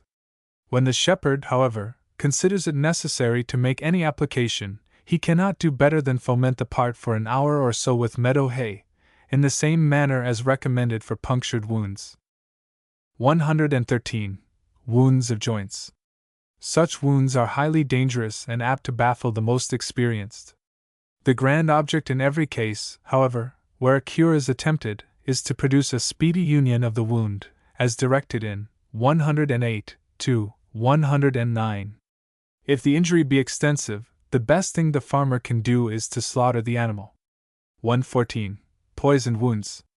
It is said that sheep are sometimes bitten by snakes, and strange stories are told of their milk being sucked by these reptiles. In such a case, but small dependence can be placed on any inward treatment, beyond the administration of 1 or 2 full doses of castor oil. If the bite can be discovered, the part should be frequently fomented with a decoction of meadow hay and foxglove, fairy cap of the Irish, and bloodyfinger of the Scotch. 115. Fractures. If there be no wound of the soft parts, the bone being simply broken, the treatment is extremely easy. Apply a piece of wet leather, as recommended at 109, taking care to ease the limb when swelling supervenes. When the swelling is considerable, and fever present, you cannot do better than open a vein of the head or neck, allowing a quantity of blood to escape, proportioned to the size and condition of the animal and the urgency of the symptoms. The exhibition of purgatives should never be neglected. Epsom salt, in 1 ounce doses, given either as a gruel or a drench, will be found to answer the purpose well. If the broken bones are kept steady, the cure will be complete in from 3 weeks to a month, the process of reunion always proceeding faster in a young than in an old sheep. Should the soft parts be injured to any extent, or the ends of the bone protruding, recovery is very uncertain, and it will become a question whether it would not be better at once to convert the animal into mutton. Indeed, removal of portions of bone and amputation, of which some well-known writers on the surgery of the sheep speak so learnedly and confidently, may be viewed as, in this case, chimerical, if not absurd. Operations. 116. Cutting lambs. Polled sheep should be castrated about the 10th day after birth, but the end of the 5th week is soon enough for horned sheep, as early castration has always a tendency to spoil the beauty of the horns. The risk is always in proportion to the age, therefore no great length of time ought ever to elapse from the period of birth to that of the operation. A large flock of ewes and lambs should never be collected preparatory to cutting, as the latter, from the excitement and crowding, are less likely to recover from the operation. It is much better to take up a small number so soon as they are ready. Instead of driving them about in attempts to secure them, it will be safer to station a person at a division of the fold, who may lay hold of them individually as they are made to pass through slowly. The best method of cutting is to grasp the bag containing the testicles with the left hand, so as to tighten the skin, and push them forward, after which an incision may be made through the skin at the end of the bag, large enough to permit the stones to pass. They may then be removed either by cutting or tearing. The latter plan, however, is the better, as there is little risk of bleeding, which is almost sure to prove troublesome if the former be adopted. At this time a portion of the tail ought to be removed, if it has not been done at an earlier period, as a remedy for pinding. The bleeding will serve to lessen the danger consequent on the previous operation. When all have been operated on, the ewes may be allowed to find their lambs, and the whole conducted quietly to their pasture. 117. Bloodletting. In describing this operation, Too much stress is always laid on the importance of opening particular veins, or divisions of a vein, in certain diseases. Such directions are altogether unnecessary, as it matters not from what part of the animal the blood be drawn, provided it be taken quickly. Nothing tends so much to the recovery of an animal from a disease in which bleeding is required, as the rapid flow of the blood from a large orifice. Little impression can be made on an acute disease by the slow removal of even a large quantity of blood, as the organs have time to accommodate themselves to the loss, which might, for any good it will do, as well be dispensed with. Either bleed rapidly or not at all. The nearer the commencement of an ailment, in which you employ bleeding, the operation is resorted to, the greater the chance of its doing good. No time ought, therefore, to be lost in using the lancet, when once it is known to be required. Bleeding by nicking the under surface of the tail does very well where no great deal of blood is required, but it is not to be thought of if the veins of the face or neck can possibly be opened. These are to be taken in preference to a vein on the leg, as they are much more readily got at. The facial vein, FV Figure 3, PL3, commences by small branches on the side of the face, and runs downwards and backwards to the base of the jaw, where it may be felt within 2 inches of the angle, or opposite the middle grinding tooth. It is here that the orifice must be made, the thumb of the left hand being held against the vein, so as to prevent the flow of blood towards the heart, will make it rise. Some prefer opening the jugular vein, JV Figure 3, P1, which commences behind the eye and runs down the side of the neck. This vessel is, however, more difficult to open than the former, being better covered with wool, and not so easily exposed or made to swell. Stringing is the mode commonly resorted to for this end, that is to say, a cord is drawn tightly round the neck close to the shoulder, so as to stop the circulation through the vein, and render it perceptible to the finger. A lancet is the instrument generally used in bleeding, though a well-pointed penknife will do at a pinch. The opening must always be made obliquely, in the direction marked in the cut, but before attempting this, the animal must be secured, by placing it between the operator's legs, with its croup against a wall. The selected vein is then fixed by the fingers of the operator's left hand, so as to prevent it rolling or slipping before the lancet. Having fairly entered the vein, the point of the instrument must be elevated, at the same time that it is pushed a little forward, by which motion it will be lifted from or cut its way out of the vein. A prescribed quantity of blood should never be drawn, for the simple reason that this can never be precisely stated. If the symptoms are urgent, as in all likelihood they will, your best plan is not to stop the flow of blood till the animal fall or is about to fall. When this occurs, run a pin through the edges of the orifice, and finish by twisting round it a lock of wool. 118. Removal of hydatid from within the head. This animal, and the symptoms which it causes, I have fully described at 169. Their removal has been attempted in a variety of ways, but the simplest method, and one most likely to succeed, is that followed in this quarter. A couple of incisions, forming when completed the letter T, are made in the integument covering the soft part of the bone under which the hydatid is supposed to be. 2 flaps are in this way marked out, and are dissected back so as to expose the skull. The yielding portion of the latter is then pared away, which brings the sac into view. This will be seen alternately to sink and rise, following in this respect the motions of the brain. A moderate-sized needle, slightly curved and filled with thread, is now passed through the exposed portion of the cyst, and the thread allowed to remain. The fluid is thus permitted slowly to escape, and at the same time the sac becomes collapsed, after which it is easily removed by pulling gently at the thread with which it is connected. As good a hold should be taken with the string as possible, and all the water should be allowed to flow out before any attempt is made to extract the remains of the hydatid. To conclude the operation, lay down the flaps of skin in their original position, covering them with a small piece of folded linen smeared with lard, and over all apply a cap. Never try to save the bone which you cut, by turning it back in the form of a lid, for by so doing you will only endanger the life of the animal, which is otherwise in little jeopardy. It will often happen that the hydatid, from being in the interior of the brain, will not be brought into view by the removal of a portion of the skull. In this case the brain must be punctured in order to reach the sac and evacuate its contents.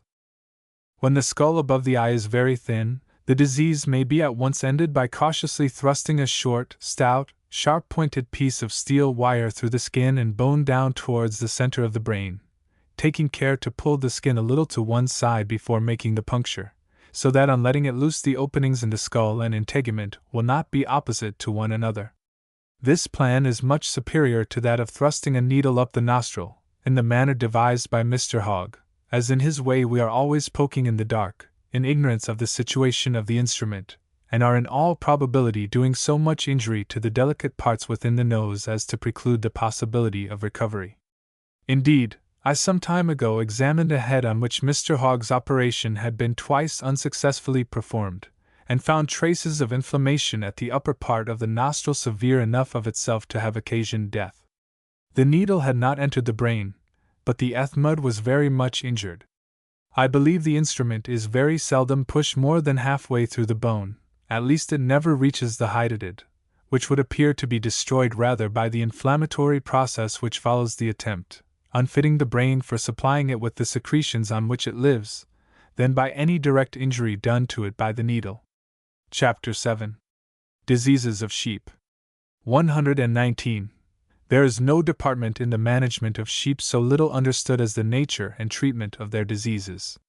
Every part of the sheep itself has been used, at one time or another, in this country, as medicine for man, a folly still prevailing among the Boers of southern Africa, who, according to Thunberg, employ the inner coat of the stomach, dried and powdered, as a safe emetic. Quackish absurdities of so glaring a nature have, however, long been scorned in civilized society. Not so, however, when the sheep is the object of treatment. Scientific innovations have been slow in reaching it, and specimens of barbarian usage are far from rare. We may feel for the benighted credulity which could place reliance, for a rescue from mortal ailment, on the secretions or excretions of a sheep, but we are compelled to laugh on reading, in the Family Dictionary, published in 1752, the following. In general, 'tis affirmed that the belly of a sheep boiled in water and wine, and given the sheep to drink, cures several diseases incident to them. Only fancy a farmer dosing a sheep with mutton broth, and adding, for its stomach's sake, a little wine. I suspect the prescriber was, in this instance, putting himself, in point of intellect, far below the level of his patient. Thanks to him, however, for the benefit he has thus unwittingly conferred, by holding ignorance up to the derision it so richly merits, no means being so powerful as broadly drawn caricatures and exposing the extent of such delusions. Though faith has long since ceased to be reposed in the medicinal virtues of mutton broth, a variety of nostrums have from time to time appeared, the composition and application of which are invaluable for the amount of negative information they are calculated to convey. Further notice of these trashy recipes it is not my intention to take, as a list of them alone would make a volume. They are in the hands of every one. 120. Cautions in prescribing. Great reliance is in general placed upon prescriptions, which profess to suit diseases in every stage and circumstance. Than this, however, scarcely anything can be more absurd. It is an opinion engendered not so much by ignorance as by laziness, a determination not to be put about by thinking of a remedy for the evils which surround us, but while we contrive to soothe ourselves by doing something, to leave everything to the hit or miss practice of charlatans.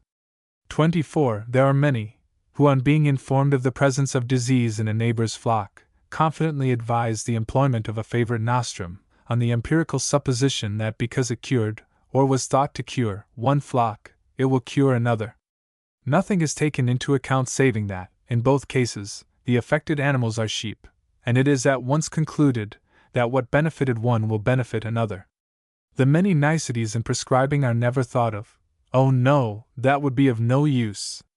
Of course, it can be of no importance to give a moment's attention to age and sex, pasture and situation, or to leanness or fatness, or to the presence of pregnancy. These are of trifling moment, and only to be despised by a person armed with a recipe, which someone has shown to be capable of walking like a constable through the body, and bearing off the intruder. But enough of this. Sufficient has, I think, been said to prove the utter folly of confiding in things of the above nature or intention, and to show that such confidence can lead to nothing but a waste of life and capital. Even though the remedy is a harmless one, it ought, unless calculated from known powers to arrest the disease, to be viewed with distrust, as incurring a loss of time, during which other and better measures might have been resorted to. 24. 121. Classification of diseases. 25. As the acquirement of correct ideas regarding the treatment of diseases is much facilitated by a simple arrangement of the diseases themselves, numerous attempts have been made to accomplish it, and in a variety of ways.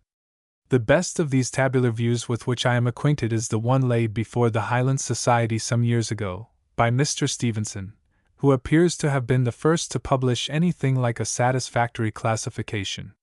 His arrangement is, however, defective in several points, more especially as it necessitates the placing in the same division diseases of organs essentially different. Thus he is compelled to admit under diseases of the head, scabs on the mouth side by side with sturdy and looping ill, in this way mingling affections of the skin with diseases of totally different organs, the brain and spinal marrow, and causing much embarrassment to the reader. To obviate this inconvenience, as well as to render the remembrance of the remedies an easy matter, I have adopted the above arrangement, in which each disease is placed opposite the textures it invades. 25. 122. Blown or blast.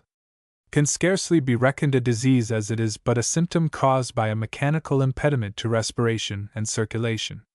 When a sheep has been brought from a poor pasture to a rich one, it is prone to gorge itself to an extent which may endanger life.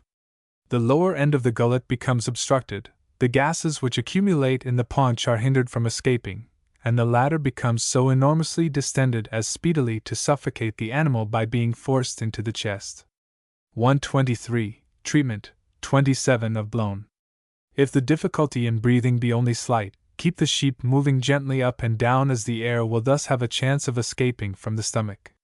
If the symptoms are more alarming, pass the elastic tube employed in the same complaint in cattle down the throat, or if that cannot be procured, use a cane with an ivory or wooden bullet at the end of it. Never stick the animal, as recovery by this plan is almost hopeless. If you cannot obtain the aforesaid instruments, bleed the animal till it becomes very faint, and if this is of no avail, proceed to kill it. Shepherds often prescribe a purgative dose after this occurrence. In general, however, it is not required.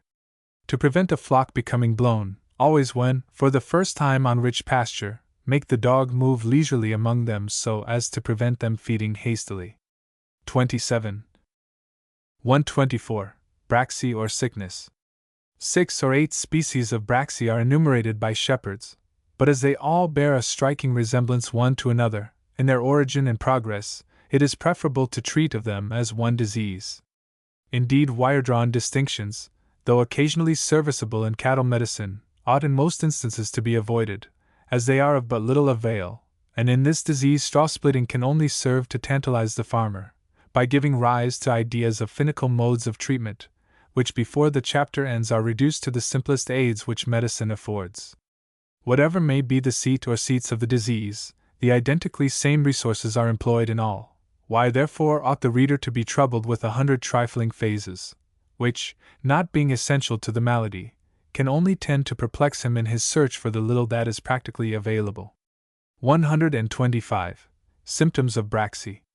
In those rare cases where the animal is seen at the commencement of the disease, it will appear uneasy, lying down and rising up repeatedly, loathing food, and drinking frequently.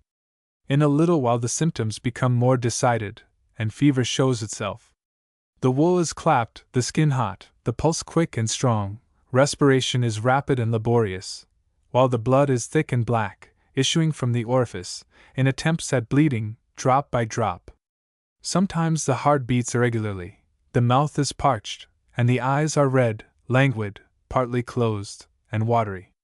The head is down, the back drawn up, and the belly swollen. There is scarcely any passage through the bowels. The urine is small in quantity, high-colored, and sometimes bloody. The sheep shuns the flock, slowly dragging itself to some retired spot, where convulsed and screaming it shortly dies. Death may occur in a few hours, or may, in some rare cases, be delayed for a week. A fatal termination is not so sudden as some have fancied, since the animal is in general seriously ill for many hours before it is discovered. 126. Appearances on dissection. Though many parts are commonly implicated in the sickness, there is every reason for believing the reed to be primarily affected. Inflammatory appearances, and mortification, the usual result of violent inflammation in this quarter, are visible on its coats, especially at the pyloric extremity, Plate I, Figure 2, py. The inner coat presents a blackish red and gelatinous appearance, the entire bowel being soft, pulpy, and easily permeable to the finger. The intestines, kidneys, and bladder will, in all probability, exhibit similar changes, while the lining membrane of the abdomen, the peritoneum, is frequently affected. When this membrane has been much inflamed, the intestines are glued together, are surrounded with bloody or flocculent serum, occasioning before death timidity of the under part of the belly, and communicating, when struck, a feeling of fluctuation to a hand placed at a distance from the blow. The muscles in various parts of the body frequently participate in the disease, bloody serum being infiltrated between the layers. As the brain, in severe cases, exhibits symptoms of oppression, so on dissection it will be found red and turgid, enabling us to account for the convulsive movements during the termination of the malady. The whole body, more particularly the abdomen, gives out a fetid gangrenous odor, which has procured for Braxy the pastoral appellation of stinking ill, and renders the dissection far from pleasant. After death, putrefaction goes on with great rapidity, especially in moist weather, hence the necessity of testing the solidity of the carcass by giving it, as is customary in some parts, 3 shakes before proceeding to prepare it for household use. 128. Causes of Braxy. Whatever tends to constipate the bowels may be reckoned a predisposing cause. Whenever constipation occurs, especially if on a sick-rife pasture, the sheep may be looked upon as ripe for the disease.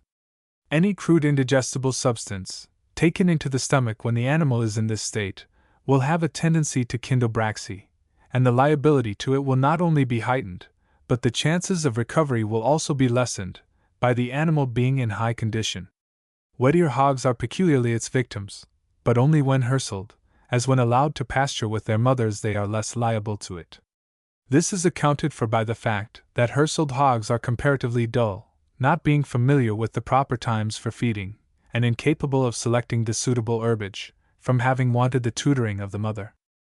From the beginning of November till the middle of March, sickness commits its greatest ravages, especially among heath sheep, from their being more confined than others to dry binding provender.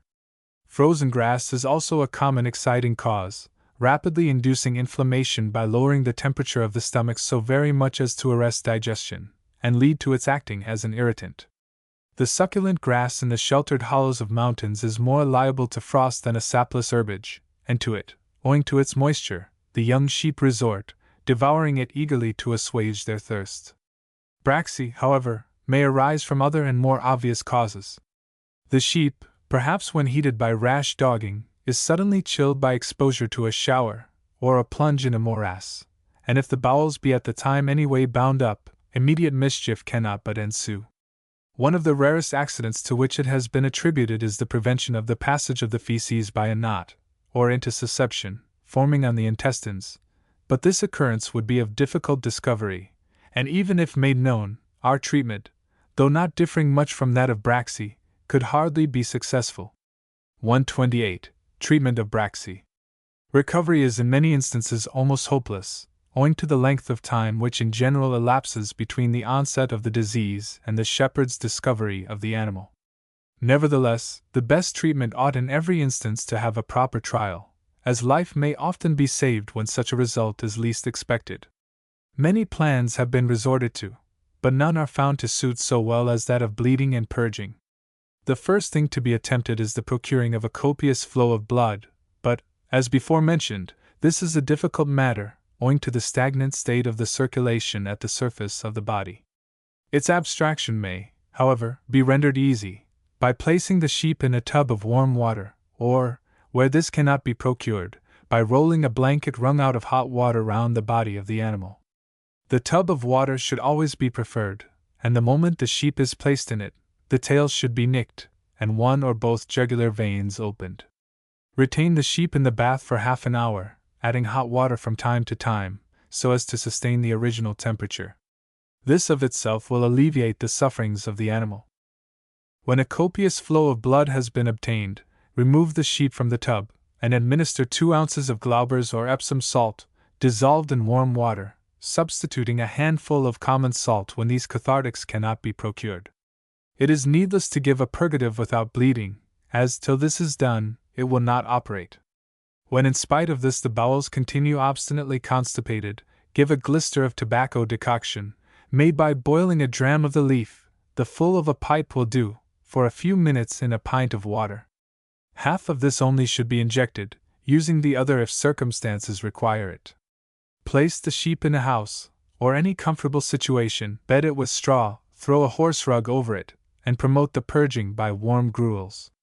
When out of danger, supply it with moderate quantities of laxative provender, and keep it for 10 days apart from its fellows, by which time it will, in all likelihood, be well recruited. 129. Prevention of Braxy. Change of pasture will at once suggest itself. Let it be to a succulent one, on which old sheep have been for some time feeding. The hogs will thus be hindered from filling their paunches too rapidly. But if heated food is the staple provender, allow your sheep 4 or 5 hours of turnips in the 24, permitting at the same time free access to common salt. These, from their laxative effects, will serve as antidotes to the dry sapless grasses, which have led to the disease. Such places as mossy soils, abounding in evergreen plants, will also serve the purpose. Burn your lay heather, as nothing is more decidedly prejudicial, not only from its constipating qualities, but also from being surrounded by a grass, which is so much relished by the sheep, that they resort to the spot long after it has been eaten to the quick, and devour in their eagerness much that is foul and unwholesome from frequent puddling. You thus obtain a good supply of sprouts, as invaluable for opening qualities, as the old heather is to be dreaded for its astringency. Finally, be aware that careful herding is not the least efficacious of preventives, a quiet, even-tempered, and thoughtful shepherd being here of far more value than the stores of the apothecary. 130. Pining. Symptoms and causes. The name has arisen from the rapid wasting, which is a prominent symptom in this complaint. A farm can hardly be subject to a more ruinous distemper, as the same sheep will be affected by it year after year, and if a ewe be attacked during autumn it is 10 to 1 she will not have a lamb in the ensuing season. Pining only seizes on thriving sheep, preferring young ones, those more especially of the larger breeds, and is confined to farms where the land is principally micaceous and covered with occasional stripes of benty grasses. A whole flock sickens at once, their usual alacrity appears to have deserted them, their eyes are dull, and the whole animal seems weary and languid. At a more advanced stage the wool acquires a bluish tinge, the blood becomes thick, diminishing in quantity, and the muscles assume a pale and bloodless appearance. The bowels are constipated, and to this the feverish symptoms apparently owe their origin. If the disease progress, death will ensue in about a month. 28. 131. Treatment and prevention. The first object is to obtain a free discharge from the bowels by means of purgatives, as, whenever a flux appears, the animal is safe. 2 ounces of castor oil given in a gruel, or the same quantity of Epsom salts, will do, care being taken that the purging be carried to some length. Removal to a rich pasture is the only preventive. That pasture should be preferred which contains a good proportion of bitter plants, for the emaciation appears to be owing in a considerable degree to torpor of the bowels occasioned by long abstinence from these necessaries. 132. Staggers. The symptoms nearly resemble those of sturdy, which I have afterwards to describe, and with which indeed I might have classed it, were it not that it appears to be merely the result of a poisonous plant being taken into the stomach. It is rarely seen hereabouts. I shall, therefore, quote the account of it presented to the Highland Society by Mr. Stevenson. This is a disease seldom or never affecting the sheep in this country, those excepted which feed in forests, or amongst planting. The symptoms of it are more violent than those of sturdy, during the time of their continuance. The animal, after staggering for some time, falls on the ground, when a general trembling comes on over the limbs. They are violently convulsed, and quite insensible to everything.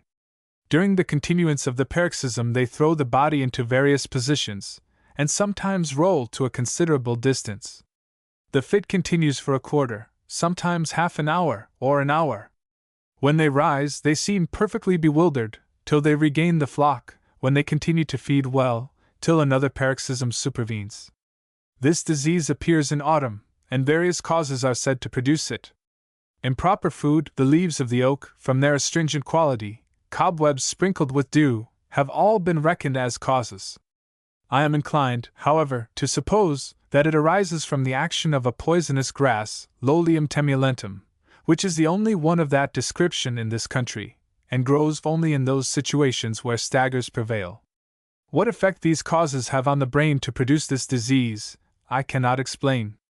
When it continues for any time on the same individual, it is apt to be fatal. Change of pasture is the only effectual cure for it. 133. Diarrhea. By this is meant a constant purging, affecting the younger portions of the flock between April and June, leading to great emaciation, and proceeding from one of the following causes. First, eating a soft tathy pasture, particularly if fouled by the inundations of the previous winter. 2d. Feeding on too rich a pasture, or a sudden change from an herbage deficient in nutritive qualities, to one that is much superior. 3d. Transitions from heat to cold. 4th. Weakness and relaxation of the bowels. 134. Treatment of diarrhea. When either of the first two causes has given rise to purging, a moderate allowance of good hay will gradually stop it. This may be discontinued when the sheep has taken with its altered fare. When diarrhea has been occasioned by exposure to damp, or sudden transitions from heat to cold, it may be arrested by keeping the animal in a house for a few days, and feeding it on any dry aliment, but when crude trashy matter has been swallowed, and keeps up irritation by its presence, medicine must be resorted to. Administer an ounce of castor oil in gruel, adding 20 drops of laudanum if there has been straining or evidences of pain. When the bowels have been thoroughly cleared by this cathartic, it will be proper, if the discharge still continue, to check it by astringents. The medicine found by experience to answer best is prepared as follows. Take of logwood 4 ounces. Extract of catechu, Japan earth 1 dram.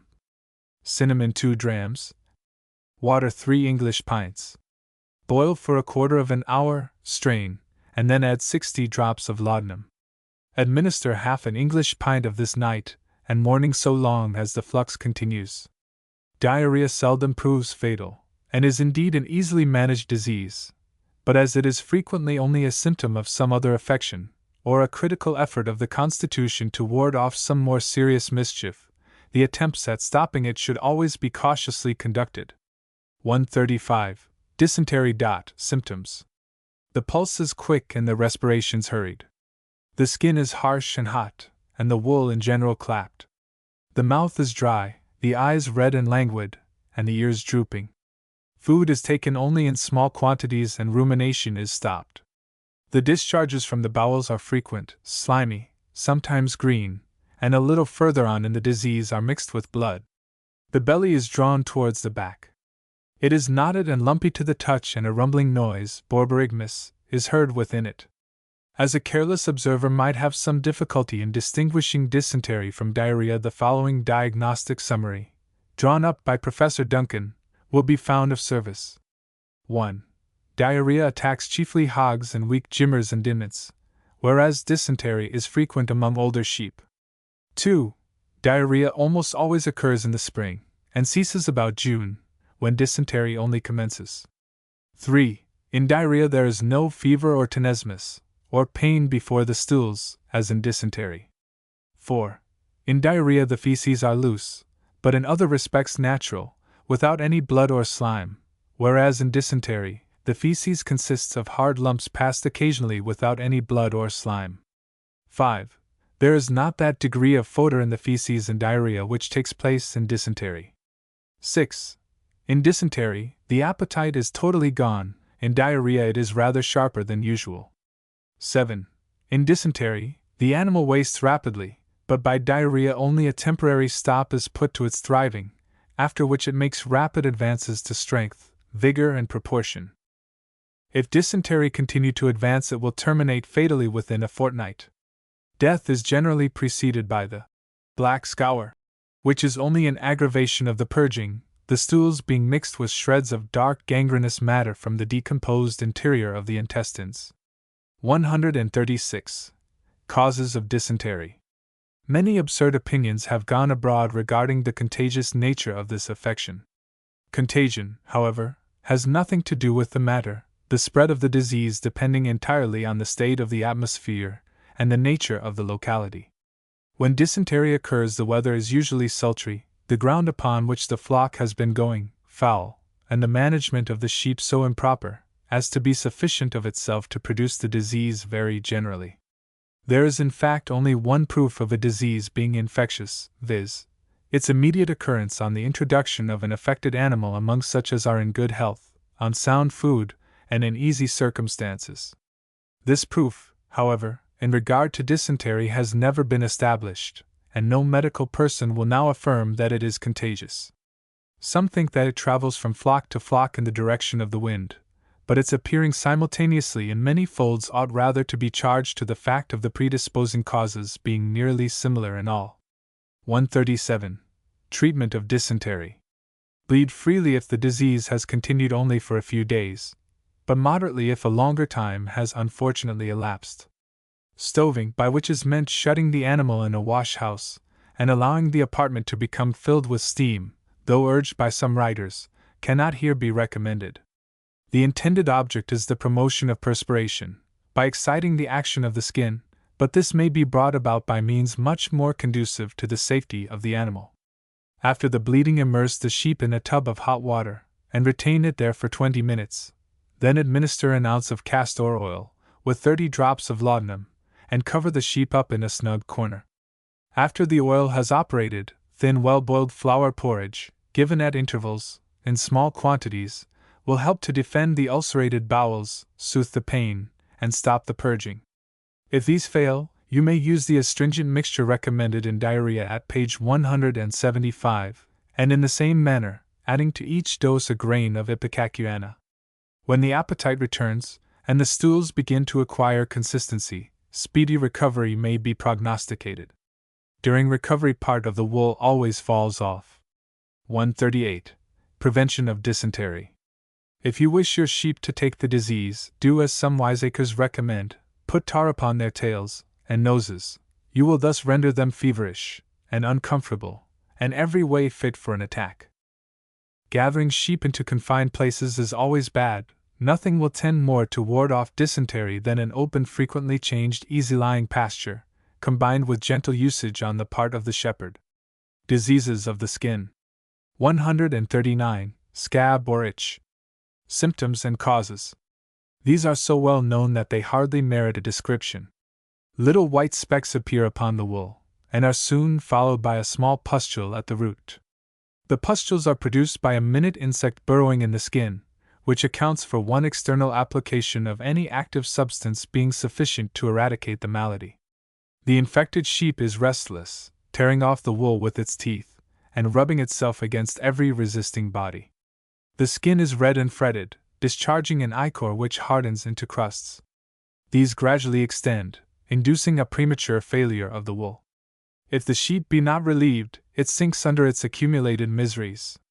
Scab was little known anywhere, but in the Highlands, and the south of England, till the good old custom of smearing with tar and butter gave way before the elegant modern innovations.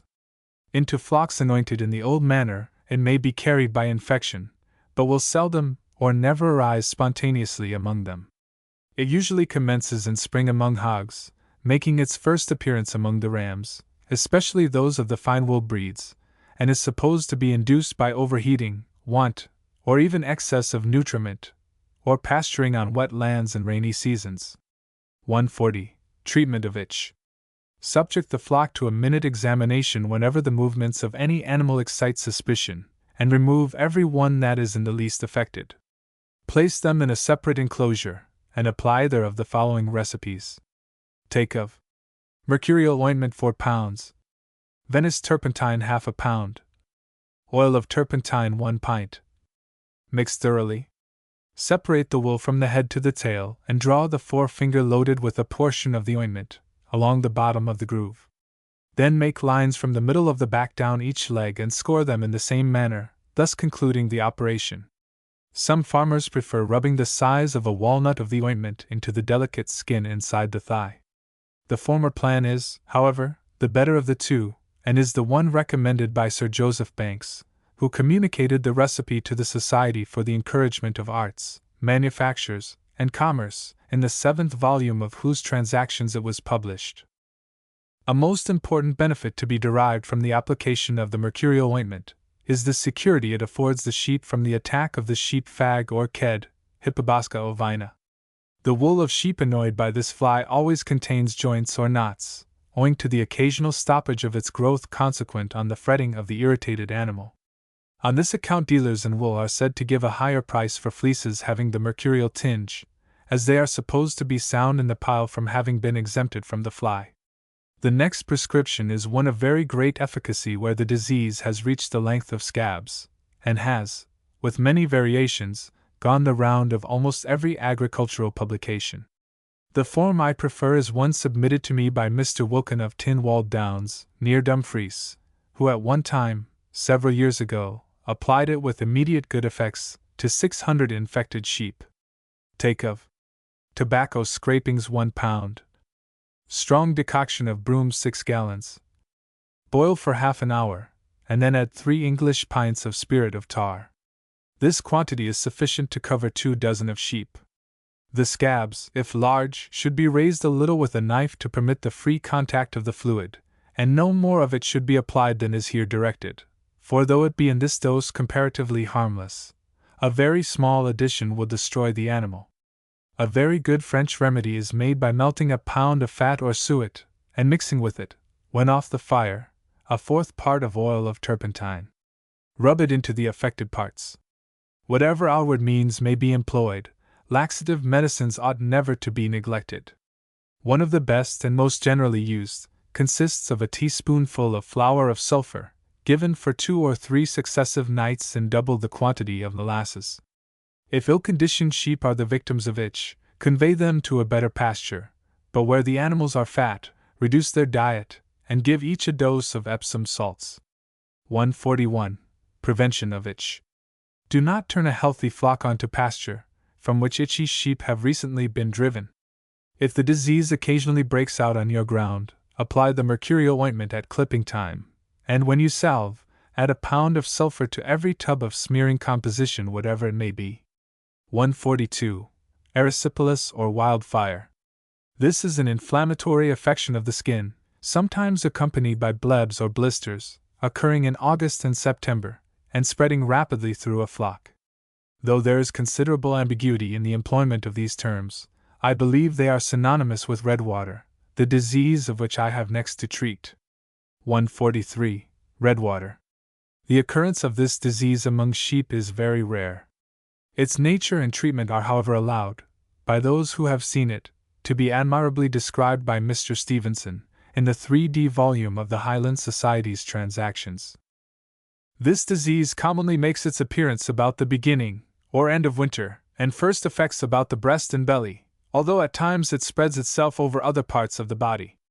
It consists in an inflammation of the skin, that raises it into blisters which contain a thin, reddish, and watery fluid. These continue for a short time, break, discharge their matter, and are followed by a blackish scab. When the sheep are exposed to cold or wetness, the skin being fretted makes the blisters rise, or they often arise from cold, affecting the animal internally, thus producing a slight fever, which throws out these vesicles on the body, similar to the scabby eruptions, which appear about the face, and more particularly the mouth of those persons affected with cold. The blood in this disease is but little affected, though a little of it oozes into the vesicles on the skin, and communicates to them that reddish tinge, which gives origin to the name. Redwater is a disease that but seldom appears in this country, and is almost never fatal. In cases where the disease is violent, a little blood should be taken. ********* The sheep should be placed in a fold by itself. ********, and the following medicine may be given for 3 or 4 mornings successively. Take of Flour of sulfur 2 ounces. Molasses 3 ounces. Mix them, and divide them into 6 doses, of which one may be given every morning, in half a pound, half a mutchkin, of warm water. If this is found unsuccessful, half an ounce of niter, mixed with the foregoing recipe, will be attended with good effects, after which, a dose of salts may be given, and the body washed with lime water upon the part affected. 144. Leg evil. Symptoms and causes. Like many other diseases, this is usually supposed to be contagious, merely because it often spreads quickly through a flock, the obvious fact of the exposure of the animals composing it to the same causes, such as peculiar diet and atmospheric variations, being entirely overlooked. But, as I have already remarked in paragraph 136, the only proof of a disease being contagious is its spreading rapidly on the introduction, from a distance, of an infected individual into a previously healthy flock. Sheep which acquire fat at an early age are peculiarly liable to this disease, a sufficient argument, if all others were wanting, against the unnatural and foolish practice of accumulating a load of grease on the bodies of young animals. By so doing, the action of the heart and lungs is materially embarrassed, and on the animal being chilled, or the balance of its circulation otherwise accidentally deranged, mortification, leg evil, is almost certain to occur. Even simple scratches are often fatal in these overfat animals, from inducing gangrene. The first intimation the shepherd has of the approach of leg evil is the occurrence of fever and lameness, accompanied by blue or livid patches on the leg, generally about the upper part of the hoof or knee. The skin on the affected parts, in a few days, exhibits scattered vesicles, not unlike the blebs which form an erysipelas. It then gives way, and the parts beneath are seen of a darker tinge, soft, pulpy, and completely gangrenous. Leg evil may prove fatal in a few days, or not for several weeks, much depending on the extent of the sloughing portions, which may include the entire leg, or legs, or may be limited to a single patch. 145. Treatment of leg evil. When the animal is in high condition, and the disease has arisen spontaneously, bleeding is the first thing to be thought of. It must, however, be conducted cautiously, it being better to use the lancet a second time, than, by withdrawing too much blood, to reduce the vital powers below the standard which is necessary for replacing the gangrenous portions. Should a leg be affected to any extent, the sheep must be at once destroyed, as there is scarcely a possibility of its surviving, without a degree of care and nicety in the treatment, which it is beyond the power of unprofessional persons to bestow. Where the livid spots are limited, rags dipped in spirit of turpentine, which has been heated by immersing the bottle containing it in hot water, may be laid upon the skin. But when dead portions have begun to separate, the best application is either a warm poultice, made of carrots, which have been boiled and mashed, or one made of boiled oatmeal, which has been fermented by adding to it a tablespoonful of yeast, and placing it for an hour before a fire. When the sore is becoming clean, and the granulations are rising freely, pursue the methods recommended in paragraph 110. 146. Prevention of leg evil. Remove the diseased animals from the flock, and in dressing their sores, never use a sponge, or anything which, from its value, is apt to be preserved, and perhaps, applied in no long time to the cuts or scratches of a healthy animal. For though leg evil is not communicable by ordinary means, yet is it readily excited by inoculation, or the application of putrid matter to a broken surface. If the odor from the affected parts is any way offensive, wash them with, and sprinkle round the fold, either a weak solution of chloride of lime, or the disinfecting liquid of laberac, articles which may now be procured from every provincial apothecary. Finally, let the shepherd wash his hands carefully before going from diseased to healthy sheep, using, if need be, a little of either of these solutions, and let him look well to any injuries which his charges may receive in July, August, and September, for these are the months most favorable to the occurrence of leg evil. 147. Inflammation caused by maggots. The insects passing under the name of fly, though most troublesome in August, attack the sheep from the month of May to September, inclusive, depositing their eggs among the wool, in general about the tail, the roots of the horns, or any part which affords, from its filthy appearance, a prospect of suitable provision for the maggot. When these eggs are hatched, a process which is, in sultry weather, almost instantaneous, the maggot erodes the skin, and speedily brings the adjacent parts into a fit condition for the reception of succeeding numbers of its species. The backs of long-wooled sheep are, from their exposure, more liable to be selected by the flies, as a receptacle for their eggs, than the corresponding parts in such as are covered by a short thick fleece. No sooner has the maggot begun its operations, than the sheep becomes uneasy and restless, rubbing itself on stones and trees, and endeavoring, by every means in its power to free itself from the annoyance. Teased by the constant irritation, fever soon sets in, and if the sheep be unrelieved by the shepherd's aid, death ensues in 24 hours. It is only lately that attention has been paid to the history of the insect pests which originate the mischief, so little damage do they appear to have occasioned in former periods. In a valuable paper, containing the result of observations made on this subject in the Highlands, and published in the second number of the Quarterly Journal of Agriculture, they are thus described. The fly which is the immediate cause of this disease seems, as far as my observations could extend, to consist of 4 species, viz. The Musca Caesar, Cadaverina, Vomitoria, and Carnaria of Linnaeus. M. Caesar is of a shining green color. M. Cadaverina, the thorax shining bluish, the abdomen green, like the Caesar. M. Vomitoria, thorax black or dark blue-gray, abdomen dark glossy blue. This is the common bluebottle or flesh fly. M. Carnaria gray. The thorax has 3 black longitudinal markings on the upper surface. The abdomen is checkered, in some positions shining whitish. In all those instances in which I observed them, the green flies were the first to attack, and this is the common opinion among the shepherds. After a time, when the larvae maggots commenced gnawing the flesh, the putrid stench, which was thereby occasioned, attracted numerous other species. The Vomitoria, bluebottle, was very common, more numerous than both the former species, and perhaps contributed most to accelerate the death of the animal, after the others had commenced. The Carnaria was rare.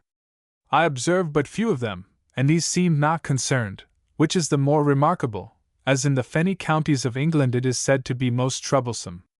All the species of this genus resemble one another closely, both in appearance and mode of life. They are exceedingly voracious, feeding upon carcasses and filth of every description. In 5 days after being hatched they arrive at full growth, provided they have plenty of food. They then cease to eat, and seek to assume the pupa state, crawling underground 2 or 3 inches. Here they remain about 14 days, when the shell cracks, and the imago, or fly, appears. In this last state, they feed also on putrid juices, sucking them through their proboscis. The correctness of this description of their transformations I can attest, from having watched their habits during my anatomical pursuits in the summer months. 148. Treatment of fly-blown sheep. When the sheep is fly-blown, dislodge the maggots with a knife, and shake a little powdered white lead into the wound. Do not apply tar to the abraded surface, as, from its cauterizing effects, the wound will be enlarged, and a repetition of the visit speedily ensured. To ward off the onset of the flies, various substances noxious to them are rubbed or poured upon the wool. Tar, in small quantities, and of pungent quality, is by some daubed upon the ears, horns, and tail. Others prefer rubbing a little melted butter, thickened by flour of sulfur, along the sheep's back. This is an effectual preventive. Some, again, prefer dressing the sheep, when in low situations, with the following recipe, which I take the liberty of copying from Mr. Mather's paper on the fly, in the Quarterly Journal of Agriculture, No. 24. Take of arsenic, finely pounded, 1 pound. Potash, 12 ounces. Common yellow soap, 6 ounces. Rain or river water, 30 gallons. Boil the ingredients together for 15 minutes. The liquid is in no degree injurious to wool. It cleans and dries the offensive perspiration of the sheep, and destroys the smell caused by the dew in the mornings, or by damp hot weather. In most situations, 1 dressing in July and another in August will suffice, but as the expense is trifling, and the process simple, it may be better to apply it more frequently, especially in low and damp situations. The liquid is applied only in dry weather. A teapot, or any vessel of a similar form, is filled with it, and one person pours it on the wool, while another rubs the fleece to facilitate the passage of the fluid. At the times of using the solution, all superfluous wool ought to be shorn from the buttocks, but not too closely. When the insects are very troublesome, drive the sheep if possible to higher ground. Examine carefully all wounds and ulcers, however trifling, and dress them with any simple ointment containing a small proportion of sulfur, mercury, or white lead. Lastly, bury all useless carcasses as speedily as possible, by which means you will keep down the number of the flies. 149. The sheep fag or ked, Hippobosca ovina, and the tick, Acarus redivius, are destroyed or stopped in their attacks by the same remedies and preventives detailed in the preceding paragraphs on the fly. 150. Inflammation produced by the Estrus bovis. This insect infests not only cattle but also sheep and goats, depositing its eggs on the back of the animal, where it forms a small tumor, in which the larvae remain from autumn till the commencement of the ensuing summer. Only the fattest and most vigorous animals are attacked, and the larvae are very difficult to destroy. Fischer found, from numerous experiments, that even spirits, and a strong solution of salt, could not affect them. The fumes of burning sulfur alone seemed to annoy them, and to it they speedily fell victims. This, however, is a remedy which cannot be applied to the skin of the sheep, so that our only resource is the repeated application of turpentine to the tumors on the back, taking care to slit them up so as to facilitate its action. 151. Sore teats. When a ewe is observed to hinder the lamb from sucking, its teats should be examined. If much inflamed, a poultice should be applied, and the lamb placed under the charge of another nurse. Suppuration will thus be promoted, and the matter may be allowed to escape by making an opening for it at the place it points. If there is only a little tenderness of the skin, all that is required is the washing it with a solution either of sugar of lead or sulfate of zinc, 8 grains to the ounce of water. 152. Foot rot. No disease occasions more acute suffering to the sheep, and annoyance to the farmer, than foot rot, and no disease has led to longer arguments as to its contagious or non-contagious nature. Thanks, however, to Mr. Dick of Edinburgh, these disputes are closed forever, as any one may be convinced, by perusing his clever and sarcastic paper at page 852, volume 2, of the Quarterly Journal of Agriculture. His excellent remarks on the popular ideas of the infectious nature of foot rot, I have not space to quote, but shall lay before the reader his views as to the situations and circumstances which give origin to the disease. 29. 153. Causes of foot rot. What do we gain, says Mr. Dick, by enticing the sheep from his native and natural haunts to the richer pasturage of our meadows or lawns? There the animal enjoys a more luxuriant repast, it fattens to a larger size, and will, in this respect, repay the increased allowance which has been made to it. But instead of moving about in small troops, with the alacrity of the wild kinds, the sheep are seen in flocks of thousands, moving slowly over their pastures, and gorging themselves to an extent which cuts short the thread of life, by the advancement of various diseases. Instead of wandering from the summit of one peak to another, in quest of a scanty subsistence, or instead of being compelled to descend from the summits of the mountain in the morning, and ascend again in the evening, they are compelled, in many cases, to remain within a few yards of a particular spot for weeks together, and there engorge themselves to satiety. But what, it may be asked, has this to do with the foot rot? More, I am inclined to think, than is generally imagined. The hoofs of the sheep being intended to receive a degree of friction from hard surfaces, are not acted upon when the animal is placed under such circumstances, and the necessary consequence is an overgrowth of the hoof. The crust, the part naturally intended to support the weight of the animal, and to endure the greatest share of fatigue, is here allowed to grow out of all due bounds, because the softness of the pasturages, upon which it now moves, presents little, if any, of that rough friction to which the feet of the animal is naturally intended to be exposed. The crust, therefore, grows unrestrained, until it either laps over the sole, like the loose sole of an old shoe, and serves to retain and accumulate earth and filth, or is broken off in detached parts, in some cases exposing the quick, or opening new pores, into which the particles of earth or sand force their way, until reaching the quick, an inflammation is set up, which, in its progress, alters or destroys the whole foot. The finest and richest old pastures and lawns are particularly liable to this disease. Soft, marshy, and luxuriant meadows are equally so, and it is also found in light, soft, or sandy districts. In the first of these it is perhaps most prevalent in a moist season, and in the latter in a dry one.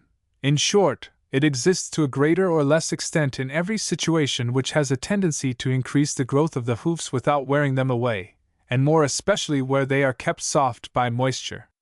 It is so prevalent in fine lawns and pleasure grounds that they are, in many instances, reduced in value to a mere trifle as a pasture for sheep. They are said to be infected with this disease, and having once become so, the vicissitudes of 7 seasons are scarcely sufficient to destroy the contagion. A luxuriant herbage, on soft pastures, is equally subject to it, and in both cases, the disease is increased in a wet season. The reason why, in these situations, sheep are so liable to the disease is quite obvious. They are generally brought from lands where their range of pasturage was greater than in these situations. In their former state, from the exercise which the animal took, and the nature of the grounds on which it pastured, the hoof was worn down as it grew. But, under the state in question, the hoofs not only continue to grow, but where the land is moist, that growth is greatly increased, and the animal does not tread upon hard ground, nor has it exercise to wear them down.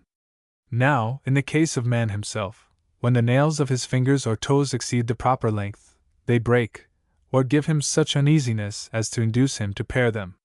And the same takes place with the hoof of sheep. But there is this difference in the case of the latter, that when their hoof once breaks, as the animal has not the power of paring it, the part thus broken must continue awound. Some parts grow out of their natural and proper proportions.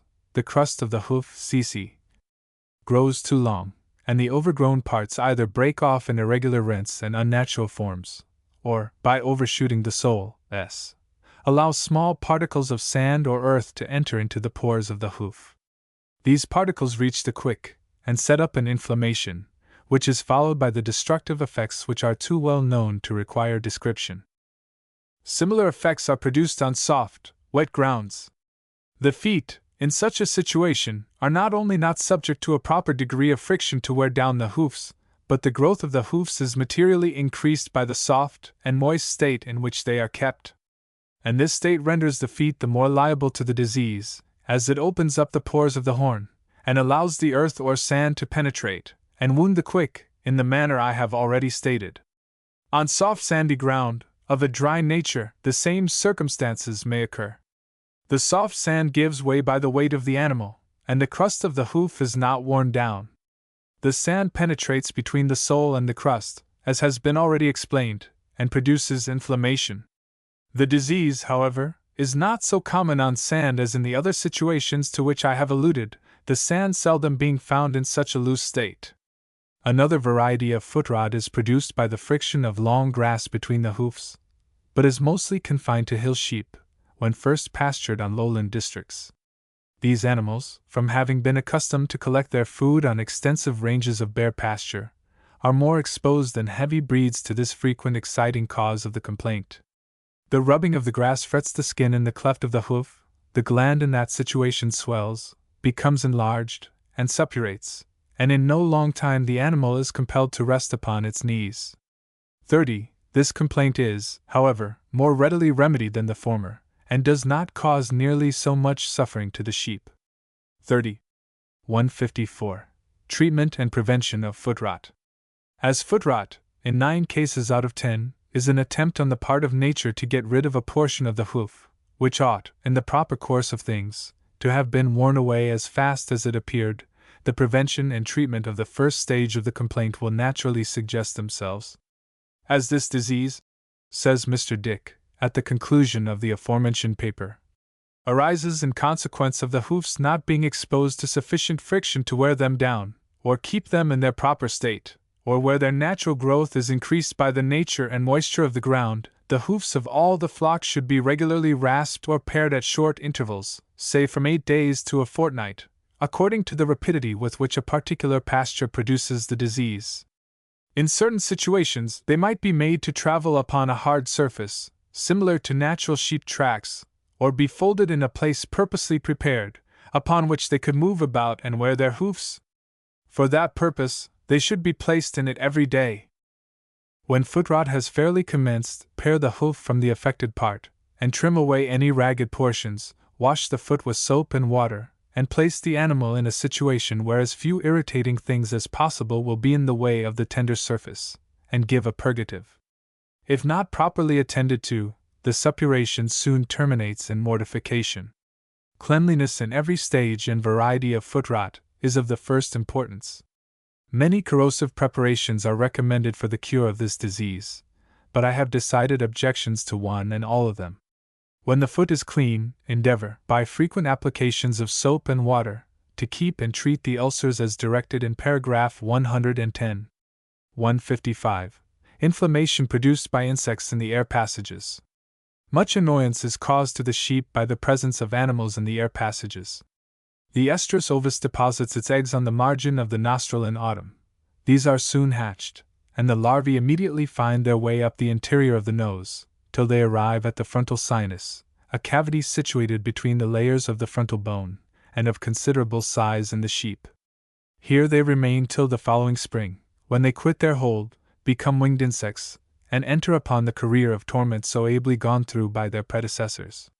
The pentastoma, an animal supposed at one time only to exist in the frontal sinus and lungs, and on the surface of the liver, of the dog, wolf, and horse, as well as in some reptiles, has been discovered by an able naturalist, my friend Mr. Rind of Edinburgh, in the frontal sinus of the sheep.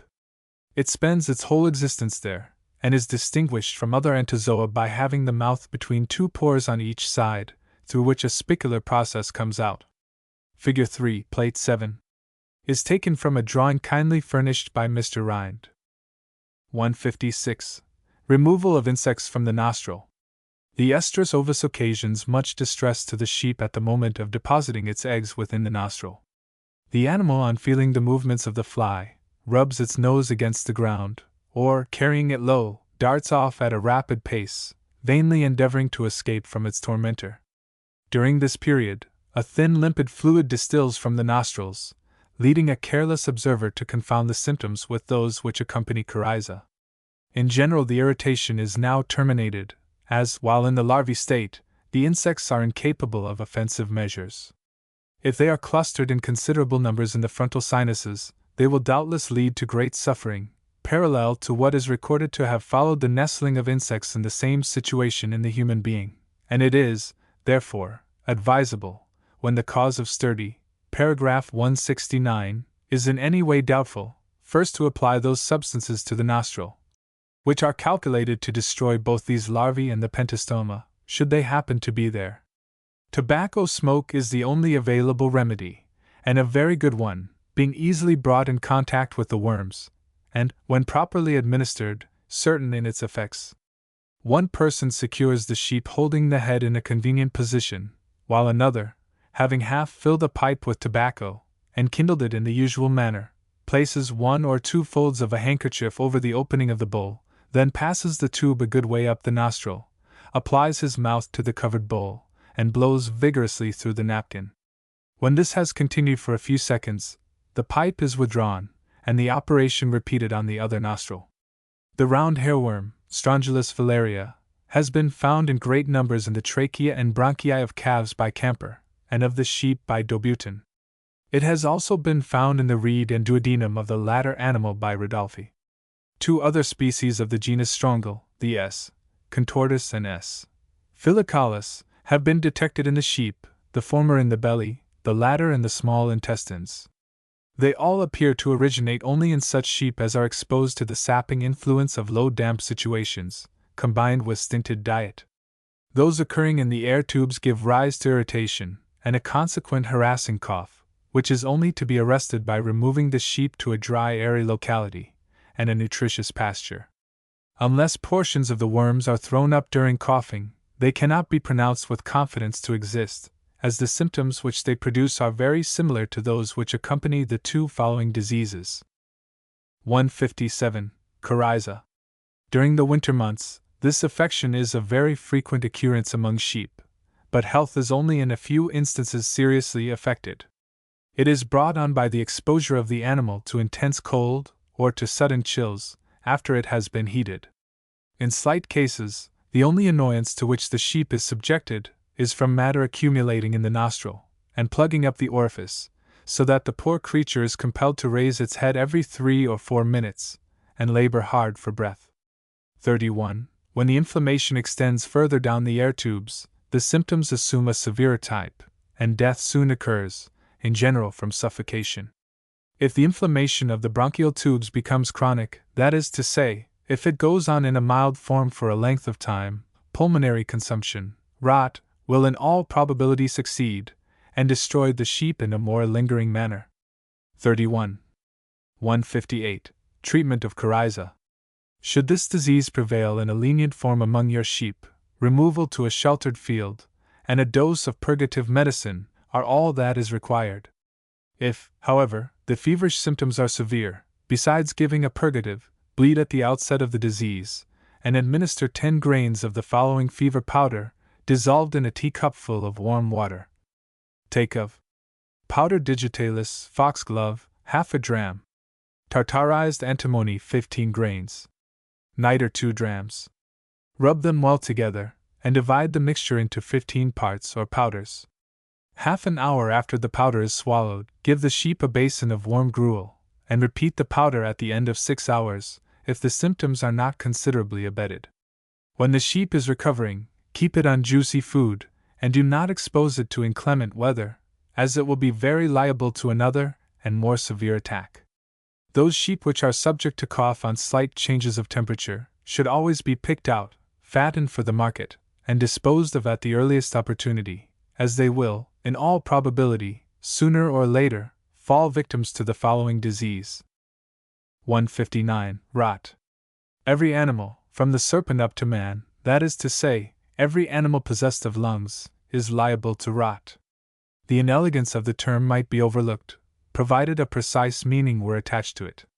Every one, however, seems to place some peculiar signification, and to hang some favorite theory, upon it, so that little wonder need be expressed either at the varying tenor of the treatment, or at the unsatisfactory conclusions which have been drawn regarding it. The word rot, when employed in speaking of man, implies what, in popular language, is called consumption, and is applied to that disease only when it affects the lungs. Thus the fork grinders of Sheffield, who, from the nature of their employment, are much exposed to the exciting causes of consumption, and who, at an early age, fall victims to it, are said by the people of that town to die of rot.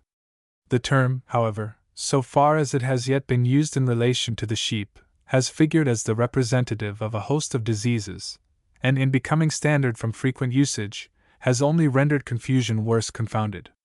Rot, says the late Professor Coventry, in his introductory discourses, is a word which has been employed to express a variety of disorders affecting this animal, with no small confusion and detriment. Indeed, in few instances has senseless indiscrimination done more mischief, for means inapt and injurious have been had recourse to, where skillful and timely interference would have had the happiest effects. Sheep are sometimes said to have the rot, when they labor under phthisis pulmonalis, consumption of the lungs, which they do but rarely, or under disorders of the liver, as hepatitis chronica, and that state of the same organ produced, or attended by the facili hepaticae, fluke worms, hydatidis, and c., which affections of the liver are not unfrequent. But the most common rot is still another and very distinct disorder, resembling, in many points, and probably the very same in its nature with scorbutus, scurvy, in the human species, or that miseranda lues, that direful ruin of the general health and constitution, which silently supervenes from deficient or depraved aliment, and from which, as numerous observations testify, every flock, every sufferer, may be recovered by simple means seasonably used, but against which, in its advanced stage, all remedies prove of no avail. Perhaps, as the last symptoms of debility are very similar, and are most taken notice of by ordinary observers, the different kinds of rot might conveniently enough pass under the names of pulmonic, hepatic, and general rot. Setting aside, for the moment, the inaccuracy of part of the above observations, I shall only remark that, though Dr. Coventry, in thus calling attention to the conflicting state of opinions on the subject, has accomplished much in reconciling discrepancies, he has still left something to be done in simplifying the matter, while he has, at the same time, rendered that something difficult of execution, from his own high authority being associated with the blunder. The only way, therefore, to remedy the thing, is to quit for the present the views of that learned gentleman, while I endeavor to give a plain account of the disease, its causes, and effects. 160. Symptoms of rot. The first thing which indicates the presence of the disease is the unwillingness of the affected animal to move about. It lags behind the flock, ascends a slope with difficulty, and has a listless, heavy, pithless appearance. Cough varying in frequency and violence, but extremely harassing, is present at every period of the disease, and is always increased on the slightest exertion. 32. At first this is accompanied by expectoration of the mucus of the air tubes, but in no long time purulent matter, indicative of more extensive inroads on the constitution, begins to be coughed up, and goes on increasing in quantity and becoming worse in quality till the termination of the disease. The wool becomes fine, white, thin, and brittle in the pile, and is easily brought away in masses by the slightest pull. The appetite is, throughout the disease, voracious, and though all the bad symptoms may be present, still the animal keeps up an appearance of plumpness. This, however, is hollow and deceitful, and the rapid loss of flesh which immediately succeeds shows with what insidious certainty the malady has been progressing. Owing to the falling off in flesh and in fat, the neck appears to have acquired additional length, and the eyes to have sunk within the head. Sooner or later the skin beneath the neck becomes distended with serous fluid, and from this the disease has acquired the name of poke. The word, however, is far from applicable, as it might, with equal propriety, stand for any other disease attended with dropsical accumulations. Violent purging soon terminates the disease, death being generally preceded by the evacuation of a quantity of blackish matter. 32. 161. Appearances on dissection. The first thing which strikes a person on viewing the carcass of a sheep which has died of rot is its leanness. In conducting the examination, the fell appears of a bluish white, the muscles are pale and wasted, and fat hardly to be met with. Where it once existed, a tough yellow substance alone remains, which is so destitute of all pretensions to the name of suet, that it cannot, even when thrown upon a fire, be made to blaze. Dropsical accumulations are found in the legs, chest, neck, and belly. On opening the chest, the lungs are often seen adhering at intervals to the lining membrane of the ribs, and have always a shrunk, diminutive appearance. These adhesions are frequently seen where there are no tubercles, and are in that case simply the result of exposure to cold, but where they are coincident with tubercles, they may be ascribed either to the animal having been exposed to cold, or to the inflammatory action set up by the tubercles themselves. The lungs are always the principal, and I may also, from my own experience, add, the primary seat of the affection. When examined in the early stage of rot, they have a hard lumpy feel, especially at the upper part or lobe, and at this time a great number of irregular yellowish-white, patchy-looking bodies, Plate 6. Figure 2, will be seen shining through the membrane, pleura, which surrounds the organ. These tubercles, as the hard white bodies are called, vary in size from that of a mustard seed to that of a pea. They are sprinkled through all parts of the lung, and will in every dissection be found in a variety of stages, from the firm condition in which they were deposited, to the softened state which denotes their speedy expectoration.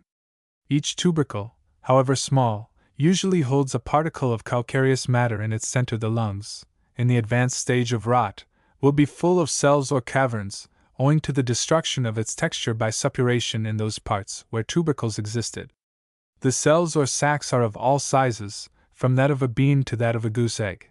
But if the animal has been taken care of during the progress of the complaint, and lingered long, the abscesses will be so numerous, and so closely situated, as to give the remains of the lung the appearance of a large bag.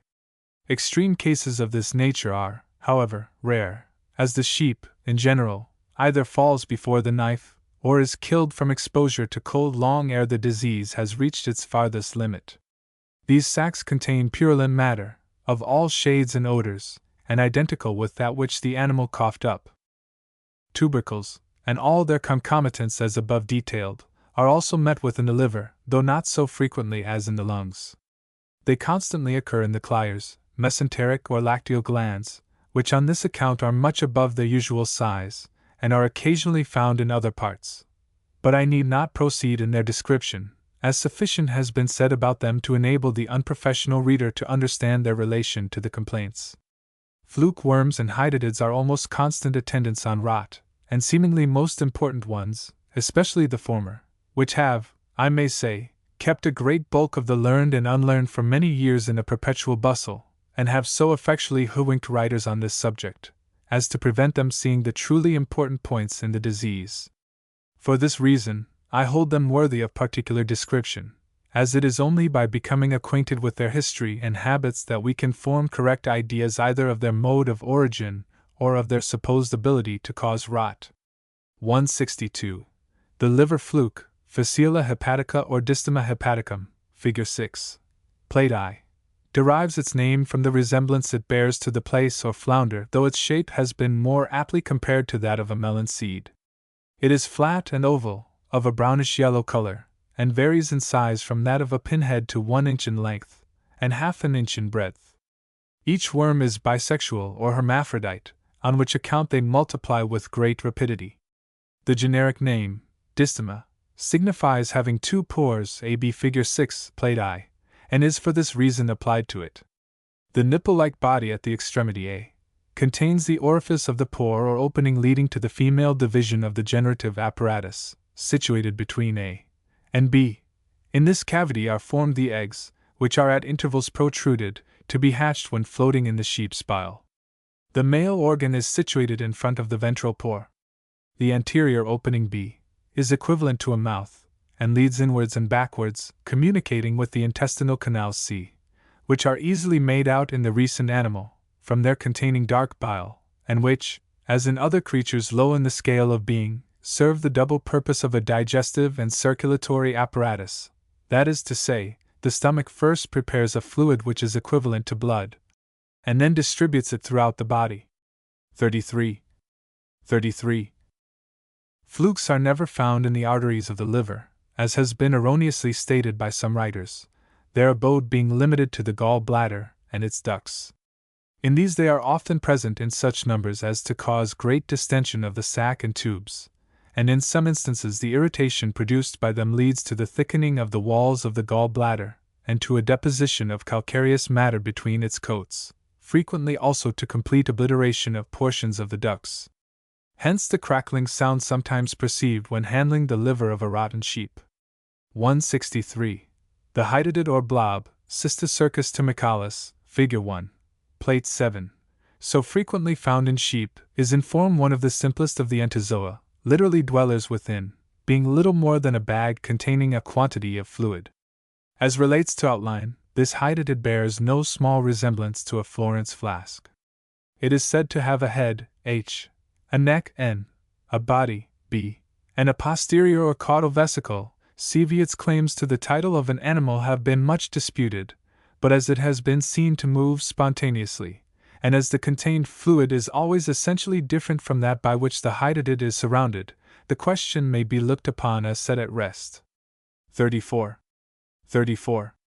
The method of their reproduction is in unison with their structure, simple in the extreme. Nothing, however, very precise is known about the process. The vesicle which acts as heart and stomach serves also as the reproductive cavity, but how or by what means it is fecundated would be difficult to determine. The young hydatids are found adhering to the inner surface of the parent cavity. When they have attained maturity, the parent dies and shrivels, and the young ones begin to eliminate their nourishment from the juices of the quadruped which they infest. These entozoa are found in general on the surface of the intestines, between them and their outer membrane, peritoneum, and on the exterior of the lungs and liver. They are always included in a cyst, to the inner surface of which they adhere by means of 2 hook-shaped processes projecting from the head. These cysts are always on the surface of the different viscera of the sheep, and in this way may be distinguished from another saccular animal, or rather supposed animal, termed a cephalocyst or headless bag, which is sometimes found in clusters in the substance of the lungs, liver, and sea, and is often confounded with the true hydatid. 164. Causes of rot. If any one had been asked, 30 years ago, the cause or rather causes of the appearances which pass under the name of rot, he could not have enumerated them even in a day, for at that time each symptom was a disease, and as such was reckoned worthy of a separate and proximate cause. Nor could any person have had the courage to promulgate a common-sense opinion on the subject, for simple views regarding the diseases of domestic animals were then either not deemed worthy of a moment's notice, or, if considered, were swept at once, by the strong current of prejudice, into the foul ocean of predetermined disapproval.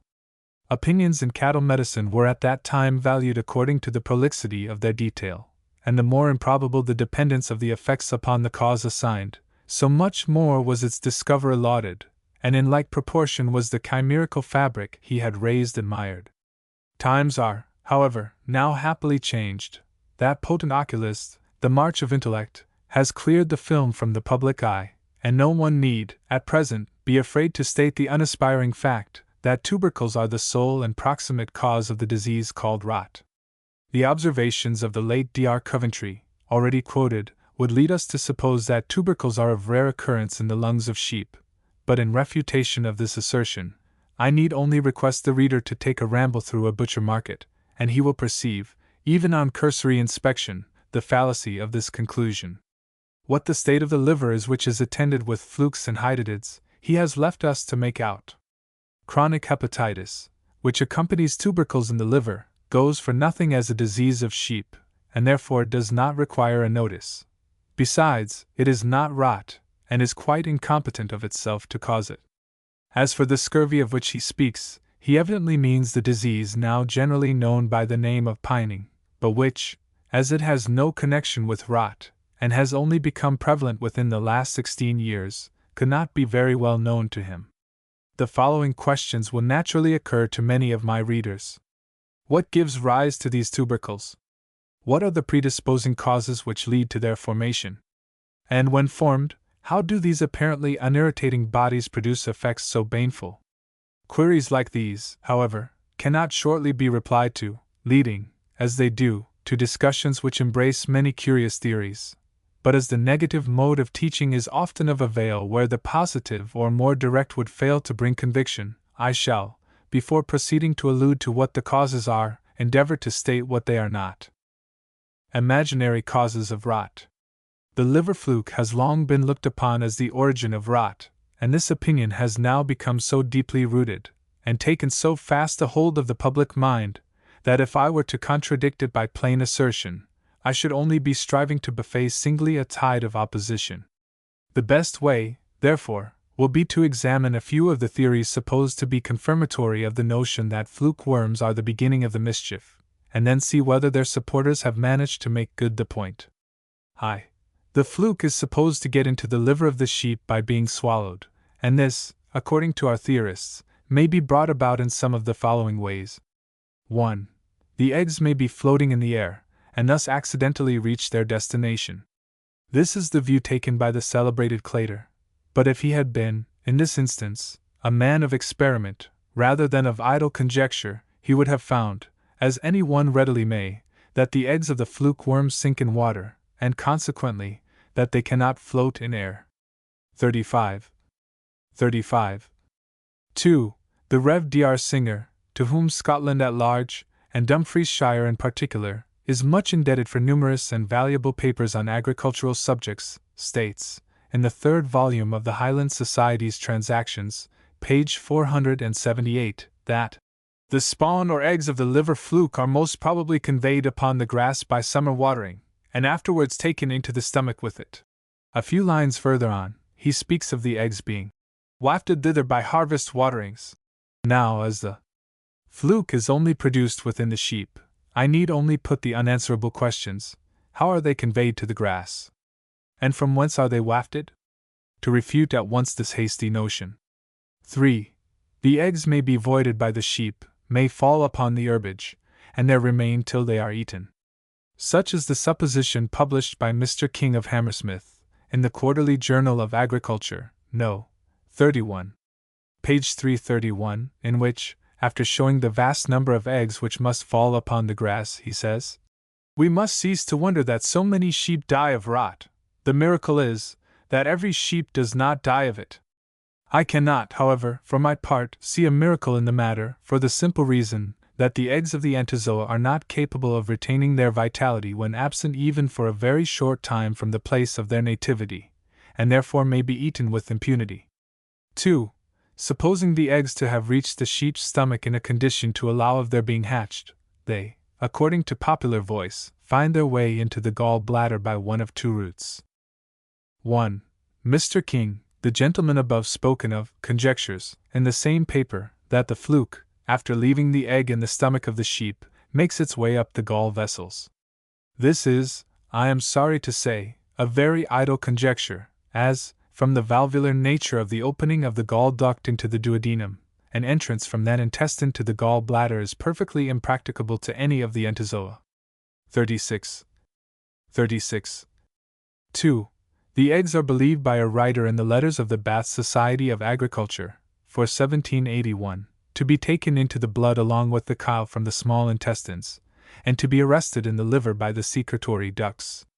This, it must be clear to every one, is the most absurd of all the notions, for if a globule of blood, which we must suppose to be the largest body capable of being absorbed from the intestine, is only about January 30th of an inch in diameter, how can the egg of a fluke worm pass through the same channel, when Mr. King has, by careful observation, shown it to be 1/300 an inch in its shortest measurement?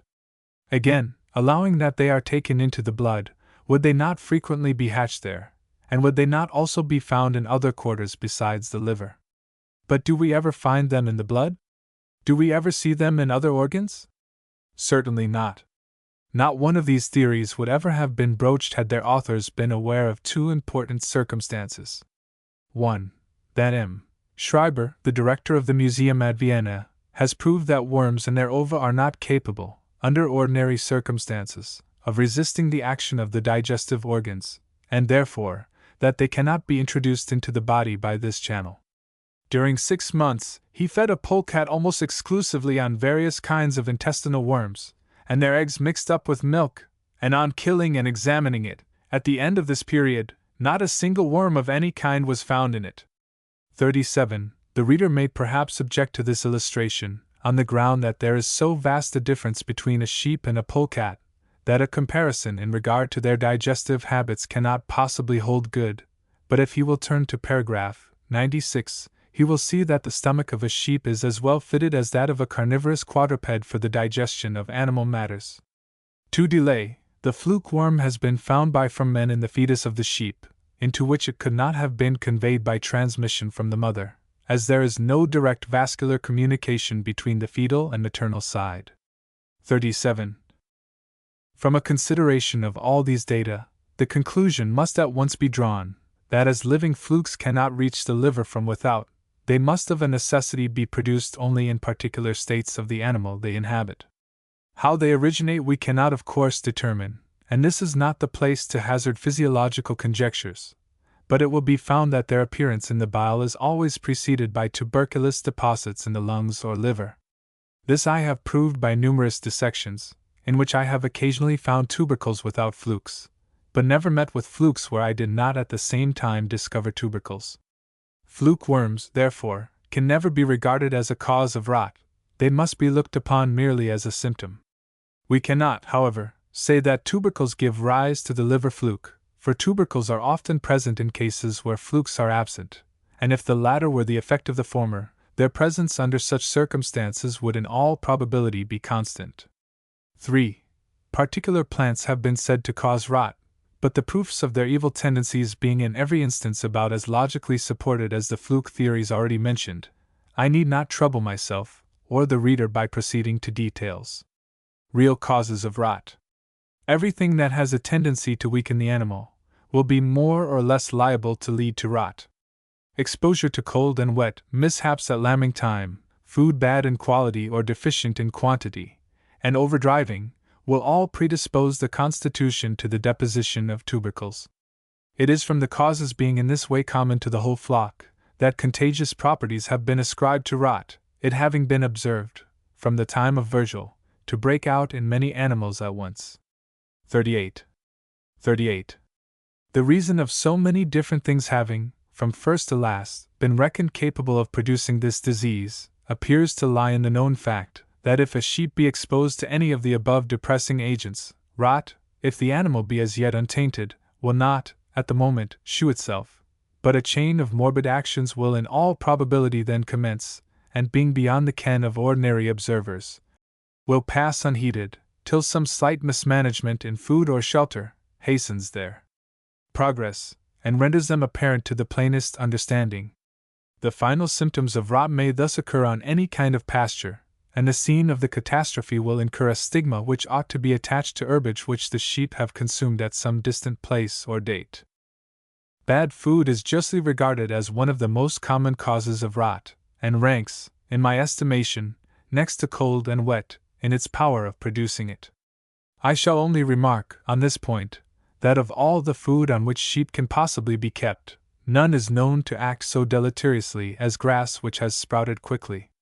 Rot is well known to occur most frequently on land which has been irrigated during summer, for at this season any excess of moisture is peculiarly injurious to the economy of a plant. When plants by heat and moisture are stimulated to increased exertion on a poor soil, they acquire bulk without having it in their power to obtain at the same time those saline matters which constitute a healthy plant, becoming in fact, to the eye of an inexperienced person, thriving vegetables, while to the palate they prove wearish and watery. The same result may follow from a different process. The saline matter may not be taken up, even when the soil is rich in such ingredients, from the functional derangement into which the roots or digestive organs have been thrown by the unnatural circumstances in which it has been placed. A plant is composed, like all organized bodies, of a certain number of proximate principles, which are more or less numerous in different kinds. These are combined with varying quantities of potass, soda, lime, magnesia, and iron, which, though formerly supposed to be too trifling in quantity materially to affect the quality of the plant, have yet been recently and satisfactorily proved completely to change the character of the compound, even when the excess or deficiency amounts only to a 1/10,000th part, so that, supposing an animal to thrive on plants which contain salts of any or all of the above bodies, it will soon fall off if these plants are in any way deprived of a single adjunct, for by the removal of that one salt, their nature has been entirely altered. The certainty and rapidity with which Bakewell could rot his sheep, by pasturing them, in autumn, on land over which water had been allowed to flow during the previous summer, may seem to controvert what I have above stated, as to time and frequent change of pasture often intervening between the origin of the disease and its termination. But when it is recollected that he pursued the destructive system of breeding in and in, of itself sufficient to induce a tuberculous predisposition, the reader will perceive that his sheep were, in all likelihood, more or less tainted, and therefore sure to fall victims to the disease the moment they were subjected to the deleterious influence of an unwholesome pasture. 39.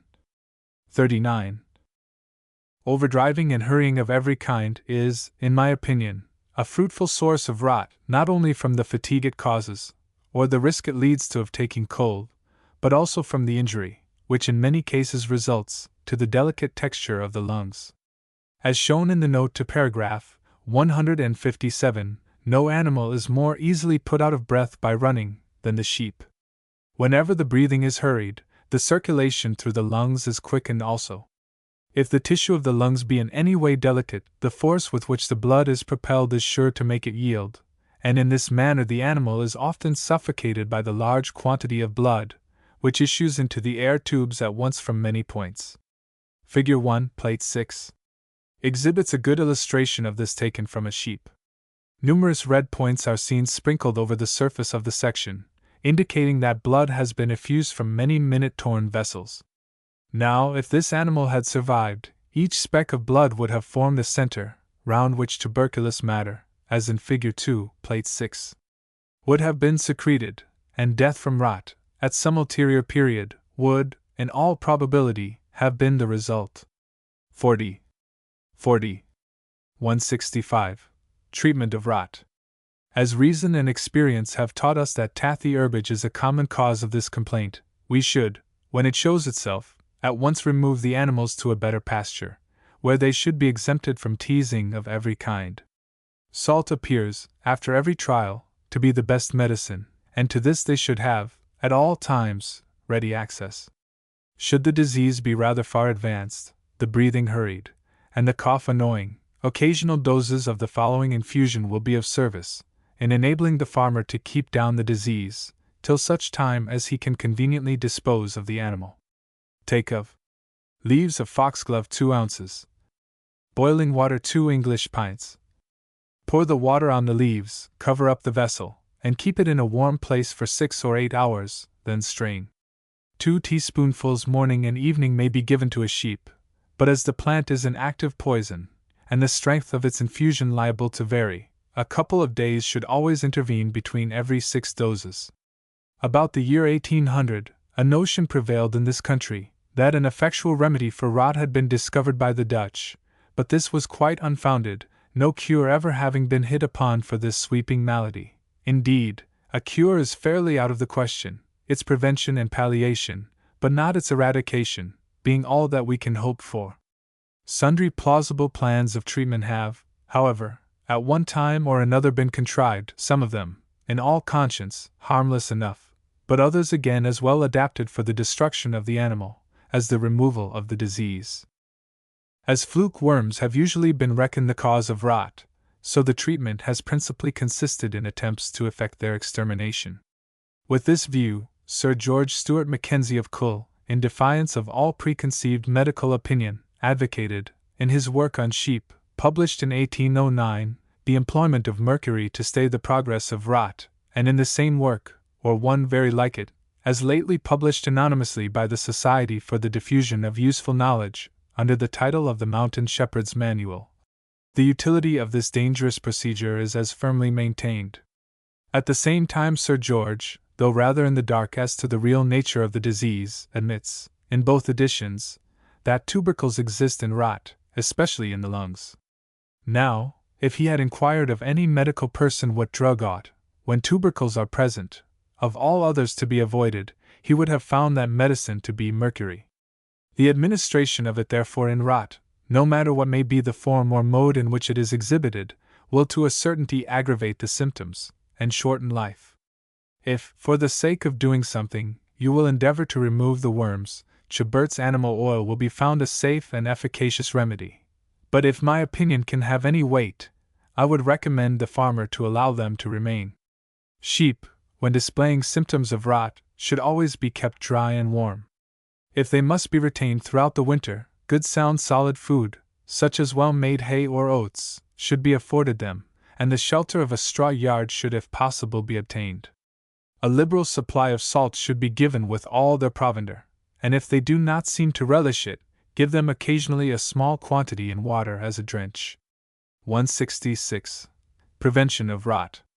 On this head I need do little more than remark that attention to the causes will go a great way to point out the necessary means for its prevention. Admission of the sheep to rank soft grass, heavy stocking, short allowance of food during winter, everything in fact which leads to the exposure of the animals should be scrupulously avoided. The strongest constitution cannot with impunity be tampered with, and the soundest habit will fall before the mining attacks of want and weather. Keep your stock always in as high health as possible, for such is the surest prevention of tuberculous disease. As rot is hereditary, 41. The importance of weeding out ewes from the flock on their first exhibiting appearances of unsoundness is acknowledged by all. Many ways have been pointed out for detecting the incipient symptoms, but none plainer and better than those written by the late Mr. Beattie of Muckledale, and published in the 3d volume of the Highland Society's Transactions. The first thing to be observed, says Mr. Beattie, is in the spring, when they are dropping their lambs. A sound ewe, in good order, drops a lamb covered with a thick and yellow slime, which the ewe licks off it, and the rule is, the sounder and the higher the condition the ewe is in, the darker and thicker will be the slime, but when they observe a ewe drop a lamb covered with thin watery bubbles, and very white, they note her down as unsound. 41. About the month of September, when they intend to dispose of their draft ewes, they put all their sheep into a fold, and draw them by the hand, that is, they catch them all, viz.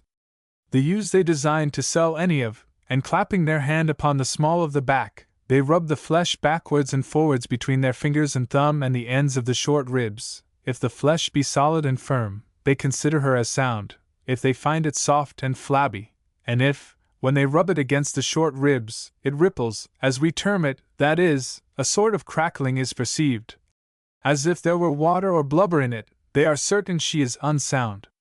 This is the most certain of all symptoms, but is not to be discerned with any degree of certainty but by an experienced hand, for although, as I have here related it, it seems a very simple affair, and easily acquired, yet it is well known that many shepherds, who have followed sheep all their lives, never arrived at anything like certainty in judging by the hand, whilst men of superior skill will seldom be mistaken, and will draw by no other rule.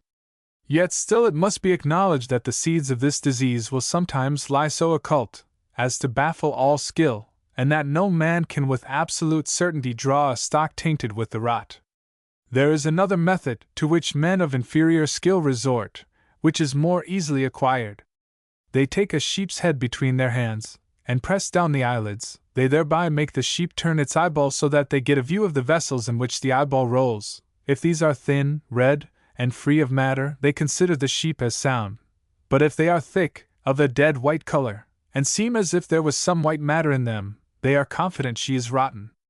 This is a pretty general rule, and easily discerned, but I think it is not so certain as when they are judged by the back, for in firm healthy lands the eye of a sheep is far redder than it is in sheep upon grassy lands. And in some boggy lands the eye is never very red, be the sheep ever so sound, so that there you cannot so well judge by the eye.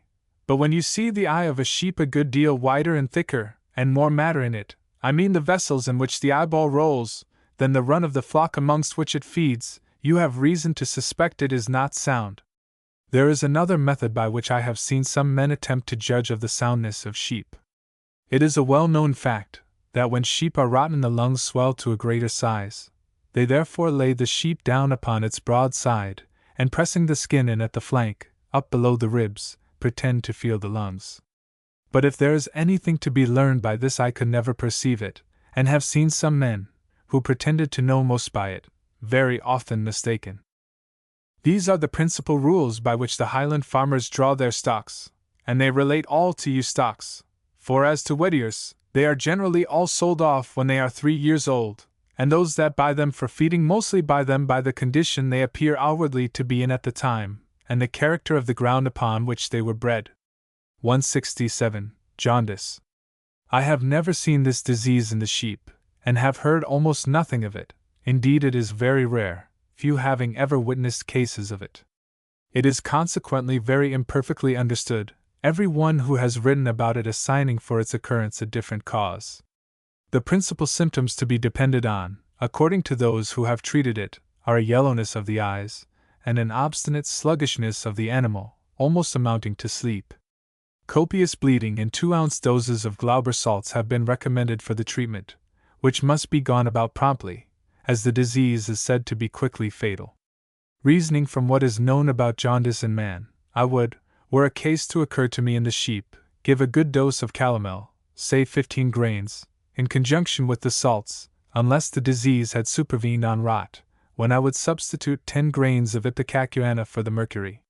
168. Dropsy.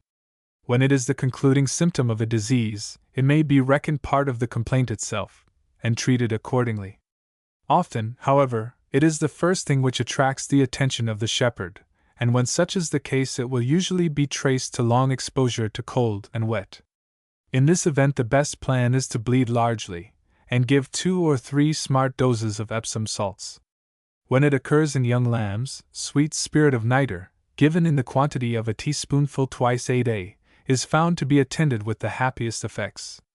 Tapping, or, as it is popularly termed, stabbing, or sticking, to permit the escape of the water, is the cure resorted to in South Africa, when it appears in old sheep, after exposure to rain, but this ought never to be resorted to unless under the guidance of a medical person.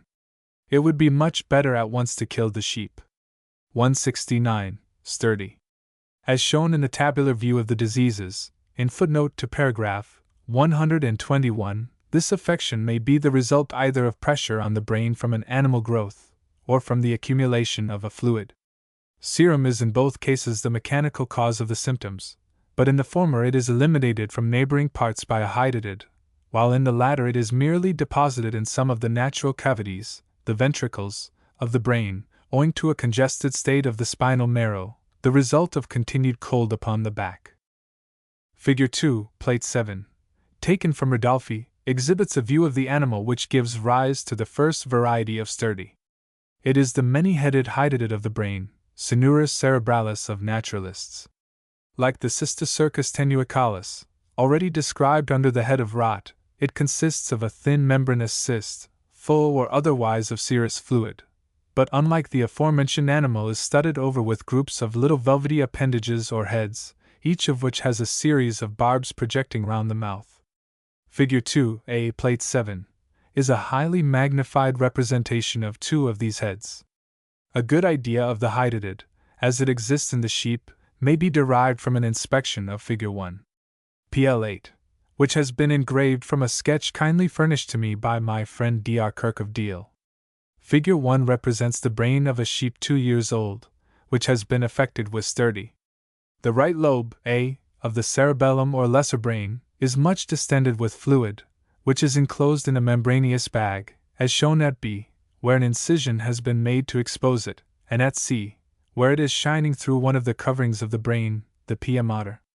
The hydatid is found of all sizes, from that of a pea to that of Figure 2, Plate 7. Large ones are far from rare, and the ventricle is frequently enormously distended. The hydatid in the brain from which Figure 2, Plate 8, was taken, though not filled to repletion, contained 10 drams of serum.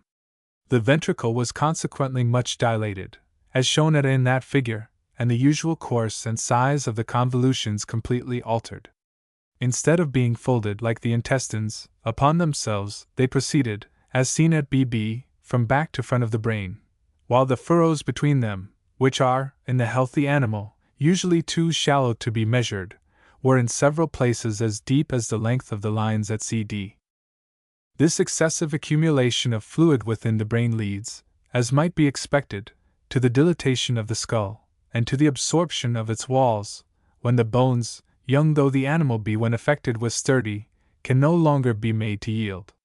For this reason the skull, towards the termination of the disease, generally becomes thin and soft in front of the root of the horn, and in this way offers a spot which, from its being easily pierced, is frequently made the seat of surgical operations. Other parts of the skull also undergo considerable thinning, more so indeed than in front of the horn. The attention of the farmer has hardly, if ever, been called to this fact, though I believe that, for one instance in which perforation occurs in the frontal bone, it will be noticed a score of times on the sides of the head.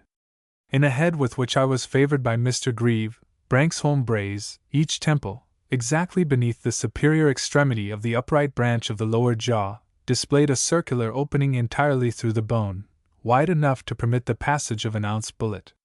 Whatever may produce pressure on the brain, the symptoms which indicate it are nearly always the same. The sheep has a dull, stupid look, turns very often round, and will, when water is in its way, stand staring at it till at last, giddy and confused, it plumps fairly in. If, when the symptoms are very unpromising, convulsive movements should occur, they may be taken as a favorable sign, as they indicate a diminution of the pressure on the brain. A minute description of the morbid appearances in hydrocephalus could serve no good purpose. I therefore pass on to the prevention of sturdy. 170. Treatment and prevention of sturdy. The variety caused by hydatids can only be prevented by the use of dry, well-grown, wholesome food. Dr. Jenner found that he could cause hydatids to form in rabbits at will, by feeding them on green succulent provision, and it is well known that this form of sturdy prevails among sheep chiefly in marshy places, as the fens of Lincolnshire. Water in the head is generally induced, as first pointed out by the Ettrick Shepherd, in the Farmer's Magazine for 1812, by the back of the animal being chilled, as is evident from the following facts. 1. It is always most general after a windy and sleety winter. 2. It is always most destructive on farms that are ill-sheltered, and on which the sheep are most exposed to those blasts and showers. 3. It preys only on sheep rising their first year, the wool of which separates above, leaving the back quite exposed to the wet and cold. 4. If a piece of cloth or hide is sewed to the wool, so as to cover the back, such a sheep will not be affected with the disease. Bratting is therefore the best preventive, and it is as cheap as it is effectual. 1 pair of old blankets, worth only some 4 or 5 shillings, will furnish coverings for 40 hogs, and if laid carefully aside in spring, they will continue serviceable for 2 or 3 years. An operation can avail nothing, slaughtering the sheep is therefore the only expedient. When the existence of a hydatid near the surface of the brain is denoted by the skull yielding, at some particular spot, to the firm pressure of the thumb, its extraction must be set about in the manner described in paragraph 118, where I have also given my objections to the common modes of operating. 171. Trembling. Several affections are included under the name of trembling or leaping ill, all having, in common, more or less of the symptoms which these names denote. They may be considered as arising from exposure to cold and damp, especially on long fatiguing journeys, as in bringing sheep from the Highlands to the south of Scotland, when it frequently prevails to so great an extent, on reaching the low country, as to oblige the shepherd to leave 8 or 10 behind him at every stage. Injuries of the loins, either inflicted by themselves in jumping and running, or by others from rough usage in the fold, are common causes of the disease, but in this variety the hind quarters only are powerless.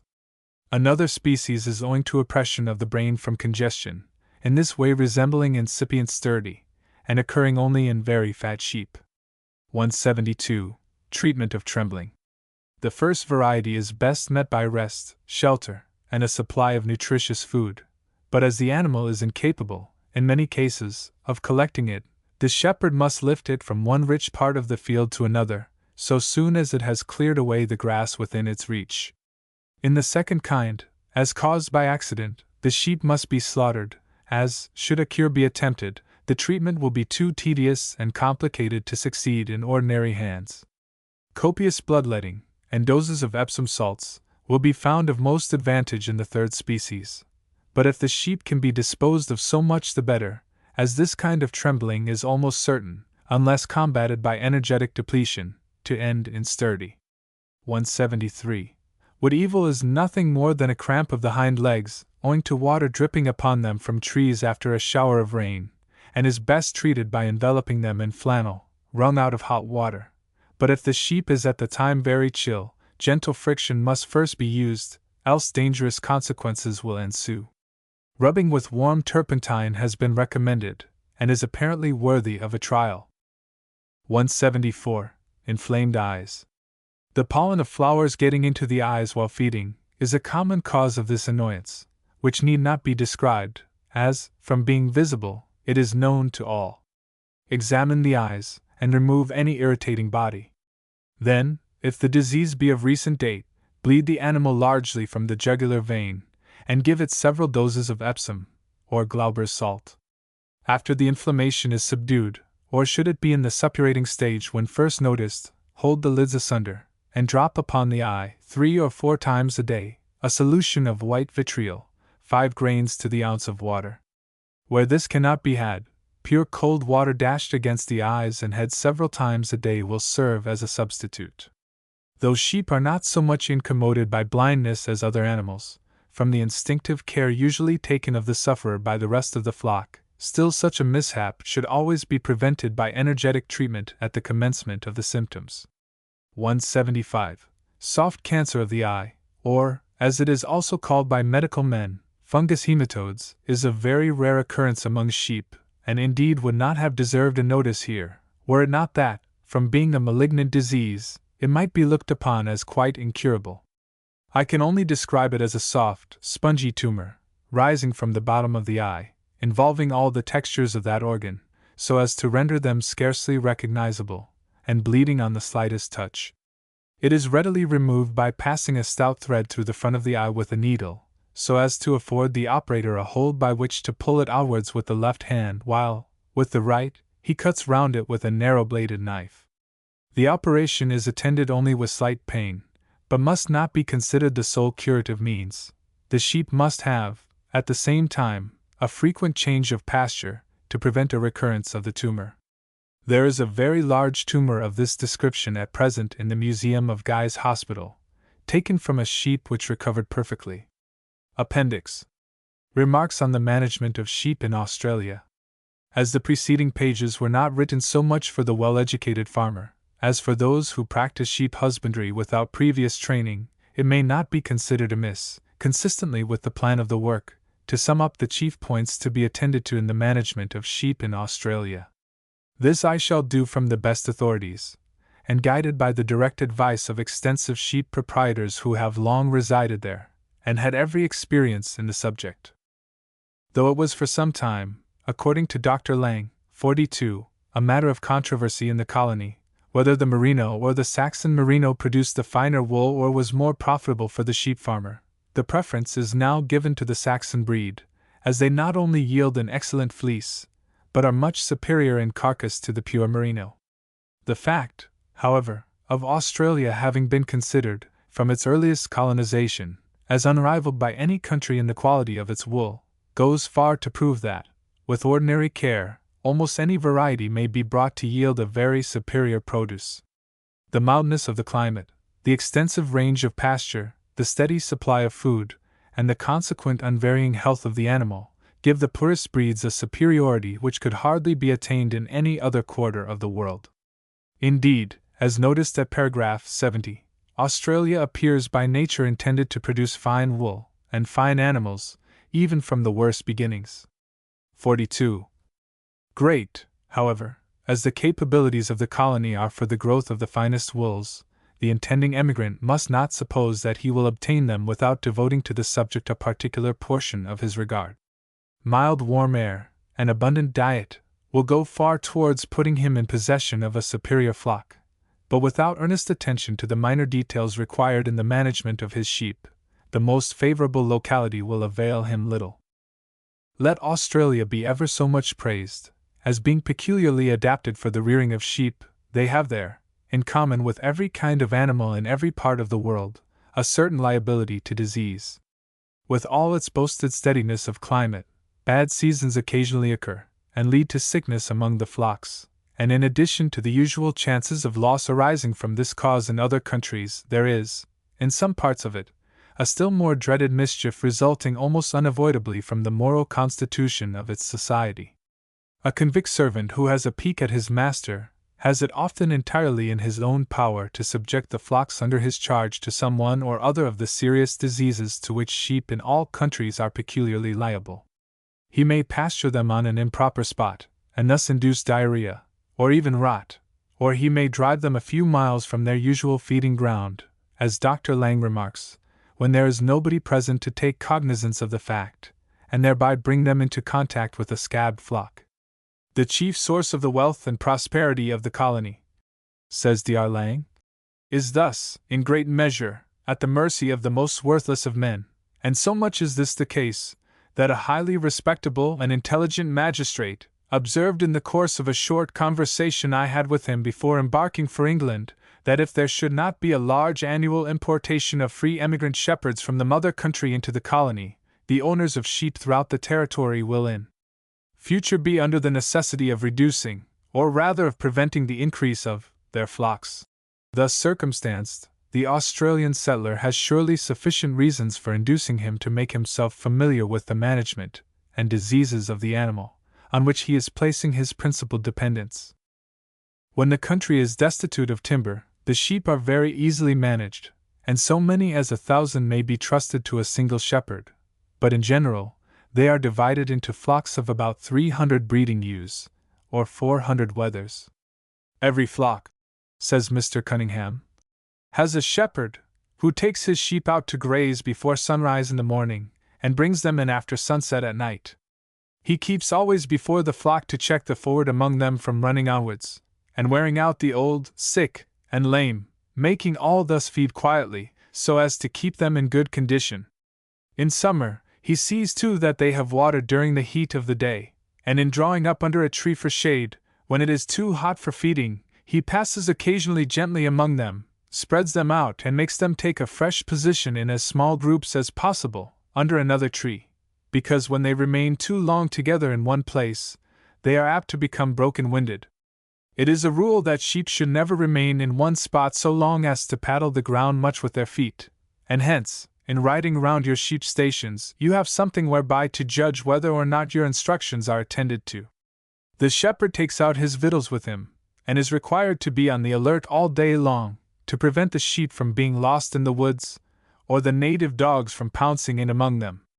They must always be driven slowly to pasture, and if you perceive that the shepherd can walk quietly among them, without disturbing them, you may set him down as a gentle and careful man, for if he uses his flock harshly, they will be naturally terrified by him. 3 flocks are always penned together under the charge of a watchman, who counts each regularly in at night, and the shepherds again count them out in the morning, so that they form a regular check upon each other, and prevent losses from carelessness or depredation.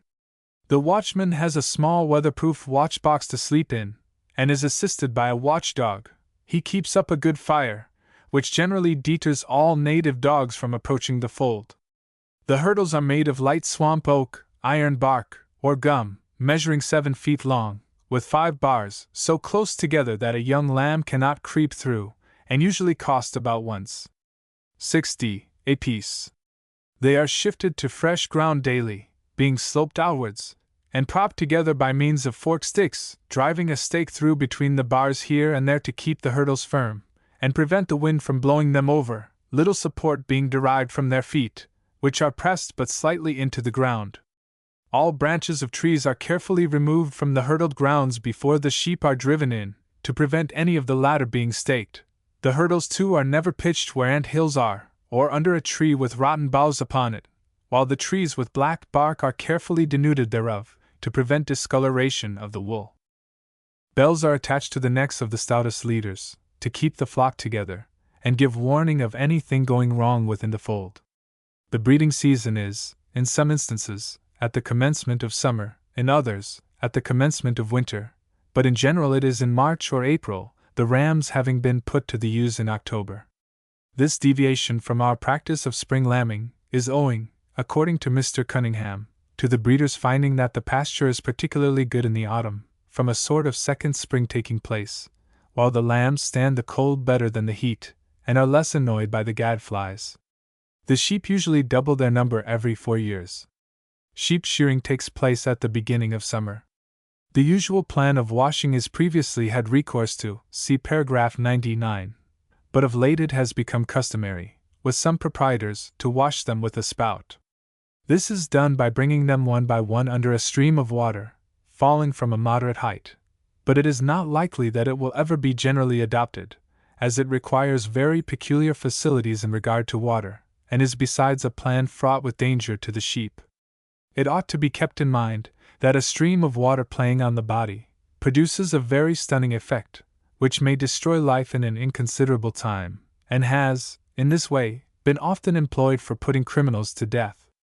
Be this as it may, the Australian sheep farmers have doubtless been led to resort to the spout, owing to the fleeces being so full of filth as to be cleaned with difficulty in the common way. The finer the wool, the more abundant is the yolk or viscid secretion on the skin, and the greater, consequently, is the quantity of filth which sticks to it. The dirtiness of the wool becomes, in this way, no mean test of the value of the sheep. Some of the fleeces lose fully 3/5 of their weight by washing. The average weight of the fleeces from the improved breeds is from 2 to 2.5 pounds. The ewe fleece seldom exceeds 1.5 pounds. The wool is packed in bales, wrapped in canvas, and forwarded for exportation to Sydney, on drays drawn by oxen. Some of the more extensive sheep farmers send home their wool direct to their agents in London, where it is sold according to its quality, at from 1 to 3 shillings, the freight to London being only 3 halfpence a pound.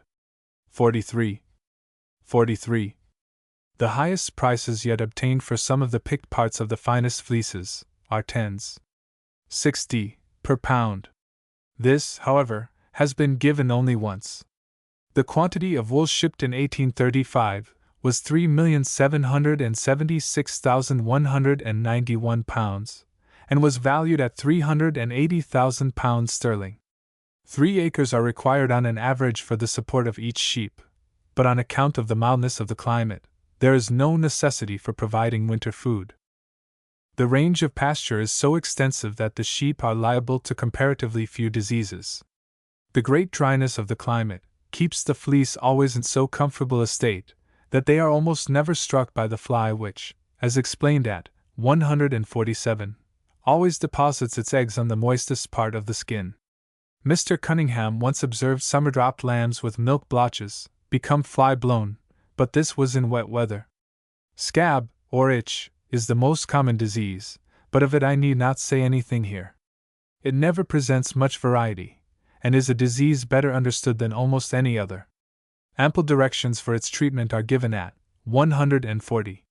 It is easily checked if the job is gone about with determination. The great points are to take it in hand the moment it appears, for when it gains ground, all chances of a wool crop are at an end for that year at least, and to use tobacco juice most liberally, as it not only leads to the immediate death of the itch insect, but appears to have a specific effect in leading to the restoration of the wool. The balm of Colombia, which is at present so lauded for accelerating the growth of hair, is supposed, on good grounds, to be an incognito preparation of tobacco juice. Rot is the only other important sheep disease in the colony. It was unknown till 1827, when it broke out in a wet-lying part of the Bathurst district, and succeeded, as Cunningham says, in that part of the country scourged by it, to a long fall of heavy rains, which supersaturated the blades of grass. For the method of treating this disease, fortunately rare in Australia, I must, in conclusion, refer to the body of the work. Footnotes 1. Encyclopaedia Britannica, 7th edition, article Agriculture. 1. 2. For further information on this subject, see that excellent paper on the natural history of the sheep and goat, by James Wilson, Esq. in No. 9. of the Quarterly Journal of Agriculture. 2. 3. See figures 2 and 3, Plate I, with their references. 3. 4. I am surprised to find it asserted at page 76 of the book on sheep, published by the Society for the Diffusion of Useful Knowledge, that the depilatory action of lime water on raw hides is a striking elucidation of the injurious effects of chalk on wool. Lime removes hair from a skin because it is a powerful caustic, and, as such, speedily decomposes the animal matter, but the carbonate of lime, chalk, is perfectly innocuous to wool, except so far as it combines with its oil, and is as little corrosive to the fleece as pipe clay to a soldier's coat. 4. 5. The art of weaving was first practiced at Iraq and Babylonia, and spread thence to neighboring cities, and in process of time to the most remote parts of the world. Bryant's Ancient Mythology, Volume 5, page 173. 5. 6. Macpherson, in his Annals of Commerce, agrees with Bloomfield the historian of Norfolk, that a colony of Flemish weavers settled so early as 1327, at Worsted, a village in that county, and bestowed upon it the name it bears. 6. 7. The people of Ireland produced worsted and woolen yarn at a cheaper rate than we could, owing to their poor being able to work on lower terms than those of England. This was owing to the rent of land being less in Ireland than in England. 7. 8. By the 18th of Charles II. The importation from Ireland into England of great cattle, sheep, swine, beef, pork and bacon, and shortly after of mutton, lamb, butter, and cheese, was declared a common nuisance, and forbidden on pain of forfeiture. Thus, the principal resource of a poor country in the neighborhood of a rich one was unfeelingly denied to it, till the reign of George III, when the hated edict was repealed. 8. 9. Quarterly Journal of Agriculture, No. 24. 9. 10. I allude to this, as the author of the work on sheep, published by the Society for the Diffusion of Useful Knowledge, at page 123 of that book, laments the want of an English translation of Columella. An excellent quarto translation of his 12 books on husbandry, and one on trees, was published at London, in 1745. 10. 11. Chalmers, Caledonia. Article, Galloway. 11. 12. It is to secure equality of temperature that the Spanish flocks are twice in the year exposed to the hazard of an overland journey of 400 miles, that they may pass the summer in the mountains of the north, and the winter in the southern plains. 12. 13. Eden. Philosophical Journal. 13. 14. By the Old English law, no bull beef could be sold unless the bull had been baited. 14. 15. Dr. Klein, in a communication to the Board of Agriculture, observes on this point: experience has proved that crossing has only succeeded in an eminent degree in those instances in which the females were larger than in the usual proportion of females to males, and that it has generally failed when the males were proportionally large. 15. 16. It was owing to a peculiar view taken of this maxim that so enormous sums were asked and given for the hire of rams, at the time Mr. Bakewell brought the new Leicester to perfection. That gentleman would never have obtained 1,200 guineas for the hire of 3 rams if the speculators had not intended to procure nearly similar prices for the use of the offspring of these animals, and it may be pretty safely affirmed that this traffic was ultimately the cause of much mischief to the breed in question, by inducing many to speculate on what was likely to prove a fashionable article, without caring much for the endurance of the really valuable points. 16. 17. D'Arsturm, professor of agriculture at Bonn, says that a new race may be produced in the same number of years as are required for perfecting the teeth. 17. 18. Sheep are as liable to distortions of the skeleton as other animals. The Museum of Guy's Hospital contains a very good specimen of distorted spine taken from a sheep. 18. 19. Middlesex Report, page 355. 19. 20. For the figures 1, 2, and 3 in Plate V, I am indebted to the Quarterly Journal of Agriculture for 1832, page 869. 20. 21. Old casks, wanting ends, form the best of all contrivances for holding salt for sheep, as when laid on their sides, and retained in that position by stakes, they allow the sheep free admission, at the same time that the salt is defended from rain. 21. 22. Paris's Pharmacologia, 6th edition, Volume 1, page 147. 22. 23. Paris's Pharmacologia, Volume 1, page 146. 23. 24. Whenever we hear a person recommending a medicine of universal virtues, we may safely set him down either for a fool or an impostor. Things which are good for everything are good for nothing. 24. 25. 25. Diseases affecting the stomach and intestines. Blown or blast. Braxy, sickness or blood. Pining, dazing, vinquish or vanquish. Staggers. Diarrhea or rush. Dysentery, cling, Breckshaw or Breckschwach. The skin and hoofs. Scab or itch. Erysipelas or wildfire. Red water. Leg evil or black leg. 26. 26. Inflammatory appearances caused by the 1. Maggot. 2. Ked. 3. Tick. 4. Estrus bovis. Sore teats. Foot rot. The air passages. Inflammation caused by the 1. Estrus ovis. 2. Pentastoma. 3. Strongylus filaria. Coryza. Glandular tissues, viz. the lungs, liver, and kidney. Rot. Jaundice. Dropsy. The brain and spinal marrow. Sturdy, gid or dizzy caused by 1. Hydatidis or bloba. 2. Hydrocephalus, or water in the head. Trembling, thwarter or leaping ill. Wood evil. The eye. Ophthalmia. Soft cancer.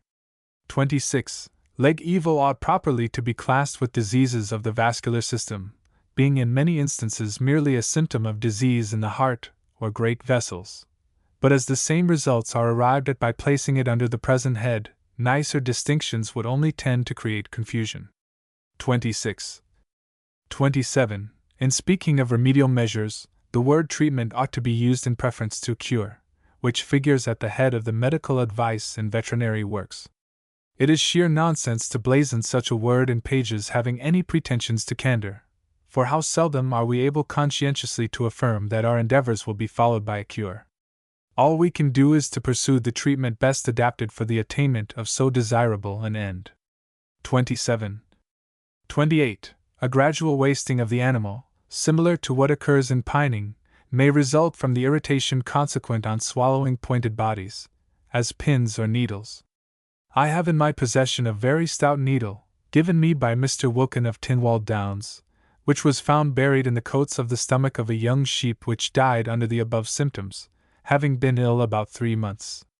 28. 29. To enable the reader more easily to understand Mr. Dick's views of this disease, I have added a drawing of the foot of the sheep, which it may be well to consult before entering on the subject. 29. Figure 4. Plate I. Section of a toe C. Crust of the hoof S. Sole G. Gland which secretes the hoof.